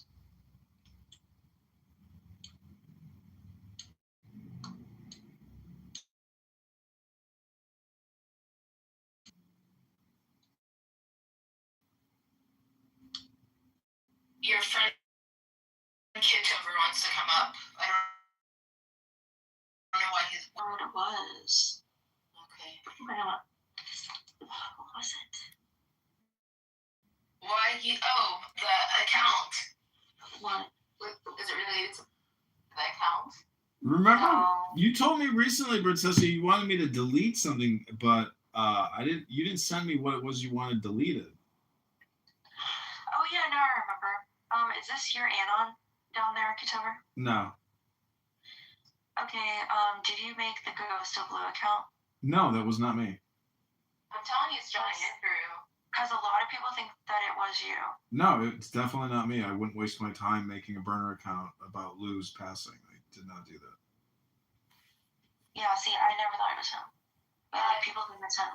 Well, the person that It's Bussy. It's fucking Bussy. Yeah, 100%. And the thing is, what's this guy? How do you know Kitover? Like, Because he's that kind of crazy fucker. It's got to be him. Or Abby. One of those two. Nah, probably Bussy. I don't think Abby would do that.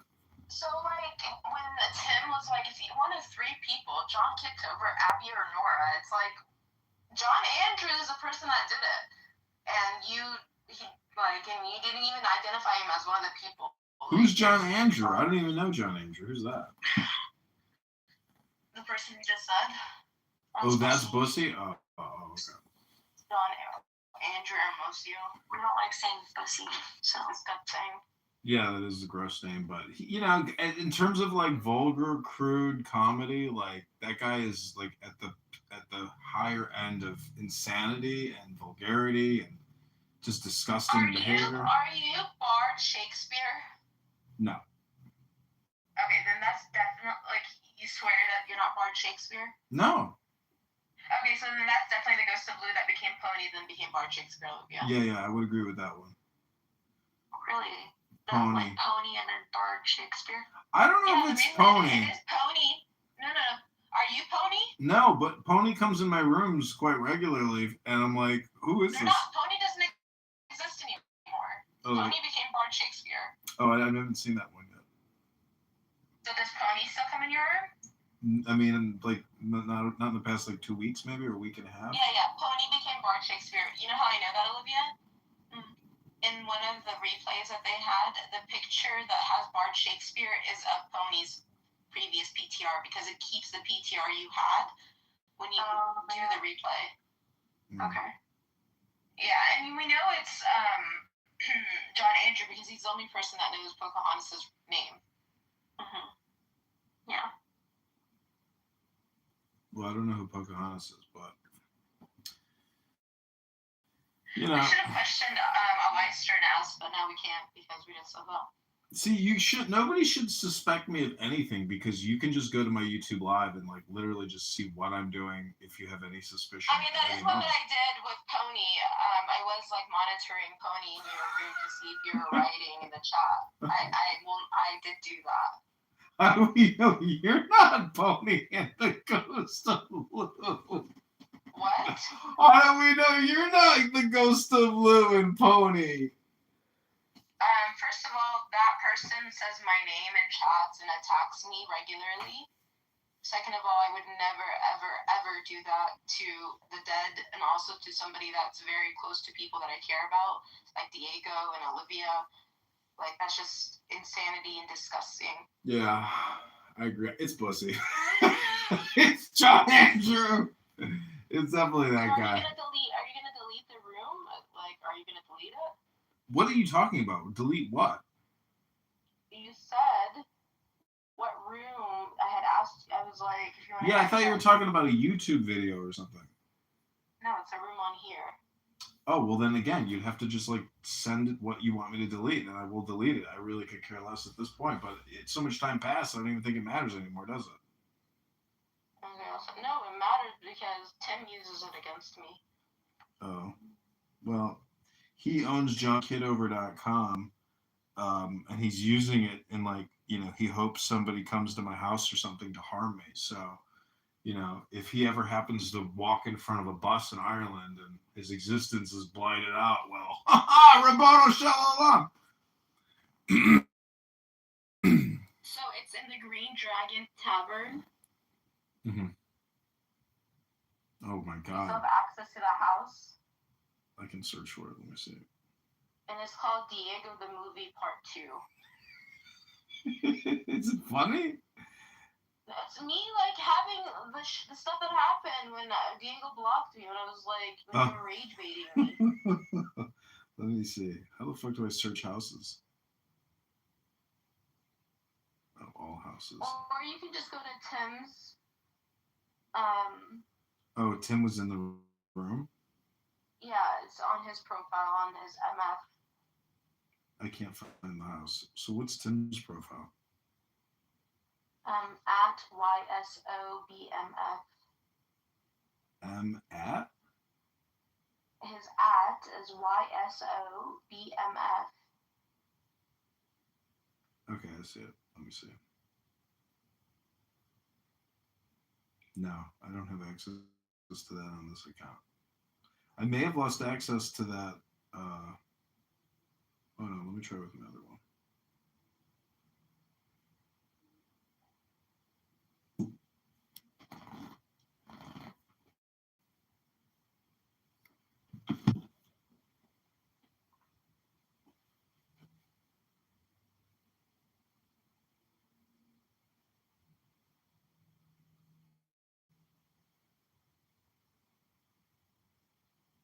No, I can't view the room.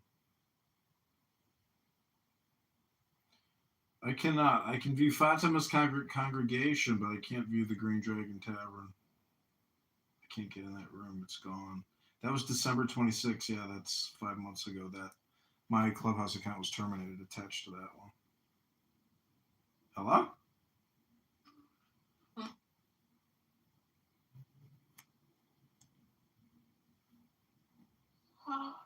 Like Tim was like, if you ever need a reminder, I have the replay on my profile.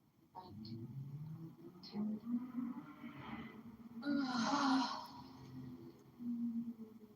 Yeah, I can't. You can't delete it, can you? No, I can't. That account was deleted or terminated. I knew it. Why can't you get that account again? Because I don't have that telephone number. I can't log into that account if it's still active. But I think they suspended it because there was a point like maybe a month ago or 45 days ago that like 6 of my Clubhouse accounts like literally were getting cut in front of my eyes. I was like, what? Oh my God! Wait, again. That account for sure was suspended. Mm-hmm. Like it has a hand wave. I can't view it, so I just Hold on, let me go in there, see if I can go. 1 second. I only have 2 accounts now, so yeah. You only have 2 accounts, Clubhouse accounts? Yeah, they clipped 6 of my accounts like 45 days Oh, ago. nice. So nobody can see it. There you go. You got your wish. Your dream came true. I guess when you clip an account, like your whole profile goes away. Yep. All the replays, so it wouldn't be on anybody else's profile? It's still on their profile, but when you click on it, it says error and you can't listen to it. Yeah. Oh, nice. Okay. Yeah, that's good. I didn't ever try to go in it, and that was the first time I would try to go in it. So, Kitover only has 2 Clubhouse accounts right now. That's not true. No way. Yeah, they He clipped. said that 6 of his got clipped. He has like 30. I know they clipped them all. I'm surprised that like they were able to see. The thing is that some people I think like keep track of me and then they like submit in whole or so, you know, like certain Democrat rooms they like I am the only enemy I think they have on the app. Are you paying for these numbers? Yeah, just for like 1 month for $15 and then I don't renew it. There's another way to do it. There's an app called like Text Now or something like that, and you can sign up for their free trial, get a telephone number, and then just cancel after like before the 3-day period. So since you're a drug user, maybe you'll know this. When I was on the bus today, going home, there was a black man a couple of seats in front of me, and he had what looked like some kind of joint blood. Like it was metal on one end. Mm-hmm. I couldn't tell if it was sparks on the other end, but I could smell something really heavy, and he had it in his mouth the whole time. Huh. And I'm convinced that he was like, and I looked at him, I was like, are you smoking that? Like, and he just like looked at me like confused, like, why is this bitch talking to me? Yeah. And then looked down at his phone. But I feel like it's on me. Like, how do I know if it's like how do you know if somebody is literally smoking that stuff or not? What, cannabis? I don't know what it was. It's like maybe like a cigarello, like. Yeah. No, you smoke. Well, why don't you just take a shower and throw your clothes in the wash? What's the problem? I literally did that. I can still smell it on me. I don't know. You probably just need to like take another shower and throw more clothes in the wash. You're not gonna smell. I feel like I need to pour bleach on myself. No.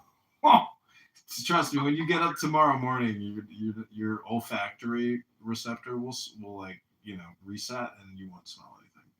Like my shampoo and conditioner smells so good, and I lathered so much, and I don't even smell it. I smell his freaking.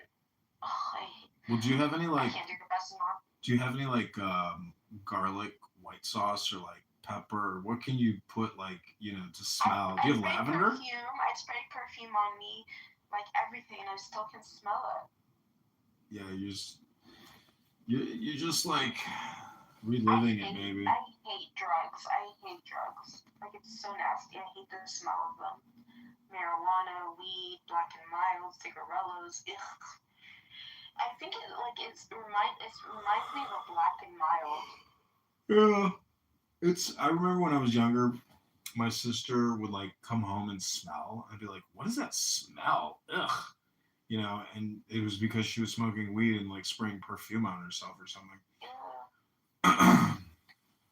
Yeah, but. Yeah, one of our receptionists at work, she like takes a hit of like a weed pen or something during lunch. Mm-hmm. Yeah, and she comes in, and like my boss like doesn't care. He's like, and we've kind of been like, hey, she's definitely like, it smells like weed up front where like everyone is. Mm-hmm. And he's like, yeah, I have noticed that somebody's trying to cover that smell with perfume. Yeah. It's horrible. You can always smell it. Like if you don't smoke. But she's like such a happy, like sweet person at the same time, so it's like. See, she's just high all the time. Yeah. Cannabis is the one chemical drug that you don't lose your like common sense in a way. Like you can still function without it. It changes your consciousness, but it doesn't like it's not like drinking, where you can become mean or you can like, fall around or drop things or drive. It's it's a mood consciousness, modifier, but the smell of it, that's why people do edibles. But the vape, you can still smell that too. I know, because I hate when people act like, oh, I have a pen or a vape. It's like the same stuff. It's nasty. I need to create my own country where no smoke is allowed.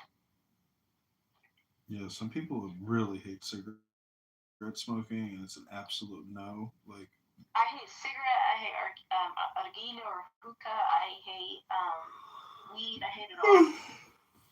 I can tolerate cigarette smoke if I'm in love with you, but that's it.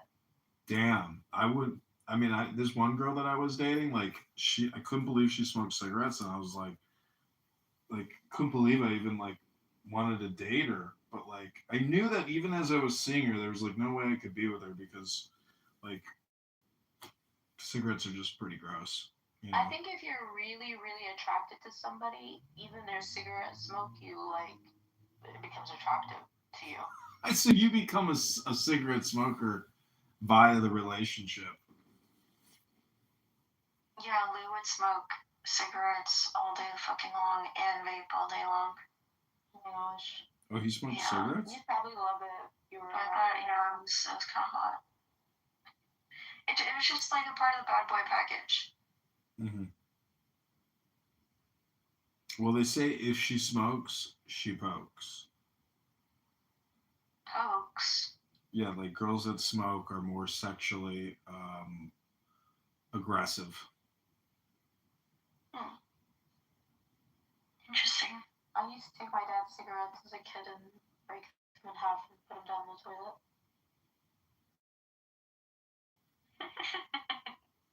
And then one time I hid a box of his cigarettes and I was in school. My mom came to school. She's like, where'd you put your dad's cigarettes? I was in elementary school. I'm not even kidding. She came to school for that. Yeah. We were poor, so they needed to know where the cigarettes were. It's not like they could just buy some more cigarettes. That's hilarious. I need to speak to my 5-year-old daughter right now. So let me ask you a question. Ladies, do you think that all life's answers are within you?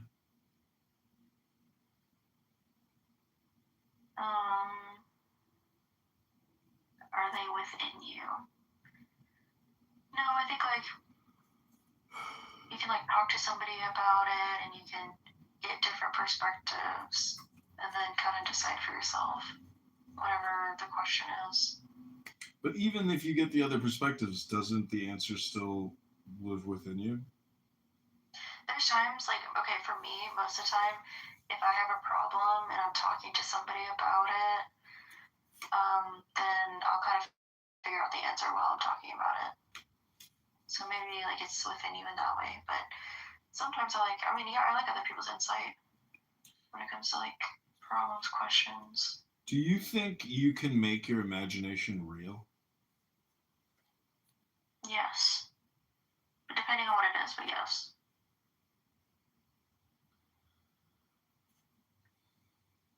Do you think you can make your imagination real? That's the question you ask when you're high. Well, I'm looking at a tarot card for the magician, and it says creative power, skill, adaptation, originality, and self-confidence. Those are the positive aspects. The negative is insecurity, ineptitude, weakness of will, illusion, and manipulation. And we all know how much of a manipulator Princessia is. Oh, is this about her? No, it's not about her. I'm actually just looking at the little quotations and then making them into questions.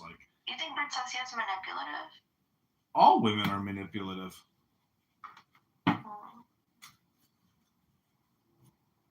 But everyone's manipulative. It's not gendered.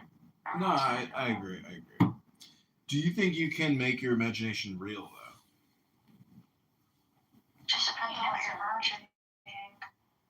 What? Yeah. It imagining if like I'm flying in the sky and there's like rainbows and unicorns around, and that's my imagination, then no, probably not. But like if it's just something that's kind of realistic that you want to happen, and then like you work towards that, whatever it is, and yeah. It's basically like visualizing your to-dos, but some people can like use their brains as like 3D computers, where they can actually like, if you're smart enough, you work in engineering and all that, electrical or software, you can actually like visualize, what you're trying to build in your mind's imagination. Because the brain is basically just a computer simulator, 3D simulator. I don't think I have that in my brain. Well, you actually have that ability. Just next time you're like, before you go to sleep or something, close your eyes and try to use your imagination to visualize like a landscape and a painting or something. And you're like, oh, actually, I can use my mind to like visualize, when I close my eyes. I think the closest that I've gone to experiencing that is my dreams. Like sometimes I'll realize I'm dreaming and then I'll start controlling the dream. I'll be like, okay, I want this to happen and this to happen, but my brain really doesn't like that. There was like I was having a happy dream and I was like, okay, like I want this to happen once I like was able to start controlling things, and then my brain is just like basically made it start raining like acid in my dream, and it was kind of like it wasn't like burning my skin bad, but it was like stinging it up, and I kind of took that as my brain is like, no, like you're gonna wake up now, you need to not do this, like the opposite's gonna happen or something. And then I couldn't control the dream after that, even though I was aware that I was dreaming. Have you ever seen the It movie? happened like maybe 3 times. Have you seen the movie Free Guy? No. Link is But with Ryan Reynolds? Yeah. No. I saw the preview or the trailer the other day, and I was like, oh, that's interesting, because it's kind of like, The Matrix, and it's a little bit like Clubhouse, where, based on your perspective, you might think some people are non-playable characters or like primary characters. But anyways, the concept, it's just like a philosophical type of, point of view, but We should watch Wuthering Heights. I think I saw the old black and white one. What is it, Olivia? Shouldn't he watch Wuthering Heights? Have you seen the old black and white one? No, but there's a few of them. I watched one of them. I forgot which one it was though. I watched one of them all the way, and then there's another one that I watched a bit of. Yeah, you should watch the 1939 version. Putting the link in the chat. Because if you're a big fan of it, That's crazy, Olivia. If I didn't like leave early, I would still be on the bus right now going home. I'm glad they let you leave early. It's nice. I'm like, hey, can I catch a 10:30 bus? I'm like, yeah. Where were you at? Are you working or what are you doing? Top secret. Oh, you're serving jail time? You're like, yeah, fuck, really? I didn't say yes. Well, what do you mean? I gotta leave at 10:30. I gotta catch who the fuck? I can't believe you guessed that right. That's crazy. And now John Andrews like listening as Anna.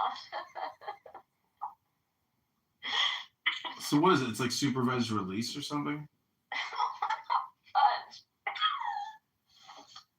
Yeah, she's like Epstein. I mean, I've never gone through the legal system like for that type, like anything like that. So. No, all my charges have been dropped. I have never had I have a clean record. Oh. Contrary to Issa. She's on house arrest. She has to be home by 10:30. I was supposed to be in New York City right now. I'm waiting for the April. So that's why. You're still living the dream. Still living the dream. Imagination reality. I think he just came home. Hold on. Oh, okay, I got it. I'll be right back. What? I'm so confused. Sweet. Who are you, Olivia? Olivia, have I ever talked to you on this app? I don't think I have I? No. No, I'm usually in the audience and not talking. Smart. Sometimes I think I should actually just stop. I should keep using the app, but I should just like stop talking on it forever. You have us on YouTube. What do you mean? You're literally live streaming on YouTube right now. Yeah, I know, but what I'm saying is like I think I should just like never talk on this app ever again. Just like record it, but never ever talk on it. That would be like the optimal way to use it, like the way that Olivia uses it. It really does save me a lot of the time because sometimes I want to argue with people. Sometimes I want to involve myself in like certain conversations, and like I just kind of avoid drama. Yeah. But I think it'd be better if you're not engaging, if you're not benefiting from conversation or talking about topics that you'd like. I think it's more beneficial to listen to a podcast or a lecture or YouTube than this app because there's so much nonsense on here. Yeah. Like people who claim to be like experts on and I mean I have learned from Clubhouse, I'm not gonna lie, I have learned, especially relating to Islam, that those people are long gone. Like they're not on the app anymore. I can appreciate trolling, if it's funny. So I think that's like one thing that this app has that like other places don't have. Yeah. It's just like people insulting each other in real time. It's kind of funny. Like that's why I like Rich so much. Because he comes on stage and he just starts insulting somebody that like I don't know them, but like he just gets thrown back down. It's so funny. He's one of the most intense people on this app. Like he is tough to tango with. That guy is like intense. He has you beaten with look at this tweet. It's so bad. Look at this tweet. It's so bad. What is it? Oh, I'm scared. What? Oh my god. Yeah, that's insane. But you realize what you're seeing later. Yeah. It took me like maybe 5-10 seconds to like see it. I was like, okay, I don't see his thing. So, yeah, that's crazy. I hate X. I know, it's horrible. Was it always like this? Like, because I never really was on it before Elon. I've been on Twitter since 2009. Like, how has it changed since Elon? What's your profile, Princessa? I don't have one. Oh, you're not using it anymore? No, I do. I have like a burner one. Like nobody follows it. Oh. I don't know. Before, like from 2009, it's changed over the years. But the one thing that I think is good about X is you can grok any tweet. Okay. And ask it like I don't know how to do that, but I've seen that. People are like, can you verify if this is true? Is this real? Yeah, like it's literally on the, so you look at the timeline and then just right by the hour on the right,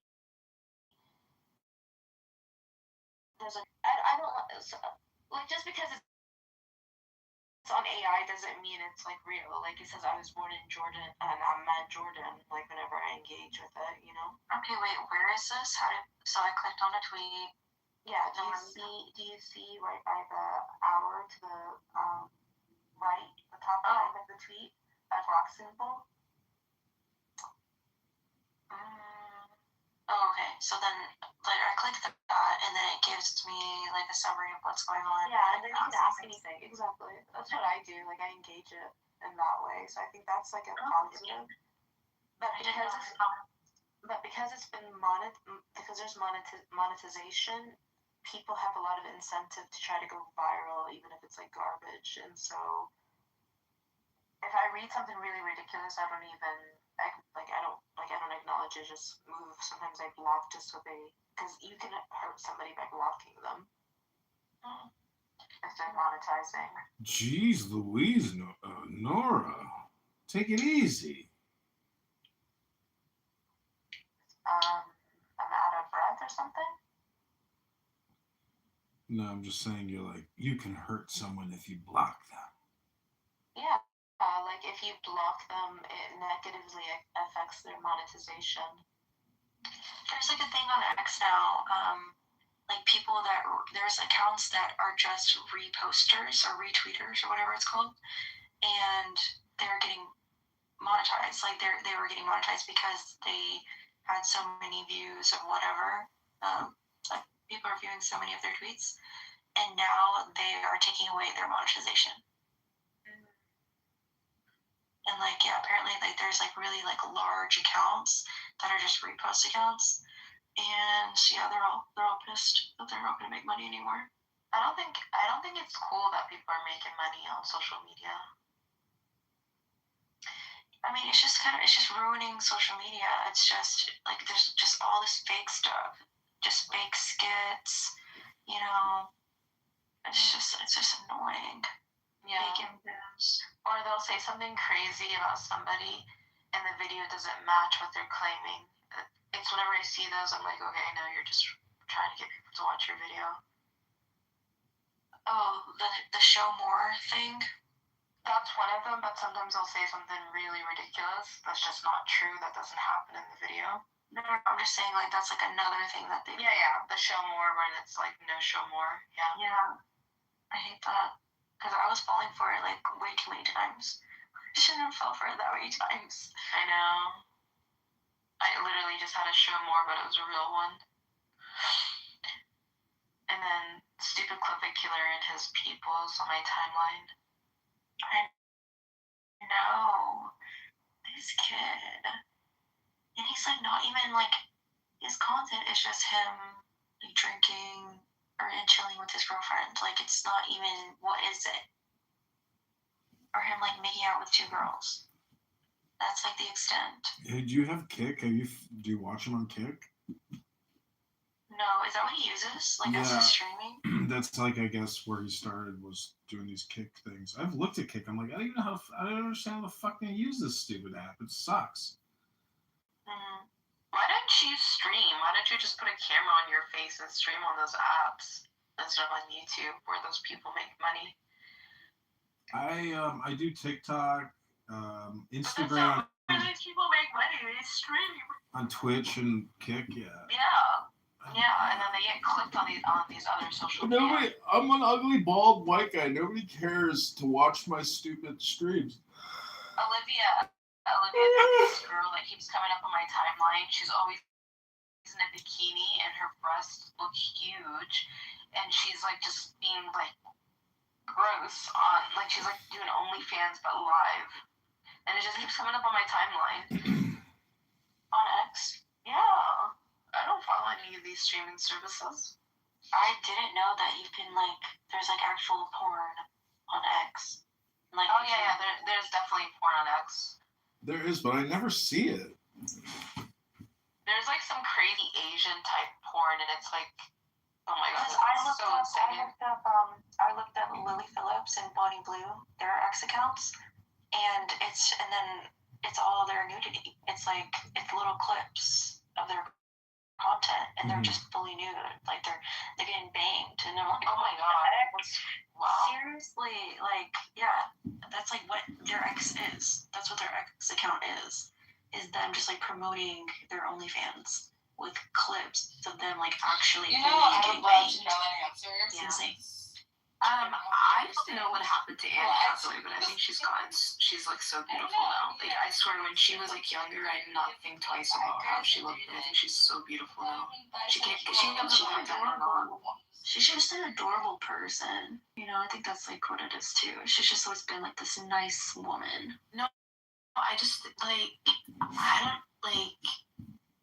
don't know. It's not even about her.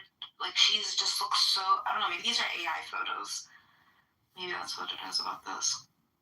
I thought when she had her transformation from in Princess Diaries when she like became pretty or whatever. Yeah, like Princess Diaries. I thought Like, she was pretty then. Yeah, no, what I'm saying is, like, I didn't think twice, like, about her. Like, I was like, okay, cool. Like, also Reese Witherspoon, I find her so much more beautiful now than when she was, like, younger, too. Mm-hmm.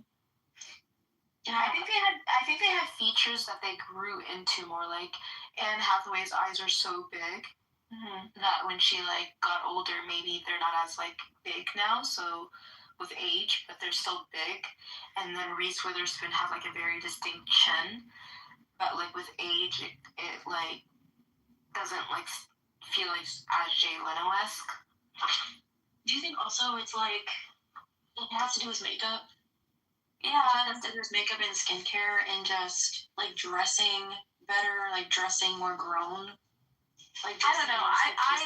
I really just find them like so. Like Anne Hathaway, she just looks so beautiful to me. Like again, I did not think that. You should review Dan's she was X account and consider early whether or not he days. should be arrested and his But weapon the personally opposite, confiscated. Julia Roberts. Terrorist. I didn't realize how beautiful she was when she was younger. Like Pretty Woman. I didn't realize like she was so gorgeous in Pretty Woman. She has a very like distinct look too. Like she doesn't look like a generic person. Like it's not a conventional look, but it's beauty for sure. Yeah.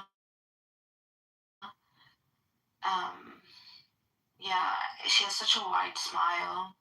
That's one of the things, like, you're gonna... And she has an interesting, like, her lips were interesting, especially back then, you know, when she's, like, young. Her lips were interesting, and her nose also. She has, like, a pointy nose, and then her chin is pointy, and then she has, like, this curly hair, and then she has, like, nice skin, and big eyes. Yeah, she's very beautiful. I think she has dimples.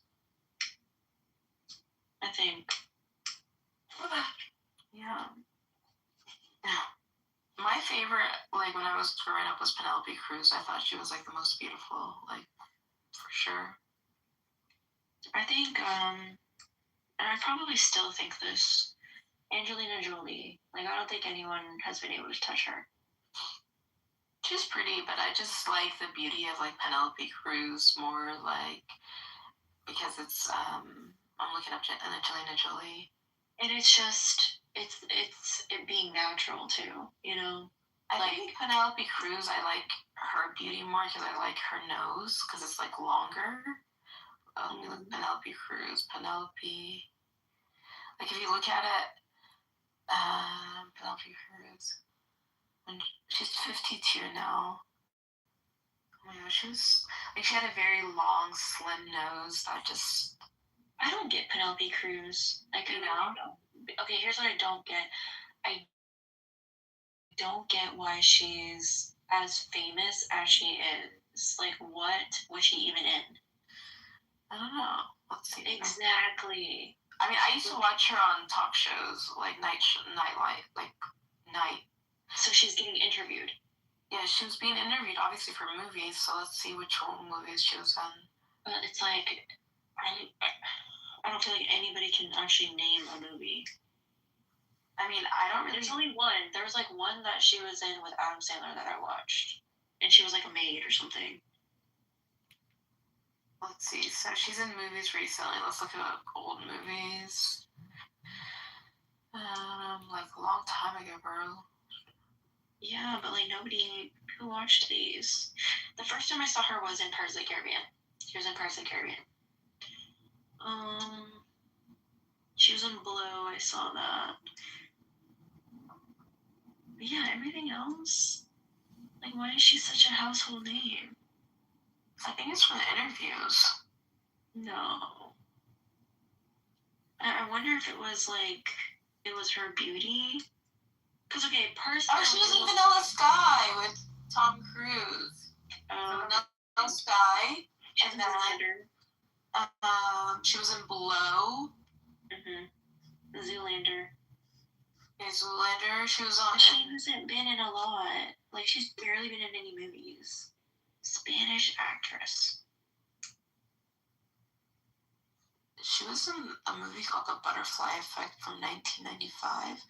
Is that the same butterfly effect with Ashton Kutcher? Or is that a different one? I wouldn't think so. I would think.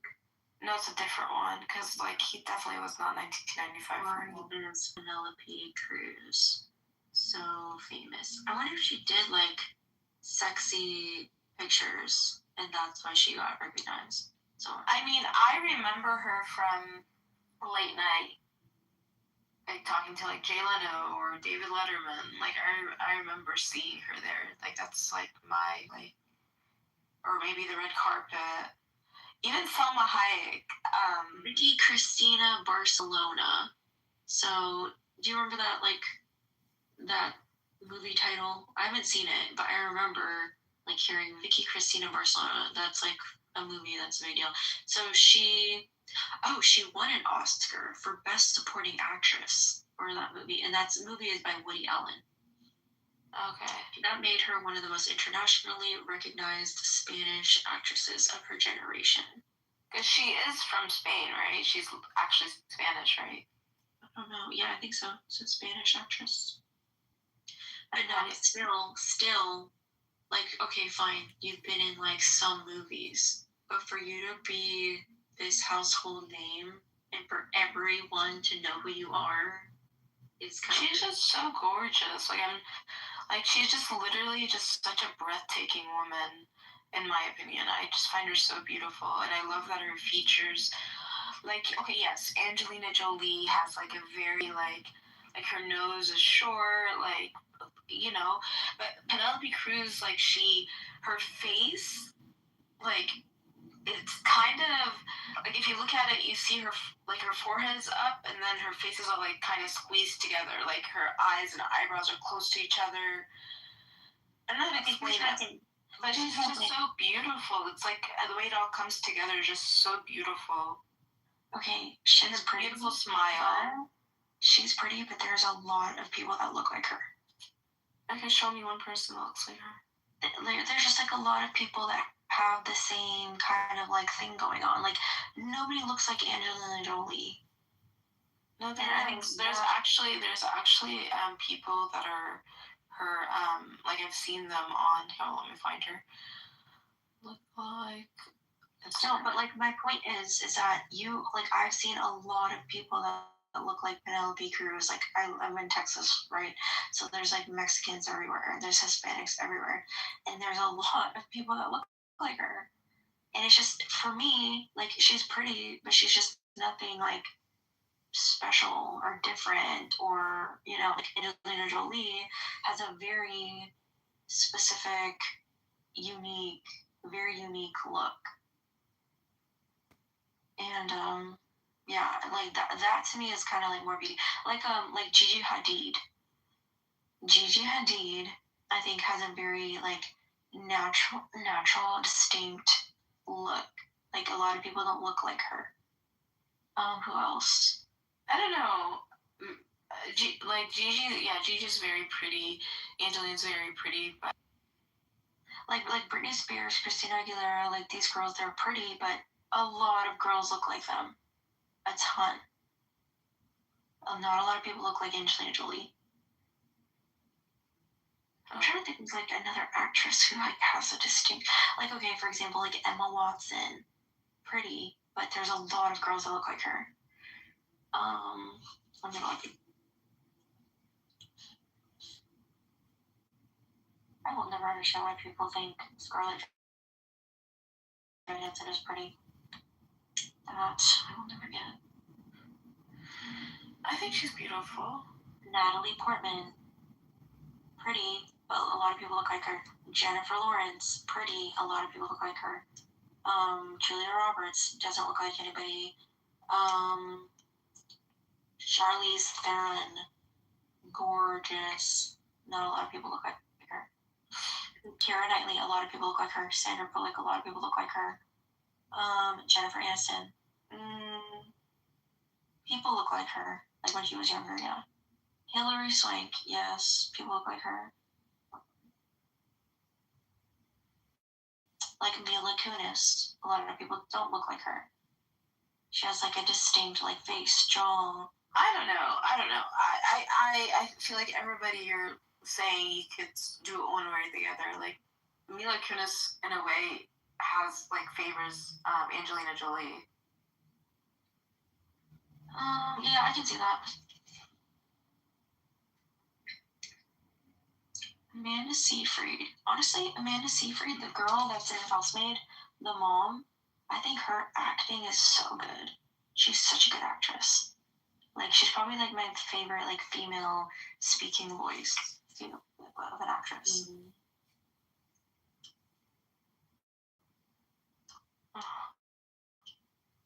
Like Courtney Cox.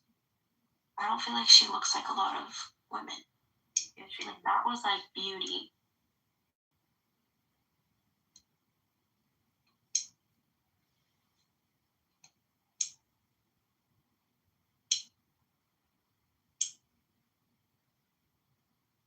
Yeah, Courtney Cox. When she was young. Who looks like her like that? Gorgeous. Holy crap. Gorgeous.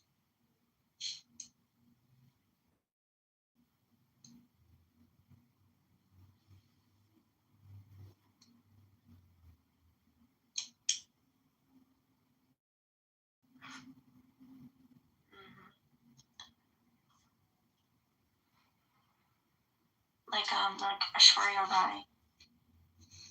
Nobody really looks like her.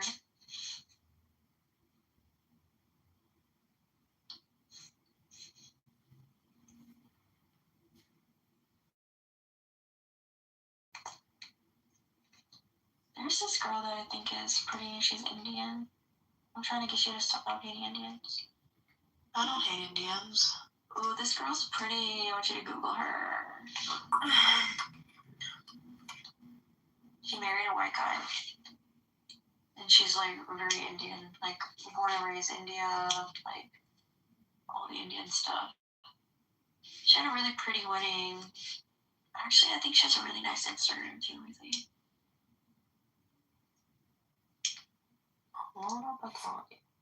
Okay, no, that's not her name. I always do that. Her name is this.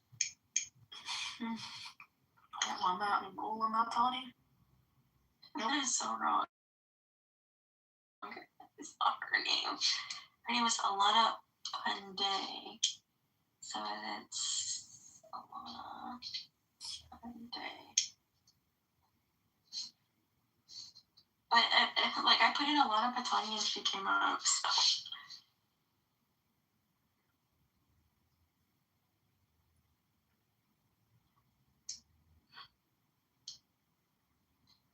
Like I like her look because she still like looks Indian. She doesn't have like the full like European features. You know? She has lip injections.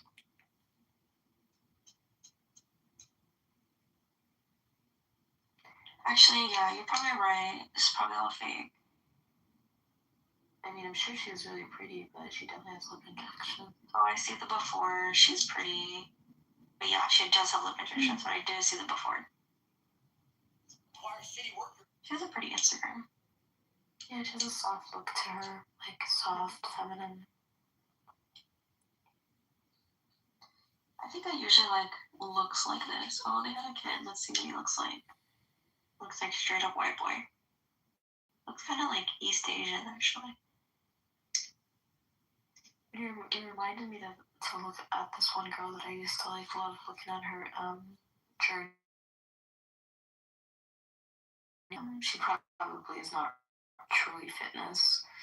It's probably what's it called? Dr. Bot, but I guess she got rid of it. Oh, that girl I sent you, the Indian girl, it's like Chanel, the Chanel girl. She's an engineering student at NYU right now. I feel like I remember that. When she first got introduced, when she first got like known and stuff. So did you know her beforehand? Before I showed you? Yeah. I mean, I've seen her on my social media. I just saw her for the Chanel walk. Yeah, I think it was like maybe a year or something. Love her, I hate this smoke. I'm so annoyed if it's that girl's Instagram. I guess she took it down. Who was her boyfriend? I forgot what his name. He's the Kentucky basketball player. Miami player, Kentucky basketball, Miami. It'll probably come up. Player. What's his name? No. Are you still there? Mm-hmm.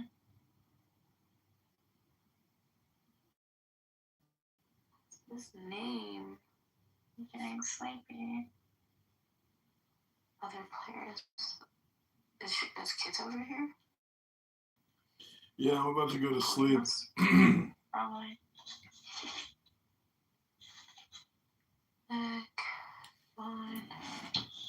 White boy. Yeah, I'm about to go to sleep. Good night.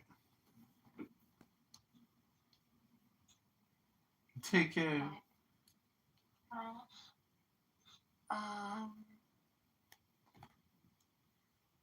The most interested in keeping Venezuela afloat. Our treasurer. Doesn't Cuba have still bases? Do you have a husband or like a boyfriend? No. Not weaponry. Like, because I was gonna say, do you keep your boyfriend like company while they're taking a shit? Like, talk to them like through the bathroom door. That's my favorite thing about friends with the few Russian pro boxers that that won the gold medal at the Olympics, and it was interesting about them. They're older than me. They would train with the Cuban boxers, and and of course I know this is a little bit of a derail, but the relationship that they had was pretty. It seemed to be pretty pronounced, and even if you look at like the special forces in Cuba, most, at least the leadership, they went through. If you were going to go through our version of West Point, you would go to the Russian military academy, and where they'd have to learn to speak fluent Russian. They are absolutely Cuba has been a belligerent state against the United States. Since really their inception in the late 1950s, when they came into, this regime came into power. I don't know. It's weird that people stick up for Cuba. I mean, look, I get it. When it comes to Batista, he's not the greatest person. Like in almost all of Latin America, it's just like you're having to choose between shitty people and shittier people, and everybody's shitty. But it's the Cuban. This is obviously a failed experiment when it comes to the Cuban people. I mean, you have like the largest humanitarian disaster that's occurred, and that was Venezuela. At least in the Western Hemisphere, for over the last decade, where they sent millions of people into neighboring countries, including the United States, and then with Cuba, of course, a lot of people have been fleeing there. Most Cubans will say like a phrase that's basically that the best of Cuba has already left, which I do agree is largely true. Cuban Americans, they're the one Hispanic immigrant community that since the late 1950s, they outperformed white Americans, native-born Americans by and large. And we've had the different waves of immigration since 1959 that have come in, and it is kind of a fucking shit show. And yeah, but is that a fair assessment? Don't think that Pepe is on your side. He hates Mexicans and beavers in Cuba. That's like a false equivalent, right? Because No, how are most you Cubans measuring? are white, by the way. Like, this is fucking retarded. But how are we measuring like that against like white Americans?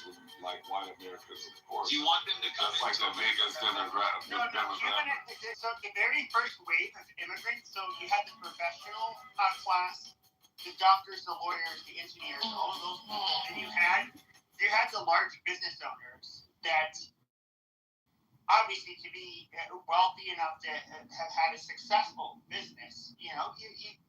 You're obviously the people that felt compelled to leave Cuba originally and had the means to do so was that class of people, and they came here to the United States, and they already had this skill set, and yes, they absolutely did better than the average American. I mean, which makes sense because it's a self-selection, bias, really. Yeah, my aunt, she came over. Who's this bitch saying, It's my aunt. She was a psychiatrist in Cuba, and she came over. Wait, bro, come on, y'all. Why did you guys drop her? He was on her side. I got her. That's tight in the orange. Are you okay, man? Oh god, this stupid bitch really thought he was on her side. I didn't think he was on my side. She's like, snap. And he was about to start saying dirty Mexicans and niggers and specks and pikes.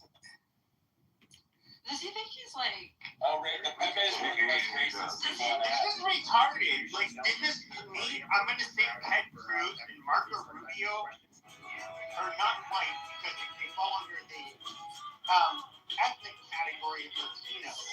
Like, they're clearly fucking white people. They're white, yeah. This is fucking retarded. I'm not going to play this dumb. That's why they're split into two different like categories. Yeah. There's the black, Latinos and the white Latinos. Worked in the accounting side. And the white said the security. Invested in 2 asset classes for which he was like 20. This guy needs a hobby. Telco I'm hating. It's really like his stick is Yeah, like Wait, 5-year-old. that may get started. Just wait. She was about very wealthy, independent little. woman because she was married to No, wait, she calls you little twink. In those days, women could hide their wealth. Oh, Yeah. what's up, Batman? Shots fired! Shots fired! I don't care what an obese Arab thinks of me either. He's so loud. Oh my god, it's so funny. Got winded from laughing. I'm not Arab. Whoa. Little white girl dropping the F-bombs. I'm looking at it. I just like after she dropped the nigga. I look at her PTR, and I'm looking at her and like, oh, what's funny is I'm not Hispanic, European, 100% European, and it's just like amazing. Like you look like somebody who could be from my family. Here you are dropping nigga. But because you think so, because you're ethnic. Hold on. I understand. Hold on. Yeah, sure. So you have plus the Cubans that are white. Okay, but you guys tried to lump because you all have the same ethnicity as people that are brown and black. The white Latinos will think like, oh, I'm part of La Raza, which no, you're not, because La Raza, there's no such thing as La Raza when it comes to the fucking ethnic category of the fucking Latino, because you guys are literally of every fucking race. This is retarded. Can you let us say something, bro? Well, no. Hold on, sir. I said nigga. I mean, see what the problem is.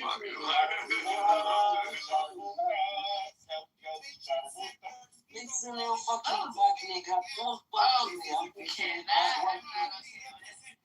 Yeah, and see, who was that saying that? I think that's you, Batman? Yeah. out your fucking mouth. Oh shit! I mean, look at Canelo Alvarez. Okay, he's a person who's clearly of mostly European descent. Redhead, looks like he's fucking Irish. Then you get Sammy Sosa, who I believe is from the Dominican Republic. Okay, who's obviously none of us would consider if he was born in America, we would call him black. It would be a very simple category. And yet, okay, all of these people call themselves Latino. Then we can look at like the Argentinians, a lot of them with their fair hair, their fair eyes, their fair skin color. They're nearly 100% European. We can look at that. We can go to Peru. Hold on. We can go to Peru. She's yelling. Yeah, okay, shut up and let me finish. You can, okay, then shut up and let me finish. And I want to yell. Okay, but then we can go to Peru. Okay, where they're mostly Amerindian, they're the native people, the people that everybody in Latin America are racist against. We can go to Mexico, where the majority of them are mestizo. They're a mix of European and Amerindian.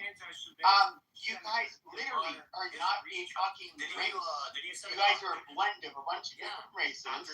And some of you guys are nearly pure European, some are nearly pure Amerindian, and some are nearly pure black. Okay, so like, that's your bitch ass now. I got it. But in other words, a white woman like you don't get a pass to say nigga. Well, I mean, actually, she does. And here's why. That's true, because I'm I'm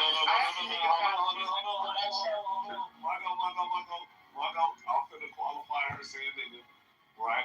And you have your waspy ancestors today, right? Because they created something called. Hold on, shut up, bitch. Shut your bitch ass up. Before I escort you out of here. You have to fucking. Alright. You can't handle yourself. You can't handle yourself. Go get a new car. Anyway, look. Because this is all I'm gonna do, right? The one drop rule. Not only that,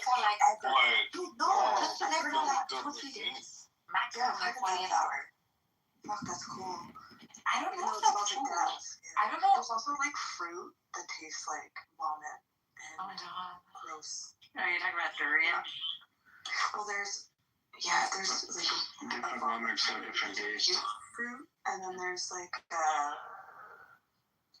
not passion fruit, dragon fruit. What is that? No, dragon fruit doesn't have a taste. No, but there's a smell to it, right? There's a smell to it. I don't know. That's not bad. I can't think of what it is right now. But... You know, I have a strong dislike of like the texture of like cantaloupe and honeydew. And papaya, like why? Is it because it's spicy? Like you can squeeze it slightly and it's like still. No, it's like the slickness, that weird slick, like snotty coating it gets on. The slime. Yeah. Yeah. And then you incorporate that with like maybe it sat out a little too long and became translucent, like mayo kind of vibe. I really dislike mayonnaise. Yeah. So do I. Similar texture as mayonnaise. Yeah. I don't it's like I used to think I hated. Knew it. I hate cantaloupe, right? But then I went out for this like really fancy dinner, and it was like a prefix, like menu, and one courses was this Charente melon soup, and Charente's melons are like a really heirloom variety of cantaloupe, right? But because of the way she prepared it, and it was like cold and super fresh, and it was pureed, right? It didn't have that sliminess, and it was delicious. And I'm like, oh, I like the flavor of cantaloupe. I just don't like the texture. It's like the natural. Yeah, I understand completely because I don't like cantaloupe for that same reason. I cannot eat a cantaloupe because of the slimy factor, and then you also get the translucent bits, and then it reminds me of mayo. yourself, It reminds me of mayo. So I was like wondering if you also have a aversion to. Yeah, I have a mayo. strong aversion. Yeah, same. That is so weird. I love you. Oh, I totally get it. Do you hate cotton and like Q-tips, like pulling cotton as well, or like packed snow? under your boots, like that sound? Does it give you like weird vibes? The styrofoaminess. I hate styrofoam. Yeah, I just don't. Yeah. I think it depends. I've experienced a lot of different types of snow, but yeah, I hate the feeling of like you get the snow where it's I'm like cringing right now, and I have to powder and it has wet snow.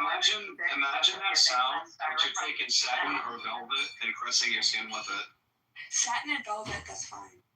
It's like there's something about styrofoam or packed snow and also cotton that I particularly find very hard to deal with. I don't mind and I have to plug in here.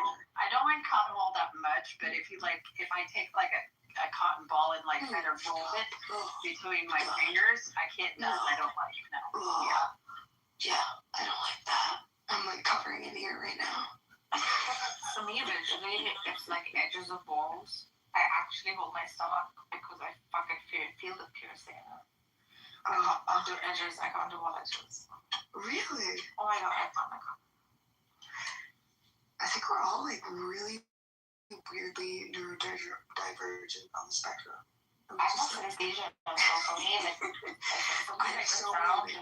Yeah, these sounds are very. These sounds are very pleasurable because they produce a lot of visuals, but visually, like these separations between like where the curtain ends and the wall begins.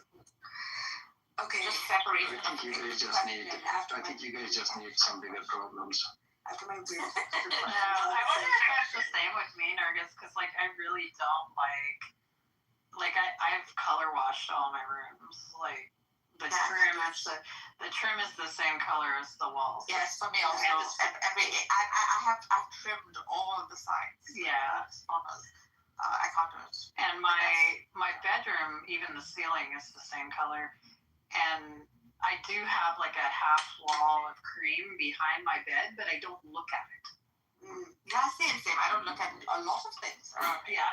And it might be like weird to other people to look at, but and it's more Marcus is just walking around her house with her eyes closed. Bumping into shit. Well, I put the half wall of cream because I didn't like the idea of my white spindle bed, the contrast between my bed and a green wall. Yeah, no, that's weird. Yeah, it would be same color as the bed. Fuck, yeah. No, fuck that. No, I mean, like for me, I know all these are because of synesthesia. Like I've known this after the diagnosis, but prior to that, I think it was hard. Maybe for. Do you guys have a problem with clothing tags?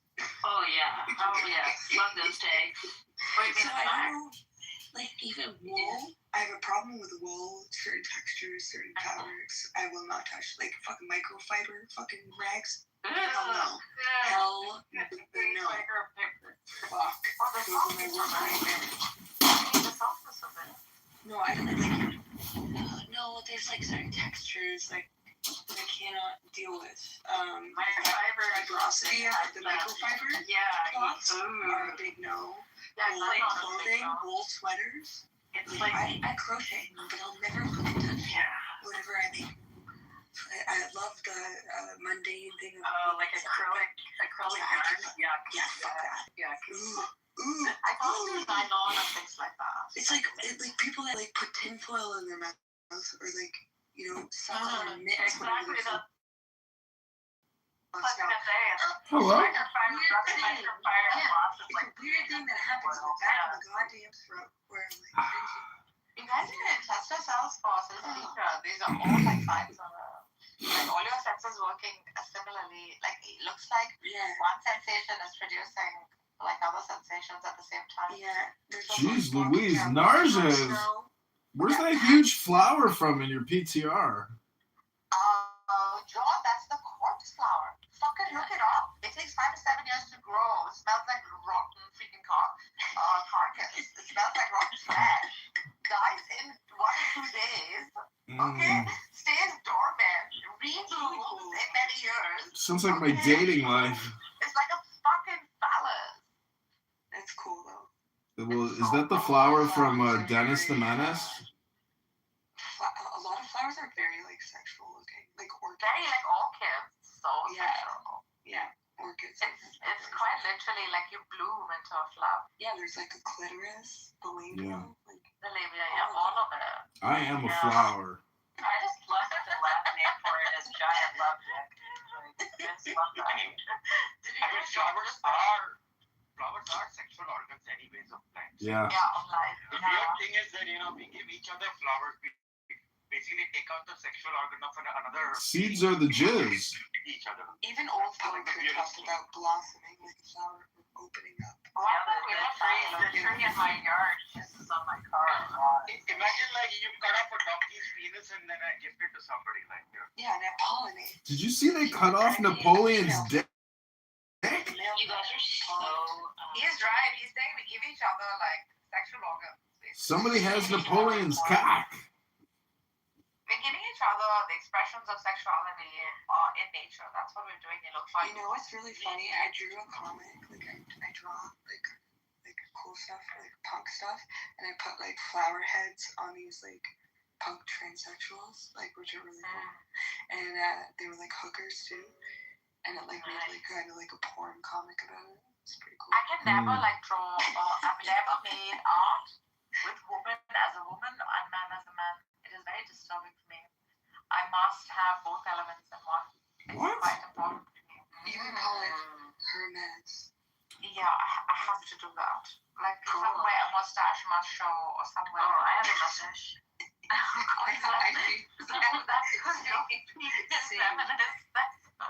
Yeah, I'm covered in so much hair. I'm a little Ewok. Narcissists out there slinging Baphomet around everywhere. Did any of you girls get chin hairs yet? Oh yeah, 100%. I've got like 2. I've got to plug out now. Ew. Oh, does that mean I'm premenopausal? No, never had a chin hair. I was dating this chick that I was sitting on her couch and I noticed that she had like, hard, short chin hairs. And I was like, this relationship is over. I'm going to Israel for 2 weeks. Peace out. Later. They're as hairy as the girl sitting next to you. Like, Alistair, how hairy is your asshole? It's hairy. It's gross. And, my father often said, wouldn't it be great if there was a place that you could go get, your private parts trimmed? My girlfriend had a chin hair. Ew, why is there to trim? Why would I trim it? It's very difficult. You guys. I need to keep my hands occupied. It's like a fidget. Does anybody here use a razor blade? You're gonna realize that women. I'm making a confession. I'm putting laser from top. Ooh. No side hair.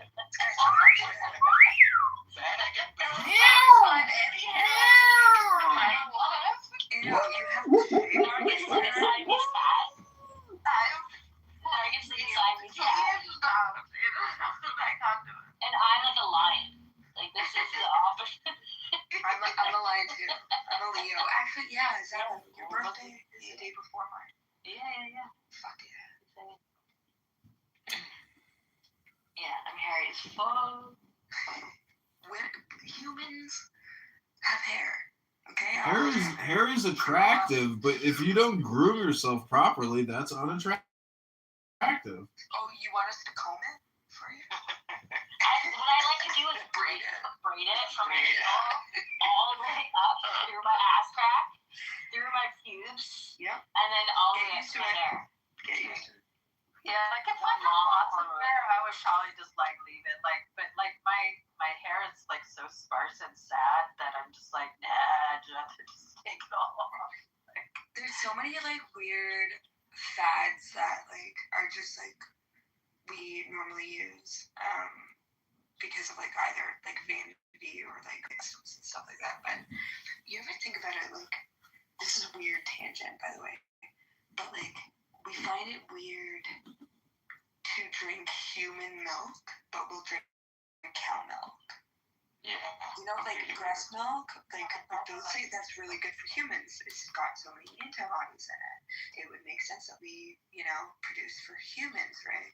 But then we drink cow milk, and that's really weird. Yeah, but have you ever tasted breast milk? We also have this like standard. Ugh. It's sweet and it's watery. There's a black market. There's a black market for it.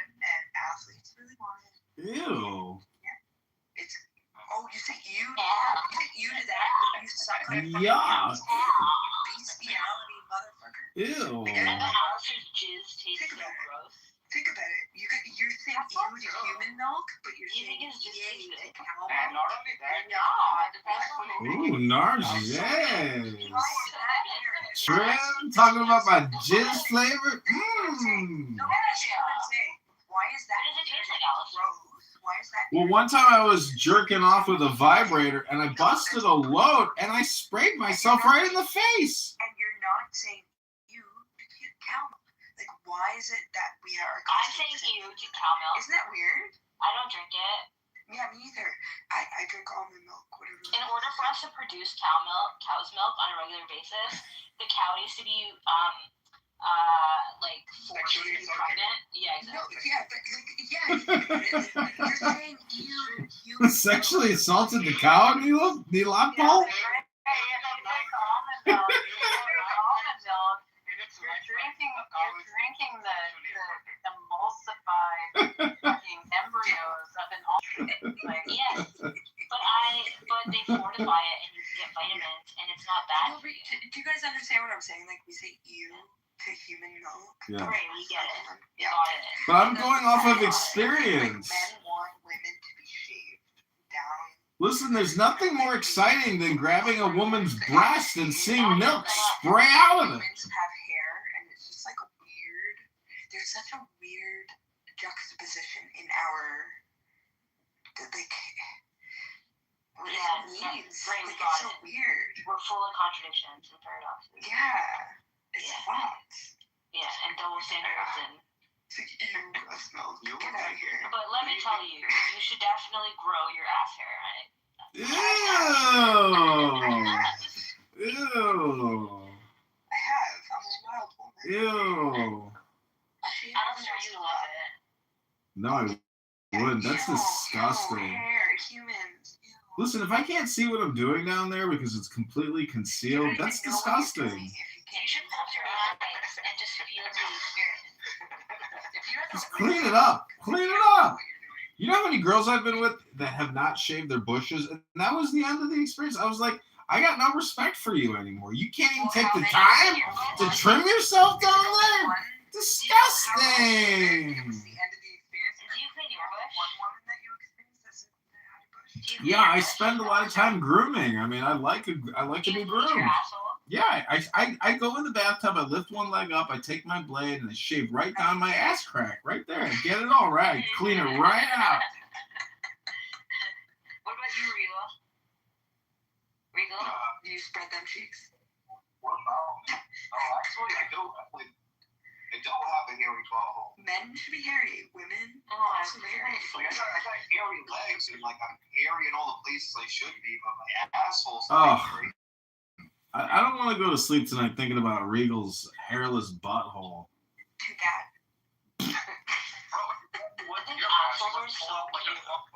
I got no problem telling you about how I shave the crack of my ass, though, before I go to sleep. That's just the way, Are you know. hoping to be in a porno, or is it just like a fantasy? Do you look at yourself in the mirror whenever you fuck? He definitely does porn. I've seen it. Do you look at yourself in the mirror? Are you talking to me? Do it. Yeah, I've seen his porn. You've seen my porn, Zabu? Yeah. Oh, Johnny Sin? I look like Johnny Sin, yeah. He looks like Fabio without the hair. What does he look like? Fabio. He looks. Have you seen John Kitover? No. Oh, he looks like a redneck? Country bumpkin. Looks like John Kitover. Like, no, he's not unattractive, but he's obviously a somatic narcissist. So. Somatic narcissist? Doesn't he see demons and angels, like schizophrenia or whatever?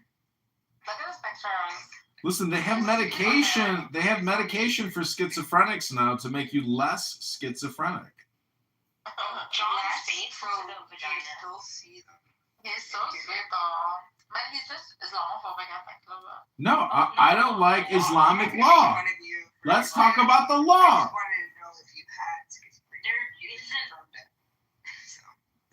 No, but my psychiatrist told me the other day. My psychiatrist's name is Dr. Vinny Boombatz. He was like, "Has anybody ever told you might have borderline personality disorder? And I was like, no, do tell, doctor. He's like, all right, answer these 9 questions. And then I said, yes. And he goes, oh, you said yes to every single question. You might have borderline personality disorder. And I was like, oh my gosh. He goes, but don't worry, there is therapy for this now. I was like, great. But because of borderline personality disorder, sometimes you don't personality need it.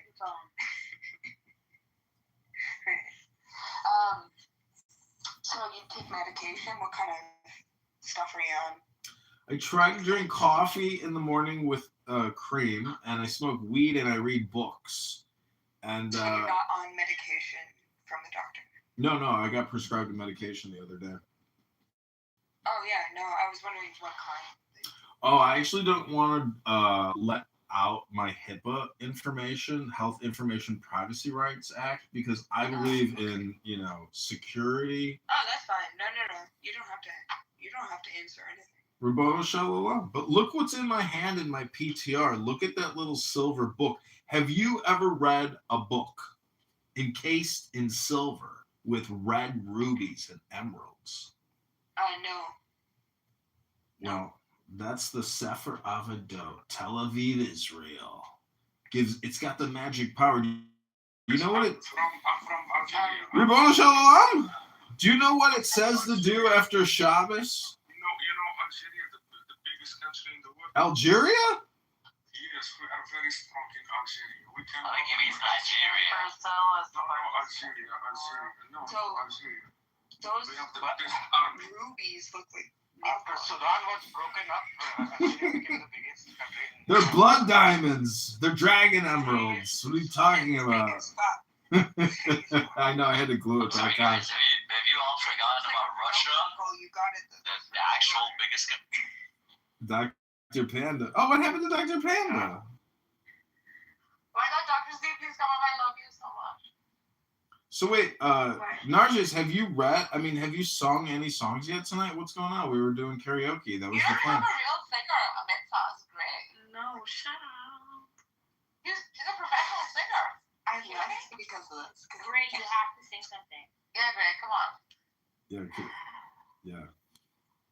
Do you really want to hurt me? You better really sing something. Do you really want to make me cry? Do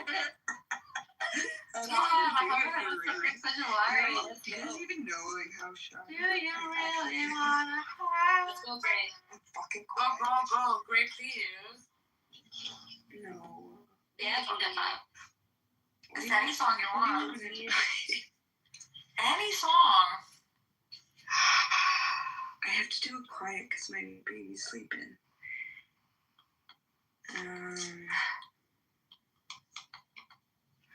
Maybe a Nirvana song in a lullaby way?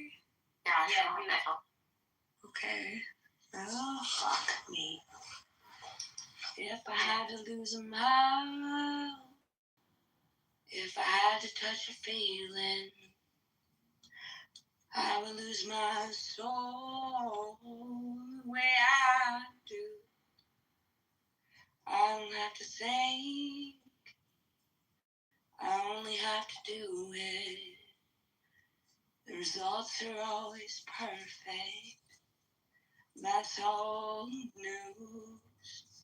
Would you like to hear my voice? Sprinkled with emotion. Invented at your birth. I can see the end of me. My whole expanse. I cannot see a formulated infinity. Story deep inside me. There you go. That's all. That's the only soft song I can really do. You've heard me do other stuff. That was pretty pathetic. I'm sorry. Thank you. Fantastic. Man, how did you get it? You start and it flows. Gray is so expensive and hot. Mm. Roxy, what are you doing?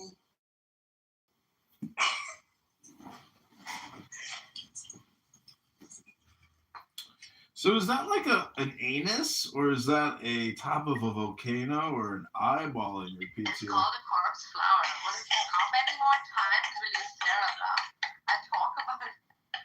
I think he's talking about Gray's picture. That's Gray's eye. That's literally my eye. There's guy at the mall who's doing this. Great.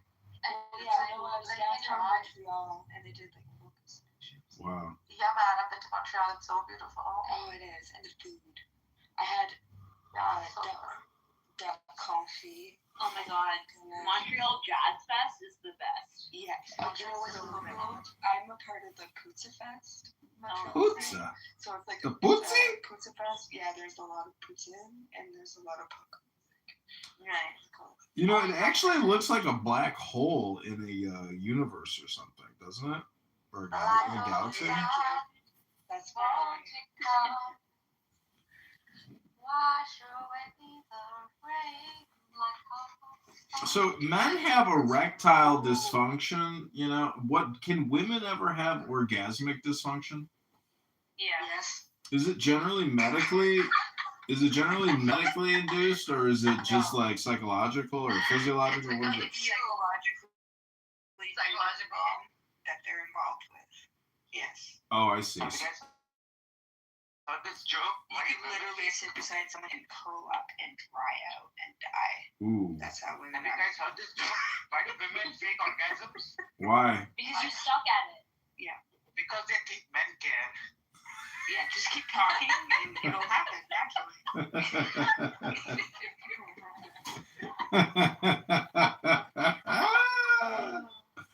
That was so caveman of you. That was beautiful, Milat Plato.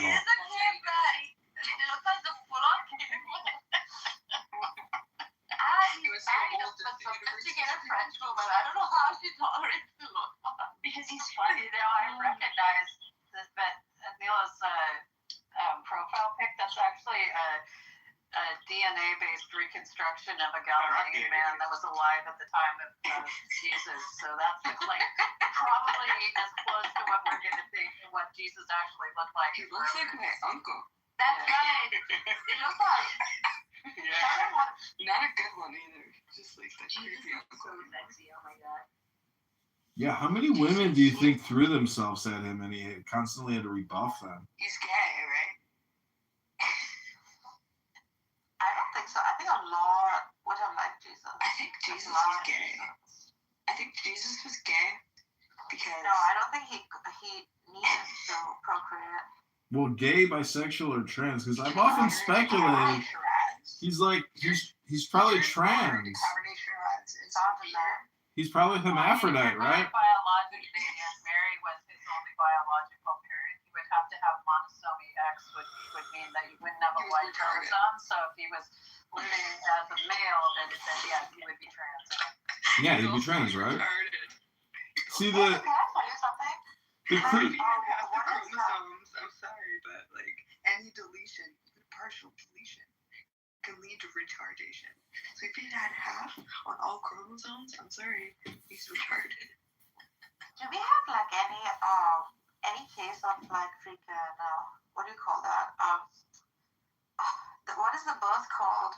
Fuck, what's happened to my memory? Cesarean section. No, not cesarean. Jesus' birth. What are you talking about? Parthenogenesis? No, what is it? Oh bloody! What's the book Mary gave? What is it called? Immaculate Conception. Immaculate Conception. Yeah, that's parthenogenesis. That's what I thought. That's what I thought you were saying. Yeah. Okay, so if it was immaculate conception, the only thing I can equate that to is like IVF. Yeah. It was messy. No, but even IVF, like. Well, many of you don't know this about me, but I'm actually from an immaculate conception. It's true. I went to I went to a school here in Chicago called Immaculate Conception.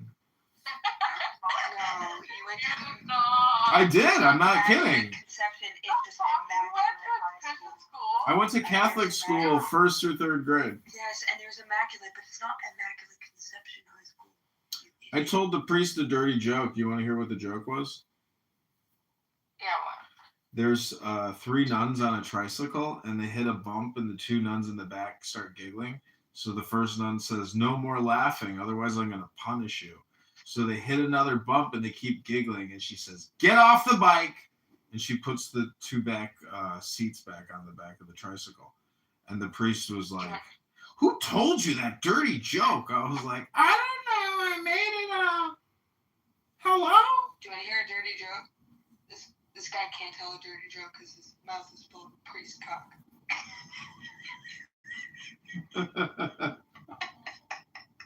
See, that was better. Gotta get to the point. So this is what I'm reading, right? Immaculate conceptions are nothing special in nature.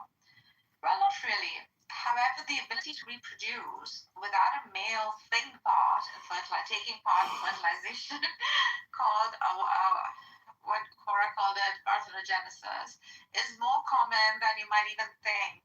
And then it gives me a list of like 10 animals that are able to reproduce via immaculate conception. So What are the top 3? Snake? What else? Dogs. yeah, guess. Hey guys, I'm gonna go to bed. It's been a slice. Have a good night. Good night. Hard out. That's that midnight hard out. Immaculate Conception. I'm gonna dream of everybody's hairy ass. Ooh. I've got my stray. Not mine, definitely not mine. Ooh. Okay, so goblin spiders. No, keep going. Sorry. Give me the top. Goblins? Goblin spiders. Yeah. What are the top 3? Like, you'd be surprised. You know what the most immortal and longest living organism is on the planet? What? Crab. No, it's in the Brazilian rainforest. It's termites. Oh, wow. I was like, I thought it would have been like a tardigrade. They're like immortal. They never die or something. Because crabs evolve 5 different ways in carcinization. So the zebra sharks go through the whole thing. It's a huge fucking shark, I think. It looks huge in the picture. Goes through like immaculate conception. Yeah. Number 2 sharks. is the freaking turkeys. What? Turkeys you eat. Yeah. What? Turkeys? Exactly. Yeah. I thought they had to lay eggs. Turkeys very often. Though they eat them. Turkeys, guys. I'm gonna start a turkey farm. Sorry. I'm so stoned right now. The Cape Cod when female. No one thinks of the turkeys. The turkey! No one thinks about the turkey. Most people don't think about turkeys very often. So turkeys are capable of reproducing via immaculate conception when females are separated from males in their populations. Interestingly, a female turkey placed within earshot of males will reproduce asexually far more often than when she is kept away from them. The process is rare in wild turkeys, but it has been noted to occur in various populations, and it's a very common thing. Bloody hell. Who would think? Another reason why we don't really need all that many men around. Komodo dragons, good lord. We've also Those are cool. They've Yeah, those are really lasted cool. a long time. And the edible frog. Oh gosh, the New Mexico. You've never eaten frog legs? Ooh, yeah, I have. It's been a while. Crayfish, marble crayfish. Let's see, the quilted Melania and the freaking goblin spiders, the water flea, and last but not the least, the Cape honeybee. At least there's a bee. out there. I thought we could do that. Yeah, they can. Yeah. I totally believe in saving the bees. Me too. Yeah. I don't cut portions of my land because I want like wildflowers to grow, and I go out there and do like sporadic wildflower seeds. Like I just go out there and just go nuts. I've been working my ass off like gardening for like 3 weeks, 2 weeks now, and finally my flowers are emerging through the soil after like probably about 7 days of watering. Nice. So like in your area, you don't have a risk of frost or anything like that coming up? I hope not. I hope not. Yeah, you're gonna have to like tarp it or something. Really? I didn't even think about it. Yeah, because it'll kill it. Well, no, I mean, with June 1st, you're in the clear. I'm in Canada, and I'm at risk of frost. Oh, no, I think we're good. We're going to be good. We plant around like May 2-4. Yeah. But, like, the risk of frost is still there. Like, every now and then. I think it'll be okay. I have to go out and, like, put... It's all just new. It's perennials. I planted, like, $50 worth of perennials. Nice. Bulbs are always good, too. Like... Mm-hmm. Bulb flowers, like your tulips or your. I bought some UV lights, and some asshole or a bunny clipped my UV light, just like cut it right in half. It was a rat. It was maybe it was a rat. Sure. Yeah. Yeah, they like electrical shit. It wouldn't be like. Yeah. Fucking, I was like, would a neighbor come by and just like clip my wires for no reason? Maybe. My yard is absolute disaster. Absolute. My real Dr. Z, please stand up. Please stand up. Can Dr. Z come up? My garden has never looked so good, and it's because I started early this year. Because usually I get lazy and don't start until June. Yeah, my yard used to be really beautiful, but it's just been because I've been dealing with the frozen shoulders and the cancer shit for like 2 years. It's like completely shit. Yeah, that's it. Yeah. So, and my husband's getting up there in years, and it's getting too much for him to take care of. So. Hey guys. Hey, Dr. Zad. Someone I really care about is the surgery, so please pray for that project. Exactly. Surgery? No, someone I care about. Oh. So please keep that person in your prayers. Yeah, Absolutely. these are a bunch of atheists. What's his name? What's her name, Zad, or what's his name? Oh, Mari, I like your PTR, by the way. It's my mother. Oh, it's your mom? Okay, what's her name? What's your mom's name? Hello? Razala. Rosala? Okay, Rosala. What does that mean? Do you know what that means in English? Is there a translation for Rosala?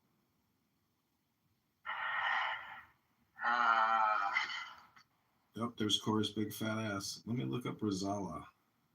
What? Yeah, Cora, you didn't see Cora's big fat ass in OnlyFans? Okay, Oh Rosala. God, Rosala is a popular aromatic Mughlai influenced Bengali dish featuring meat, usually mutton or chicken, cooked in a thin, silky, and mildly spiced yogurt-based gravy. Kura water, poppy seeds, Kolkata. Are you from Kolkata? Poppy.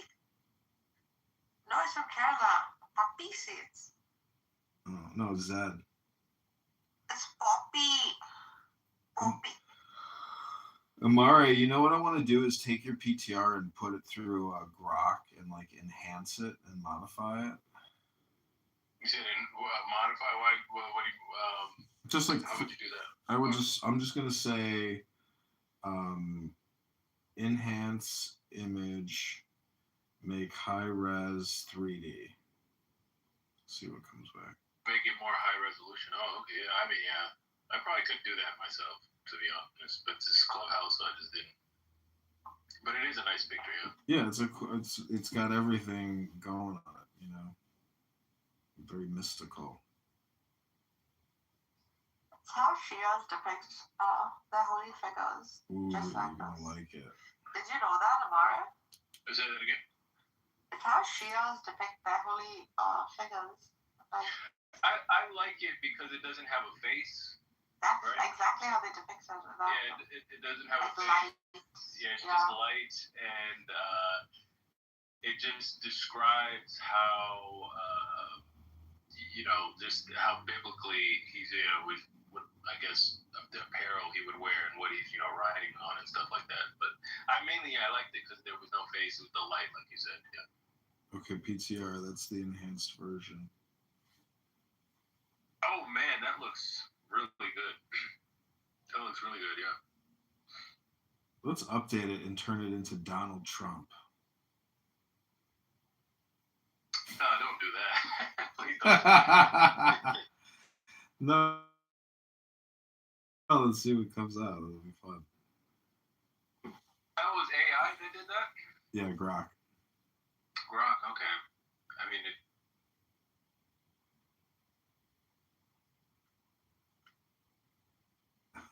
Okay, I got the Trump version now.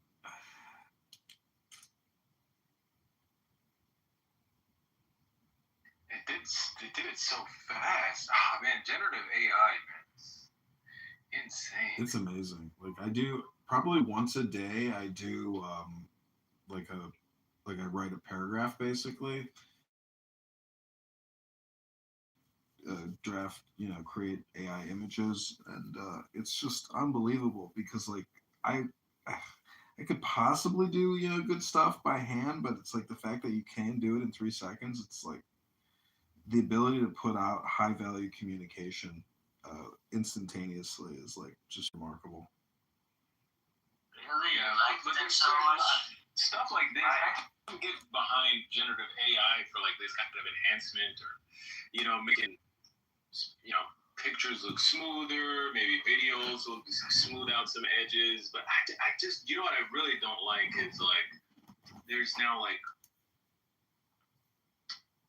I don't know, like they're even making stories through generative AI and just full out using picture. Like you can kind of tell sometimes with the generative AI right now, like it. Yeah, I've done hundreds. I've done hundreds of Sora videos. I like to claim that I'm the reason why Sam Altman had to shut down Sora. Really? Oh, I heard they had to shut down because they're not making enough money. No, it's because John Kitover was gaining too much political power using Sora. No, you're too stupid for that. What did you say? You possibly can't. Also, did you say it's too stupid? Mother chord? Banchord? Yeah, you're like a caveman. So just hold they're your making a lot of money though. The AI data centers are losing tons of money right now. But well, how are they losing money though? How are they losing money? I mean, it's an investment. They're hoping to get it like long-term ROI. Because they're investing so much into it, they're gonna tank the computer market, like businesses and just having a computer at home is gonna go up so much in the future because they're buying up all the memory. Mm-hmm. But they're not making enough revenue for how much they're spending. Who do they expect their clients are? Government and major tech, except like anybody that wants to tap into that data center. But like, But it's not enough. Yeah, it's not gonna. So how the fuck are they getting? Why are they doing all of this? I don't understand. Like, where's the money coming from? Well, yeah, they're getting it from. They're just. I don't know where they're getting it from. I guess they're getting it from the, like you said, the governments and stuff like that. But they're not getting enough revenue to sustain this. I'm gonna ask Greg, who are the top funders? And they're paying companies like big companies like Nvidia, and it's another one. Micron, like for all that, like these components. But yeah, they can't sustain it though. Data center AI investment. Main funders are big tech corps. Amazon, Google, Meta, Microsoft, Oracle. Yeah, it's fucking crazy. Like, what are they anticipating? I just don't see how consumer trends are going to change to warrant anything more than what we already have. I just don't get it. Yeah, they just need to slow down. That's what they really need to do, in my opinion. They just need to they're really ramping up the speed of how, like, like, or not even the speed, just like the amount of money they're dumping into AI. I just feel like they just need to slow down. They don't need to, I think we're fine where we're at. Like, just slow down immensely for a little bit. That's it, that's what I was. Never find where we are at. We want more and more and more. Never be satisfied with just what you have. And also, it's costing you guys money too. I mean, your electric bills are going up. Technically, it's bad for the environment. Whatever, we don't care as long as we have We don't care. more and more. I don't care if your electric bill goes. If there's a data center near you, you're paying for it. Mm-hmm. You can pay for it anyway. It's costing your electricity bill to go up. Well, Kevin O'Leary, I don't know if you know who he is, but he had like a town hall or something recently where he's building like the largest one in the whole country, and it just shows you like how corrupt the town's politicians are and how they can be blackmailed and bribed to vote yes to the destruction of their community. Yeah, our electric, a lot of the data centers are in my state because we have hydroelectric here a lot. And it hasn't driven up the electric bills because we overproduce. Like, you open up a dam and like 60% of the electricity produced just has to get like dissipated because the grid can't, there's nowhere to store it. The grid isn't demanding that much at a time. So the data centers just use up the extra. Oh, that's nice, yeah. School. Yeah, it's not the same here. There's data centers near me, and they're driving up the prices, or they were just going to drive up anyway. But I just attested to that, I guess. Well, my sister's husband builds data centers all over the world. It's not just here in America. I mean, they're building them everywhere. But yeah, they are. Yeah. Yeah, but we have like massive Meta and Google data centers in Eastern Oregon, the dams. Yeah. Because there's just a lot of empty land out there and cheap, almost practically free cheap electricity. So yeah. They're still tanking the the computing market, like getting memory and stuff like that. I mean, I guess that's not as big of a necessity, but that just kind of sucks. How is X and Clubhouse like the only social audio out there? Like, how is this not like what the internet was meant for? Organizing. Discord. Oh, Discord, yeah. Elon Musk has a group. No, he has on Adrian Dittman. He has something called some kind of society, and it has a Discord, but they kicked me off of it because like Elon Musk, aka Adrian Dittman, hates John Kitover because I've on all these phones I have been like recording him for many years now. He has like regular Friday, Saturday night X spaces, and it's just so ridiculous listening to Elon Musk that like his brand persona as like the professional executive and entrepreneur versus his Adrian Dittman profile of like saying profane, obnoxious things. It's so much like Clubhouse that it's like shocking that the world's richest man is like basically your average Clubhouse schmuck. It's funny. It's so funny. I'm a little surprised this hasn't become more popular than it is. Yeah. I mean, I feel like it's very niche. Even on X and even on Discord, it's kind of still niche. It's such a dying app. I thought it would die by now. It's not dying. It's right now. It's just maintaining like this. I don't think it'll be more or less than this. The content is bullshit on here. I agree. It is. Yeah. The conversations are. You are the content you're describing, Narjis. Be careful there. That is bullshit. I am that bullshit. You're bullshit. I'm owning it. I'm wearing it like a crown of thorns on my head. Holy And it aggravates shit. me that I even come on here. I was gonna criticize you earlier and say you're on here like 80 hours a week, but then I was like, no, You don't have to. I did it myself. Well, no, then I was gonna say don't say that because I'm here more than she is, and if I can observe she's here for 80 hours, that's like a me problem on top of a you problem. At least you're aware of it. I can't be on here. Parents are coming. They're gonna yell at me.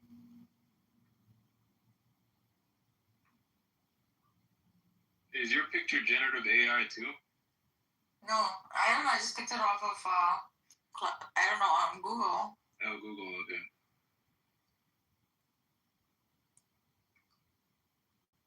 The Muslims were Veggie Tales. They don't even show Muhammad; they just show him as like a white light that just talks to you. That's Muhammad. Oh, that's who that is. No, that's Ali. Ali. You don't know Ali? Is that Jesus? Islam, like Quran. Ali is the Jesus of the Shia. Oh, okay. Yeah, I think I remember that one time.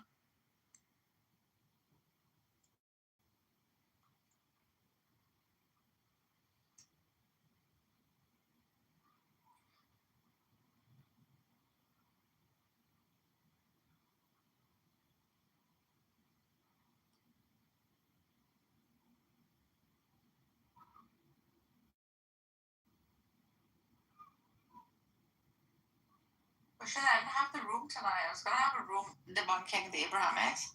Yay, Nizam is here. Abrahamics? How would that work?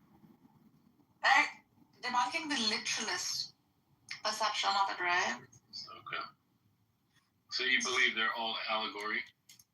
I do think a lot of it originates, and I mean, I don't believe it. At least academics that I have just read, whisked through, not even read in depth like Cora does, and Daniel and Megatron do, are very much rooted in the myths and legends of the Mesopotamian, Egyptian, Vedic, and so on and so forth, and the archetypes in the Abrahamic religions, right?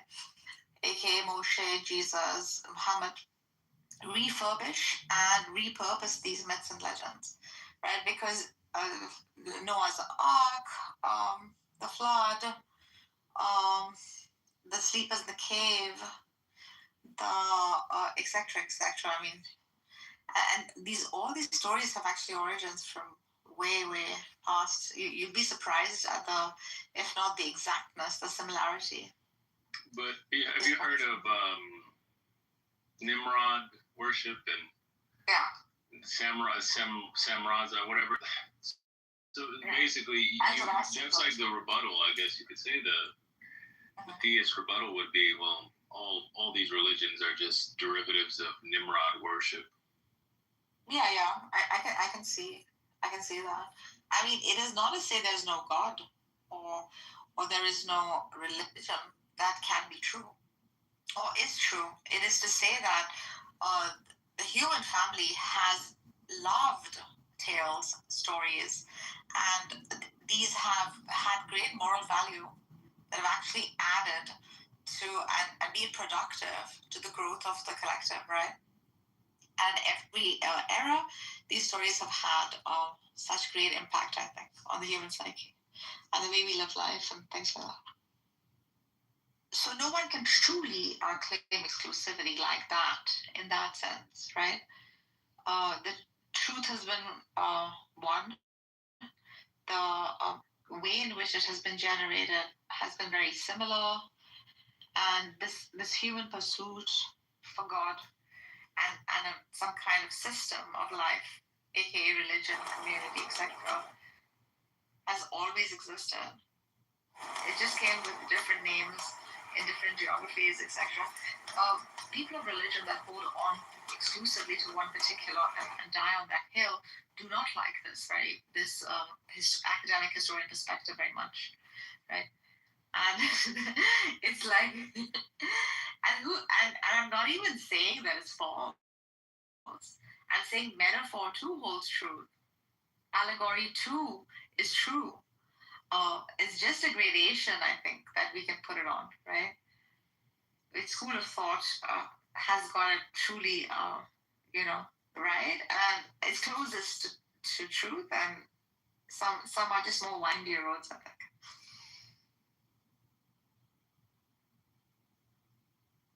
I would agree that like it's all updates. Yeah, debunk you fool. Come and debunk me now. Come on. I want to debunk the standard by which you are coming to this conclusion, and using these standards to say that, well, this is allegorical, and that is real, and this is false, and this is true. Like, those standards themselves are questionable. Nizam, I'm not even looking at allegory. So far as like, I'm saying the metaphor to these, right? It is more appropriate to hold a metaphorical stance to these stories simply because you cannot provide any evidence of its physical existence, right? Such that these tales have been passed down from different geographies and times, etc., just with different names. And some of them include myths. Isn't that evidence against your position? The fact that like these different stories, sure, there's some stories that don't show up in other places, but then a lot of these stories do show up. Yeah. Right. So then, are you rejecting it on the basis of like, let's say something like Noah's Ark being like physically impossible, and then you're saying that okay, like more likely explanation is that they're just metaphors. Like I'm not seeing the jump here. I'm not. I'm not taking the impossible stance. That wouldn't be honest of me, right? We don't have much evidence. In fact, perhaps because of the age, in which like they're supposed to have happened. We have enough evidence on Jesus, on Muhammad. We have hardly anything on Moses, and this could just be because of the time frame. But we have many archetypes that do resemble like Moshe of his time. So surely there was such a human who right? With laws such as his, etc. But to say that this particular person and this particular job, it could have been just refurbished tale. I'm not giving it. It's complete physical. Yeah. Well, like with motive, the concept comes from Hammurabi and the Hammurabi stone. In my humble opinion, we get insight on how you, if you're a king or a ruler, how you foster your society. You can't. Hammurabi could have. I guess he could, but people would resist him. But I don't feel like he could have stood before the people, his subjects, and say, well, hey, here's the law. But if everybody submits to the Babylonian God, and the Babylonian God gave the law code to Hammurabi, everybody's going to follow it. Of course. Okay. So it's one of the oldest civilizations in the world. Yeah. That's why that's why Moses. So we would premise to the cat. So it used to be offensive to put that up. That used to mean the middle finger. In your country, not anymore. You look like you're from the country. I would say so. Most people say no, but I do. Is your country a big country or a small country? It's quite big. What's the country? Jordan. Back then, what do you guys before produce? consciousness has evolved like it has now. Are you from It Iran? was just easier to. Are you from like Iran? atheism would be a thing, especially when it's just again because I don't want to offend believers, but it's easier to rule when everyone feels like the God is just better for society. You have law and order and social harmony. Just a net positive to introduce God into society. But back then, to my point, it was easier to persuade people. If you're a small party, creator, use this sound to gain at least 100 music subscribers. Don't believe me? Try it yourself. Tell them what you said. Easier. Would have been more easier for people to see that we need certain regulations in order to live together. Regulation, of course. Are you using our standard sophistication of today as a litmus test? Because all of these things, virtue, all of these type of things, how does a human get that? Like, that has to be cultivated over time. We take it for granted now because virtue. We have. Go ahead. You can read a book. I read books on ethics and virtue all the time. If you want it, you just gotta pick up the book. In antiquity, there were no books. Oh, there were too. There were books. Okay. There were books. I mean, even Marcus Aurelius in the year 300, he's talking about his favorite books. Oh no. There were books then. I thought we were talking. So I made the point going back to Hammurabi. This would have been. Oh, the tablets. Okay. Some 1800 BCE. They probably still had papyrus though. If they had tablets, they were writing on paper for sure.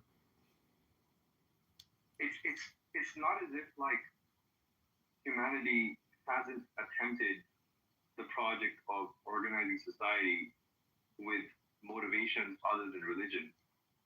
Like nationalism is an example, right? Prior to nation states, we had ethno-linguistic identities as like a motivating force for people to unite under some sort of like rulership or some sort of like statehood. So it's not as if like we don't have examples of humanity. We have plenty of examples of humanity attempting to organize itself with motivations other than religion. And in fact, we have successful examples as well, and we have like not so successful examples. Like communism is another example.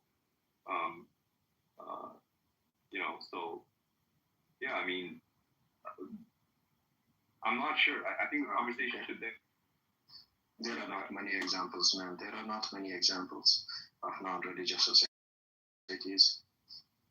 Really? Like, you don't think like the trend is very new. You don't think China and like Soviet Union and by the way, like ancient Chinese history, like was quite like religion wasn't like a big thing for most of Chinese history, and they did a pretty decent job. Like, have you not looked into that? They had different forms of religion, man. It doesn't have to be the same kind of religion that we are. It wasn't a theocracy. Like, it wasn't like religion was part of the government. And Confucianism and Taoism. See, Taoism is like the mysticism of Confucianism, but Confucianism is, if you've ever read Confucius, it's so remarkable. It makes you feel like a moron because you're like, oh, our government sucks compared to this. This is like real ethic and virtue, and that's the basis of the government. So it's like super intelligent, and it's incredible. That's incredible. I think that's just fantastic. I just think it fails though. Samir, why did you say that most of like human history contains religion in terms of like the way we live? I don't know why it is. Like, if you pick up any history book about any society, those societies do have beliefs in certain like things that we find like quite irrational now in most cases. It doesn't necessarily have to be that the state would be designed based on their belief, but they always have some faith that's like a certain form of religion. Sometimes it's just their ancestors, sometimes it's like a big tree in a village, something they worship. Then they judge for most of their ethics based on those values. Well, I don't know if you know. If you want to refresh, I just changed my profile picture to the Hammurabi stone just to give an illustration of what I meant. At the very, this is real archaeology. At the very top, it's been a while, but I think the Babylonian god here is Shamash, is handing over the law to Hammurabi. So all of the Babylonians, of course, is going to fear God. So not only does it have like, some of the, important laws, but also an inscription with something to the effect that Hammurabi has free reign to administer or set laws how he sees fit. And so no one's going to challenge that. And, I feel like the Hebrew Israelites, they picked up, well, God is going to give the law to Moses. People, that say what I guess Moses was in Egypt, if we follow the narrative, where there was the Ma'at, those laws, or, some people call them negative confessions, but there's always a buffer between God, the high priest, the Pharaoh, whatever the case, and the people. And this was, as far as I'm concerned, we get insight into this dynamic with the Hammurabi stone that dates. They timestamp this to at or around 1800 BCE. I think Genghis Khan was a really good example of using religion to take control. He was the god for his people. This right here is not even religion. This is just a set of law code. I also hold a position that systematic integration of religion didn't happen until Plato. And as far as the pushing theology, and Plato didn't push theology.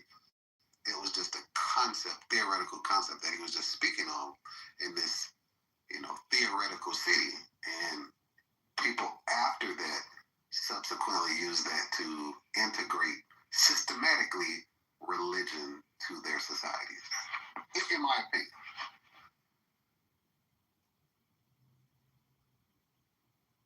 Wasn't there a state based on 10 commandments before Plato, the kingdom of Judah, and there were lots of kingdoms around that area that were completely based on the text on God before Plato?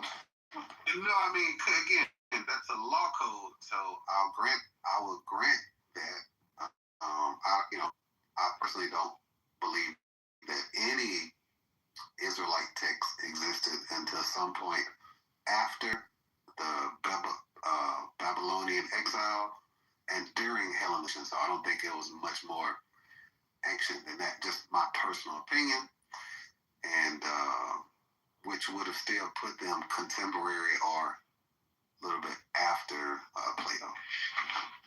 Which Babylonian exile are you talking about? That's usually before 600. That would be before Plato.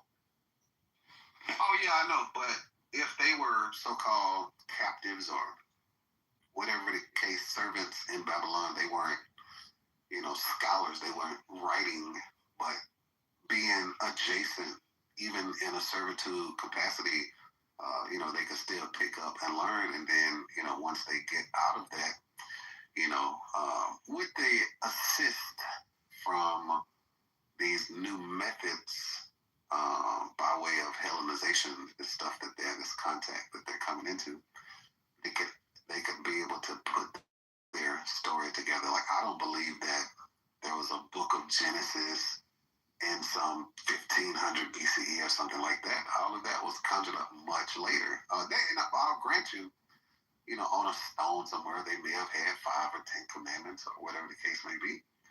But nothing that we would call scripture. It wasn't written scripture, but there was based on scripture. That's what they later wrote down. But scripture itself keeps on evolving. Religion itself has kept on evolving in the last 2,000-3,000 years. It's not always existed in the same form.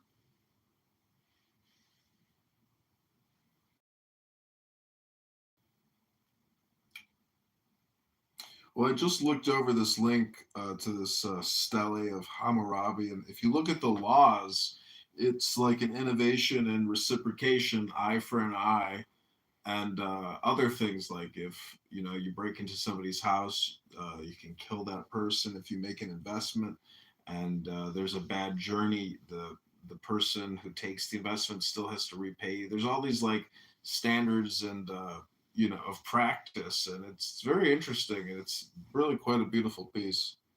The Stele.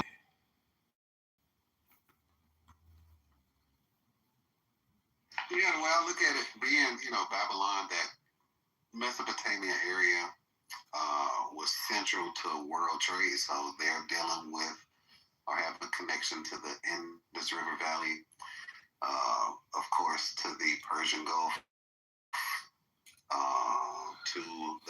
area and to Egypt, but them being in the center of it all. So, and they needed a kind of sophisticated. They needed social harmony, law and order, because they're now trading, and we need some, everybody can't be barbaric. There has to be consequence. There has to be law and order.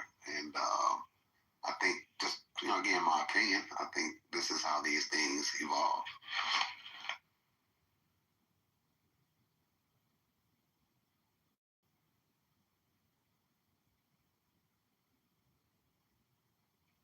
Also, I think people were not like sitting around bonfires whilst trading, moving constantly, like with their phones in their hands.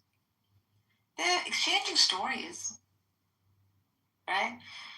And sure, like some would have details that are either additive or subtractive or just embellished for the more. So this is how I think most of scripture has even its like parables, its allegories. But the thing is, when scriptures are read, literally read, and when these become like physicalists, right? And this thing has to, the contents of the scripture has to be true, such that it has physically happened, taken place. These are very lofty claims that at some point will get demolished. And we have enough like academic work from historians that use like historical critical method, including like somehow miracles not, they wouldn't include miracles as part of their study or their analysis, obviously, because they don't deal with the supernatural events, right? So they're going to be debunked at some point or the other. Might as well like just be in line with reality now than sort of be delusional about it, even as theists. Well, I personally have no desire to debunk them. It's only when the arrogance of the theists to say, how dare you not believe them like that. Well, now we have to have a conversation, but outside of that, I think, well, you know where I stand, Nargis. The noble lie, it may be needed in society. I don't want to live in a society without God.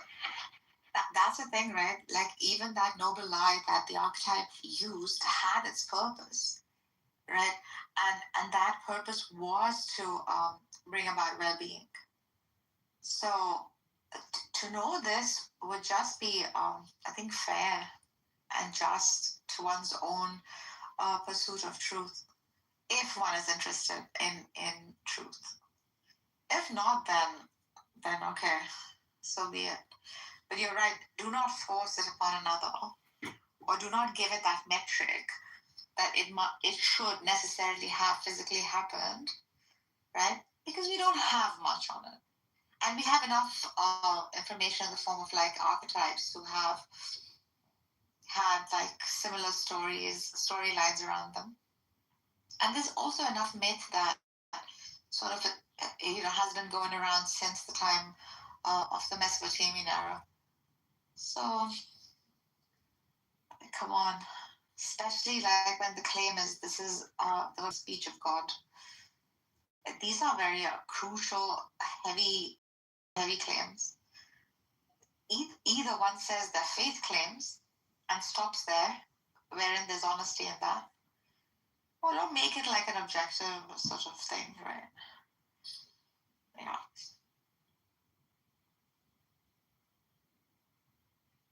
I'm looking at all these different steles. Because your enemy is your own delusion.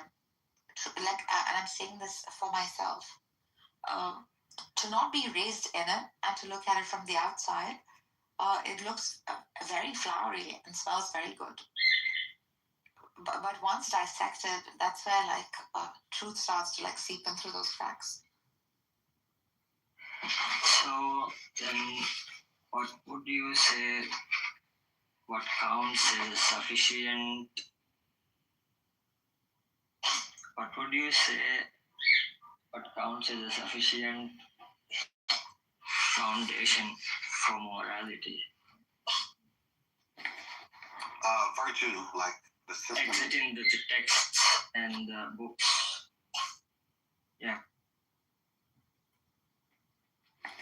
Oh yeah, I mean, as far as I'm concerned, it's very simple. Just virtue or moral uprightness, founded on living in accordance with nature. Like there's a natural order of things. Acknowledging and recognize that human beings we're kind of subject to we kind of mapped out what the laws of physics are, how the world works. We have to live in accordance with that. From a human perspective, we're one of the weakest animals in the kingdom. What makes us dominant is our ability to reason and our collectiveness. And I'm answering this going into your question about morality. It does us no good to fight against one another or live individually. Our strength comes from being collective. Virtue being central in that understanding. So that's my standard for morality. It's simply virtue. And I think that's just very easy standard for everyone adhere to. It's usually when we start living together, like collectively, that's when we start fighting. That's what most wars are a product of. If we are just individuals who don't have this collective morality, there are less wars.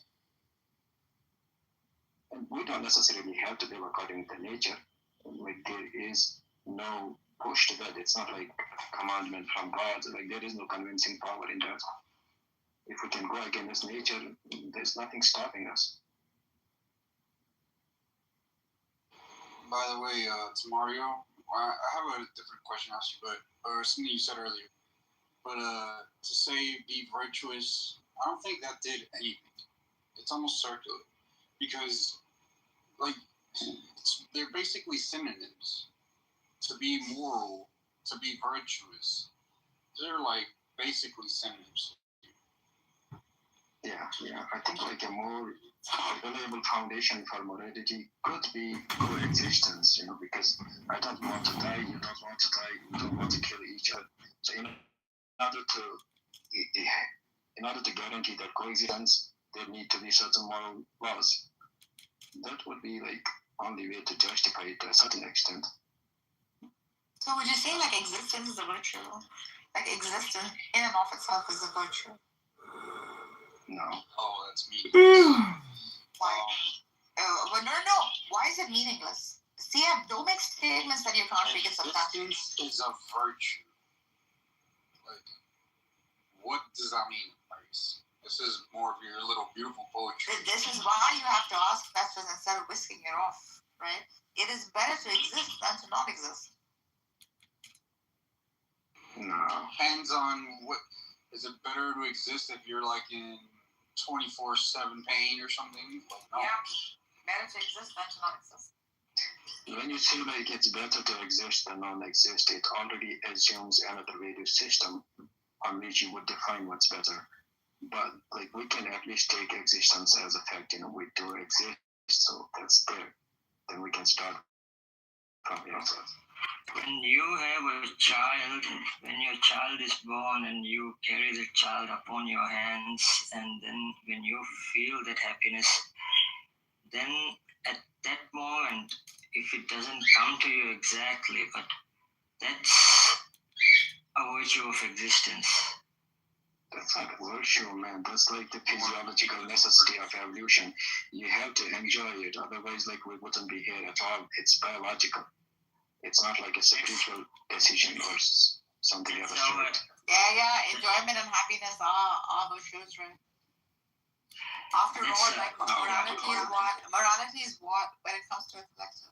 It is a state of like a well-being and happiness that we're providing, right? Therefore, it is moral. If not, it is immoral. Yes, when she asked, is it a virtue, the existence, and he said no, and when she asked why, he said because you are in pain 24/7. So the happiness could be regarded as an opposite for pain. No, I think like enjoyment and pain are like physiological reinforcement mechanisms like that exist in all mammals.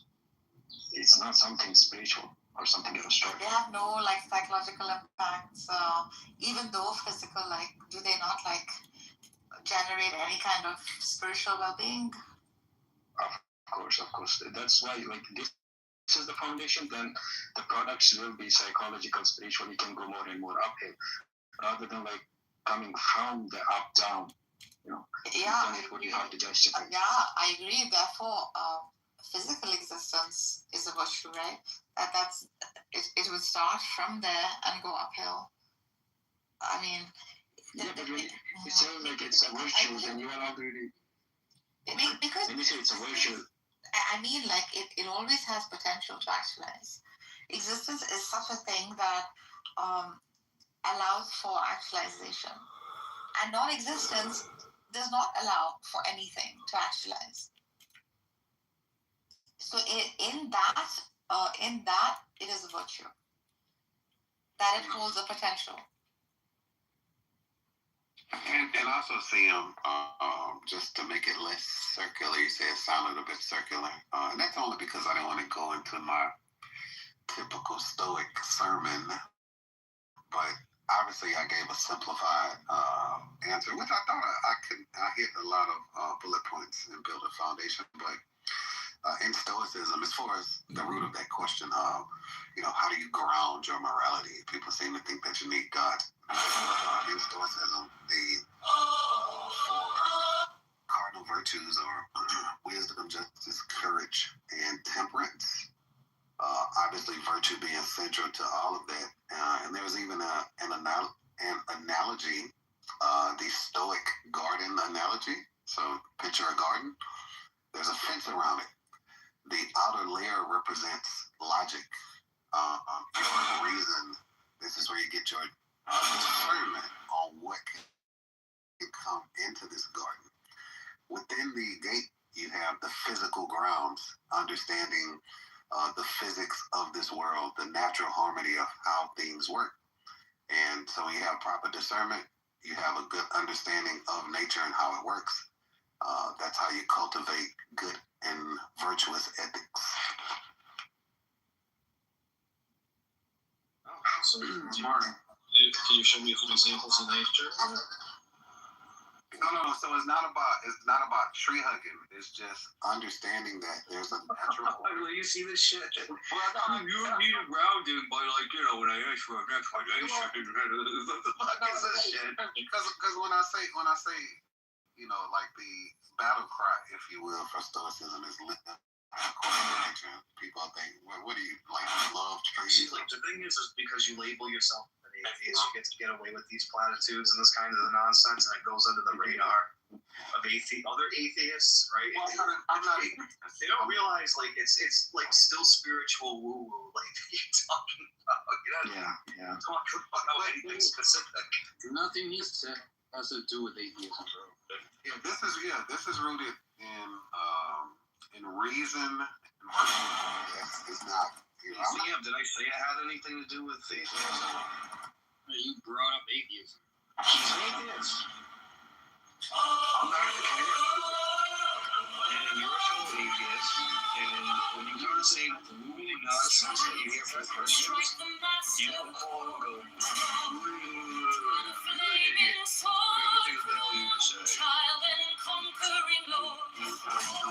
Hey, Tori, also earlier you said you don't want to live in a world without God. Is that because I don't know, like you see some like benefit in like the fear that God might bestow?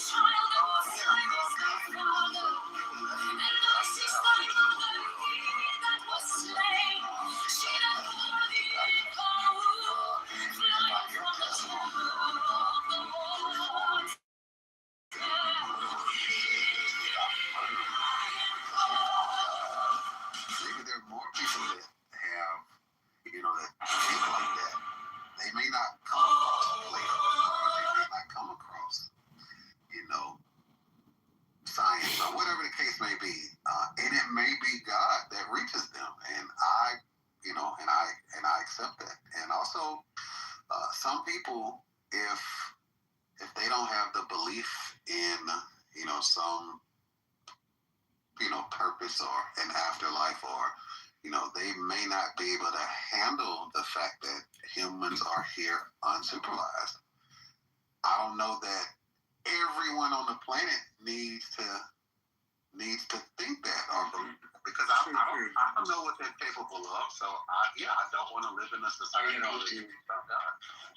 Like kind of just what I said, is it because of the fear? Like because we made up God, just flat out. We just made up God. Now you're saying is making God like this. I don't know. And also, I guess making up the fear that goes with it will cause some people to, I don't know, maybe behave better. Because I'm thinking, if we just made up God, why can't we just make up something else to so-called ground our morality or find reasons to be good, etc.? What, like planets and astrology? Because you can do that too. Hello? Right, and people do. My point is, that was actually pretty good. He's right. Astrology, numerology, but exactly, we can make up any nonsense. Yeah, but God, we can make up astrology or fucking like omens, like the black cats or whatever. Just tell people we make up astrology. Yeah, but 2,300 years ago, that's what they did. Who do you think Zeus and Apollo, all these people, all these gods have their astrological correspondence? It's not the astrology or anything. It's just you tell people anything, literally anything. It's just symbolism. It's conceptual analogy. And you wonder why aliens won't come visit us and say hi. Because there are no aliens. We are the aliens. But something that replaces religion doesn't necessarily have to be based on belief as well. If you look at the functionality of religion, it's like to create a way of life, so that we can have a better life. Yeah. In terms of functionality, like making decisions for society, for your daily life, I think science and rationality are already replacing religion. Most of our decision nowadays comes based on scientific knowledge and reason. So that's eventually going to replace it. Well, we're still using religious terminology and symbolism within the technology. For example, if you were living in medieval Hello? Europe and you wanted to make your important decisions in life, you would have to open a Bible or ask a priest or something. But nowadays, you would just try to, Just ask ChatGPT. What? Just ask ChatGPT. Yeah, but anyway, Nargis, we talk about the properties of these things are very incoherent. They are fine for conceptual things, but they are they don't really make sense for actual. I'm just saying, if you can present a set bigger than a set that contains all things, then you have upped this whole concept of God, or at least what we have made up to be God, right? No, Nargis, you still don't understand. It's all, everything is God. Alish is God. All things are God. So, yeah, that's what I'm saying. But that's like saying nothing is God. And so that's the fine line. Yeah, in one sense, right? Ribona In one sense it is, in another sense it's not, yeah. Can I finish what I was saying since Mario? So, you can go on with your gibbering.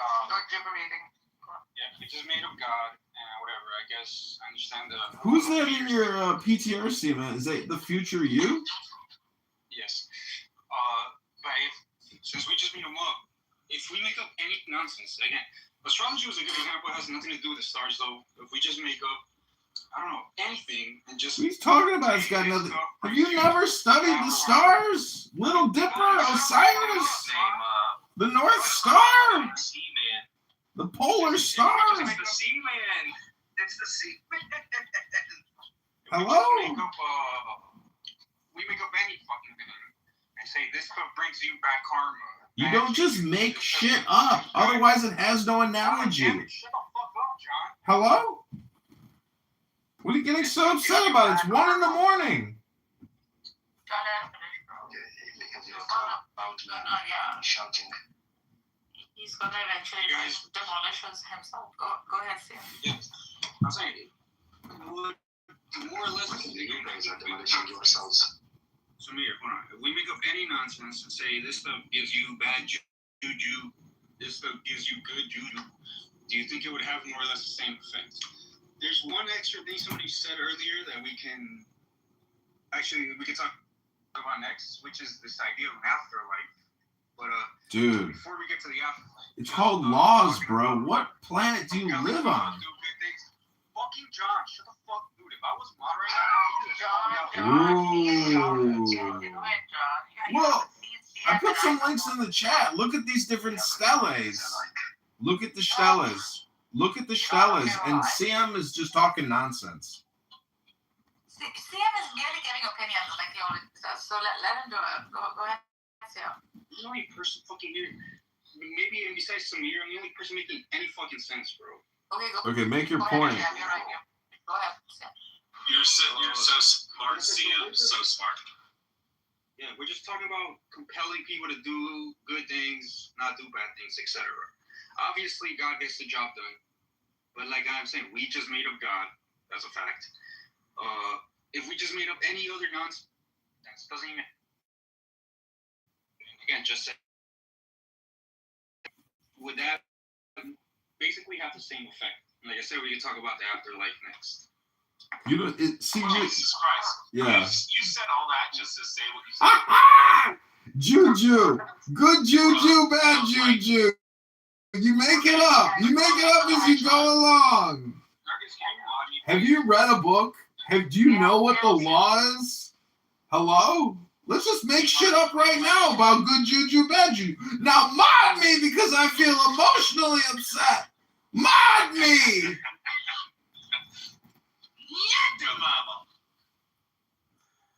What I was trying to say is look at these steles I made because of that former speaker who was talking about the stele of Hammurabi or the code of Hammurabi. There's all these different steles all around the planet. There's like the top 50. So I screenshotted them all. And you can look at the text of what they say. It's talking about ethics and laws primarily. So all these religions. I am sorry that I am too loud for you. Maybe you should try turning down your volume. Have you thought about turning down your volume on your phone? Your phone has this thing where you can turn the volume down on your phone. You use your finger and hit the button to turn the volume down on your phone. If I am too loud, you must modify. Hello? CM, how mad does it make you to know that John is batshit crazy, but he's more intelligent than you? Look, both of you combined don't even reach half the fucking IQ. Oh my God, we've already had this conversation. That's true. Your IQ is lower than mine. That's very obvious. We've already had this conversation. But see, there's only like 3 people that I know on this app that have a higher IQ score. Yeah, what's up? Why are you guys even concerned about IQ? I don't know. You guys, it wouldn't be useful for you. Conversation with Mario for a second. One was the other was Converse, and I can't remember. It doesn't matter how high your IQ is, you'll still be cheated on. Yeah, but Sam, to answer your question. No, I have a 9 3/4 inch stick. I don't get cheated on. I mean, you're fucking like Andrade or some shit. You have like a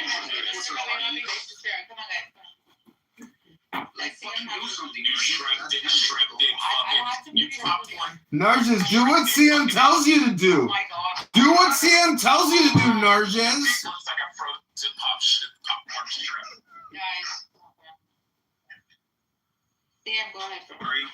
In CM's professional academic room, she would never allow this type of behavior. CM is such a professional academic.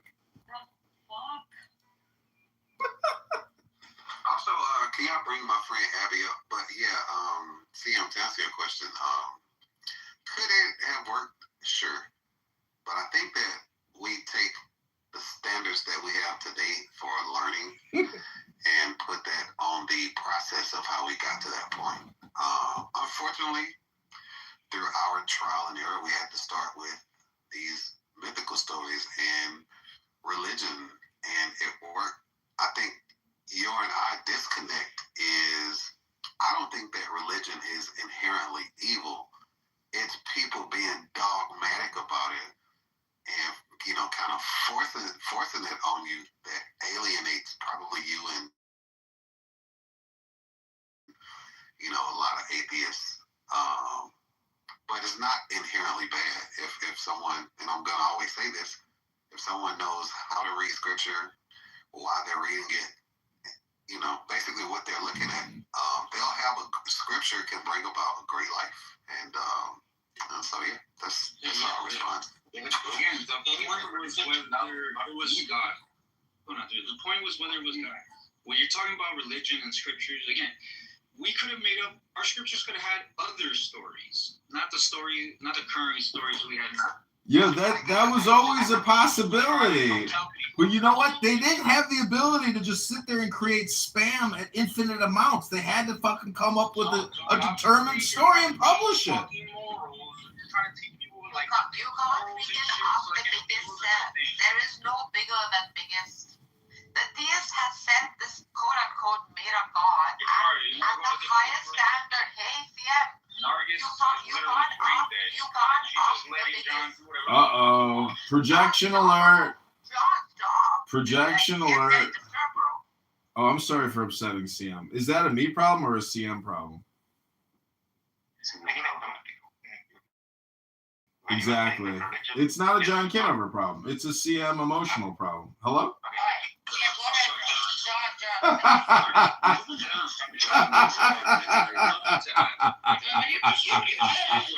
you to break a little bit, Let's talk about conception of people. So, Mario, you were saying about religion not being bad, but I would just say that it's completely redundant. We don't need it at all. We are able to do law. We are able to do, science and technology. We just have basically made religion totally redundant. I agree. And see, CM as a concept is actually very low IQ. Low IQ concepts like CM need to read a book instead of just coming here to complain and say, Narjas, moderate your room, Narjas.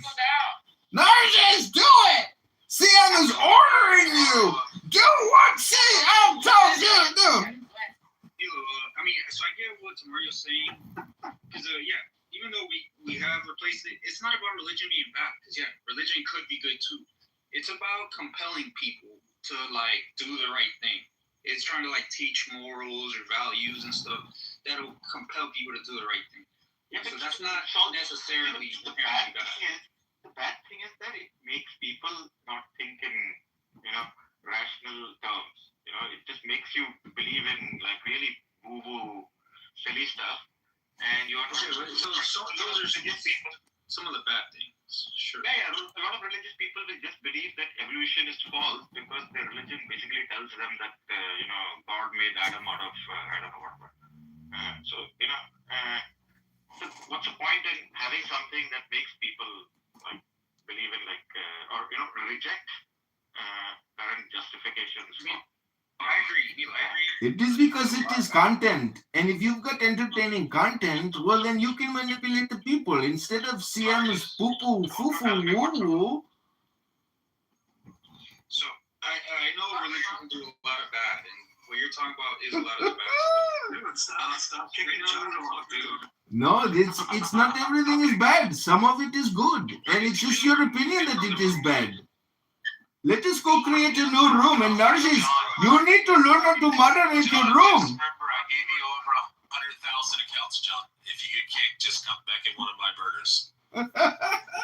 Just remember tip-number.com. But see, we don't care about coming back. We want to make sure that CM is happy and not always easily upset by other people.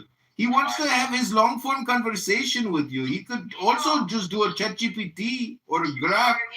Sorry for interfering with your fun, CM.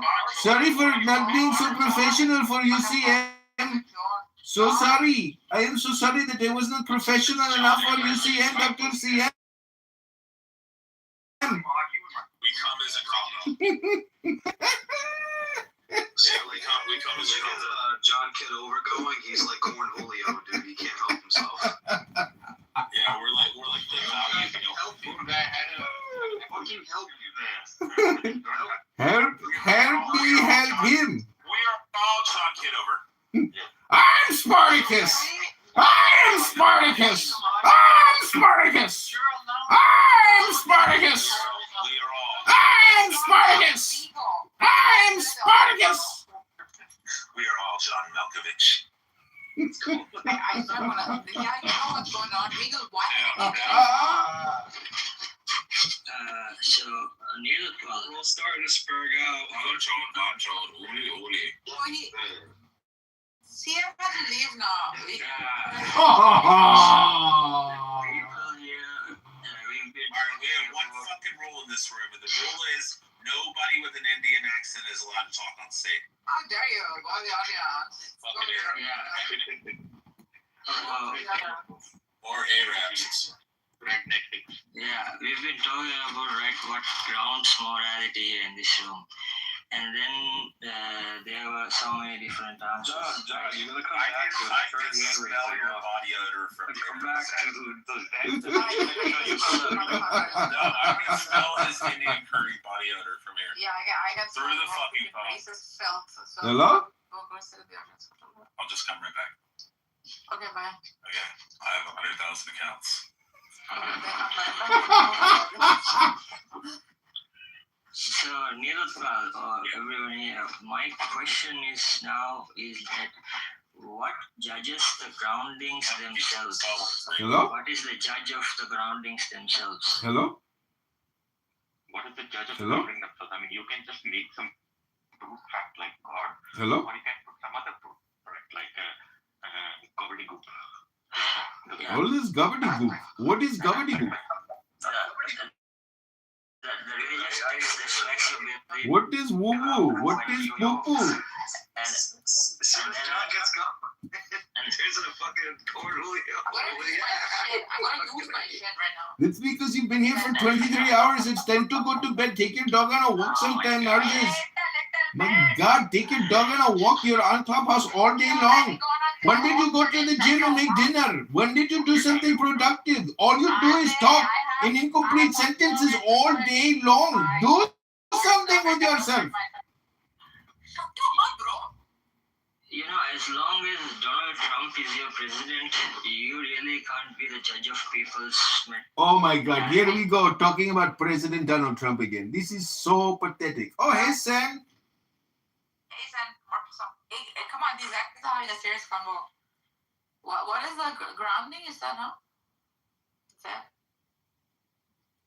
What was the question? No, so you said that the religious text makes people believe the book. So it takes all the rationality out of context. So without it, people can make so bizarre. Ground for morality. So bizarre. So what is the judge? What's the judge? Who judges between those? So you fucking retard. They're not saying that they couldn't. They're saying they won't. So a lot of non-religious people, they're living in society fine enough, right? It's not like they're going around running amok, committing crimes and all sort of so-called undesirable stuff. So obviously these people are able to ground their morality somewhere. We don't need to give it a name. Like to Mario for an example, when he's like using well, you have to understand nature, and through nature, like you can understand morality. And I'm like, well, where do you find this expressed in nature? Like, can you give me an example? For example, morality through nature's law. You can't give me an example of it, right? So that doesn't tell me anything meaningful there. Nature never gives more What than he's what really it's trying to talk about is ontology, right? The nature of being. Now, these are not things that you find through self-expression, right? Like these are things that you find. These are things that you find through rigorous studying, like determining how human beings function and work. So nature does give you some messages. When you pick a dog, the dog protest, and you have an idea that that this is probably. I think you're just missing the whole point together. Like, I'm a very conclusive person. Like, I'm not sitting here having a discussion piece about this. It is what it is, dude. Like, you want a slogan here, or like, oh, it's all rooted in nature, but then when I ask you for examples of nature where it expresses itself and I can't be told it, I'm like, oh, okay, so you just made it the fuck up. No, so it's like the religion of made it the fuck you up. are using natural experiences by meaning that, if you kick a dog, the Dude, what are you talking about? Just hear me out, then you will figure out. What are you talking? Tell me what you're talking about. Okay, so are we having an ontological discussion? Like, I'm fucking lost here, dude. What are you talking about? A pragmatic way of dealing with pragmatic what? Pragmatic what? Way of dealing with morality. So when a pragmatic way of dealing with morality. Interrupting, then you will not understand. Well, what kind of field of study is that, dude? Anyway, what field of study is that, dude? Who's studying that? Put a wig on. Put a wig on. This is why people have for like foundations for their worldview or an explanation of what their worldview is. All I'm saying is remember Agrippa's dilemma, Rigo. Don't forget that. But go ahead. Yeah, I know. I actually have a reasoning for I actually have a worldview to actually compare to other people. I don't know about like other people in this like made of the fuck up shit. Worldview. When you get your, do you know what the discussion? All right, dude. All right. Get the fuck out. Get out, dude. Get out. Fucking like, why do people do this, dude? They just talk over each other on this app. They like, is anybody in here like over fucking 18 years old? Oh, it's because the Indians are super arrogant and believe they're more intelligent than they actually are. Do you know what I'm talking about? Yeah, what's the conversation I'm trying to have? I wasn't here for the conversation. Okay, I'm making it perfectly.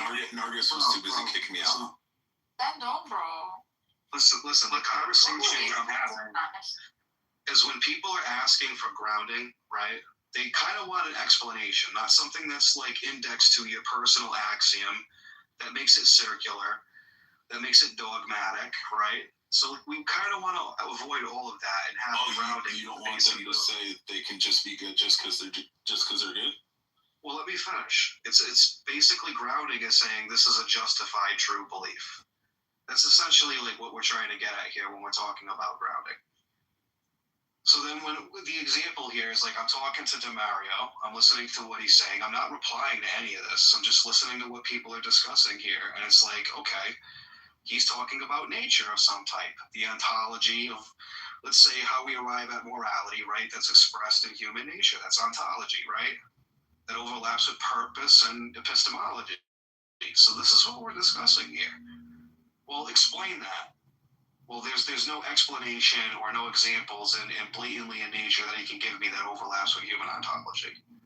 So it's just, to me, it's an easy, that's a non-explanation. Like I can just dismiss that because it's not, you're not explaining anything meaningful there. It's not a justified true belief.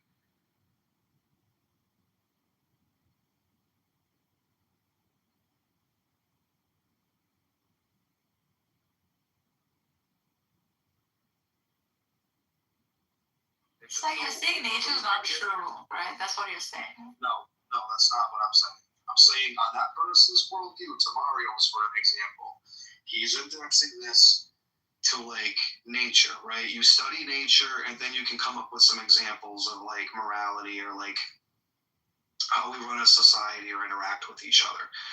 Talking about human ontology at that point. And I'm like, okay, show me in nature where this overlaps with human ontology. No explanation. I can go like better with that. That's circular. That's a circularity. That's a personal axiom. Yeah, I agree. Like obviously, like, you know, he's like avoiding the whole dogmatic word thing where he's like overly committed to it, and it's like, oh, it can't change because of logical possibilities. But the point remains is that that's just circular, and that's a personal axiom. He's asserting that. So can morality be posited like through logic and rational? So how do we arrive at logic? You mean through logic or at logic? How what are the preconditions that makes it possible? Formulate you 1 plus 1 equals 2. Contradiction, right? So as long as we maintain these three laws, then we can say that the case that we are positing is true.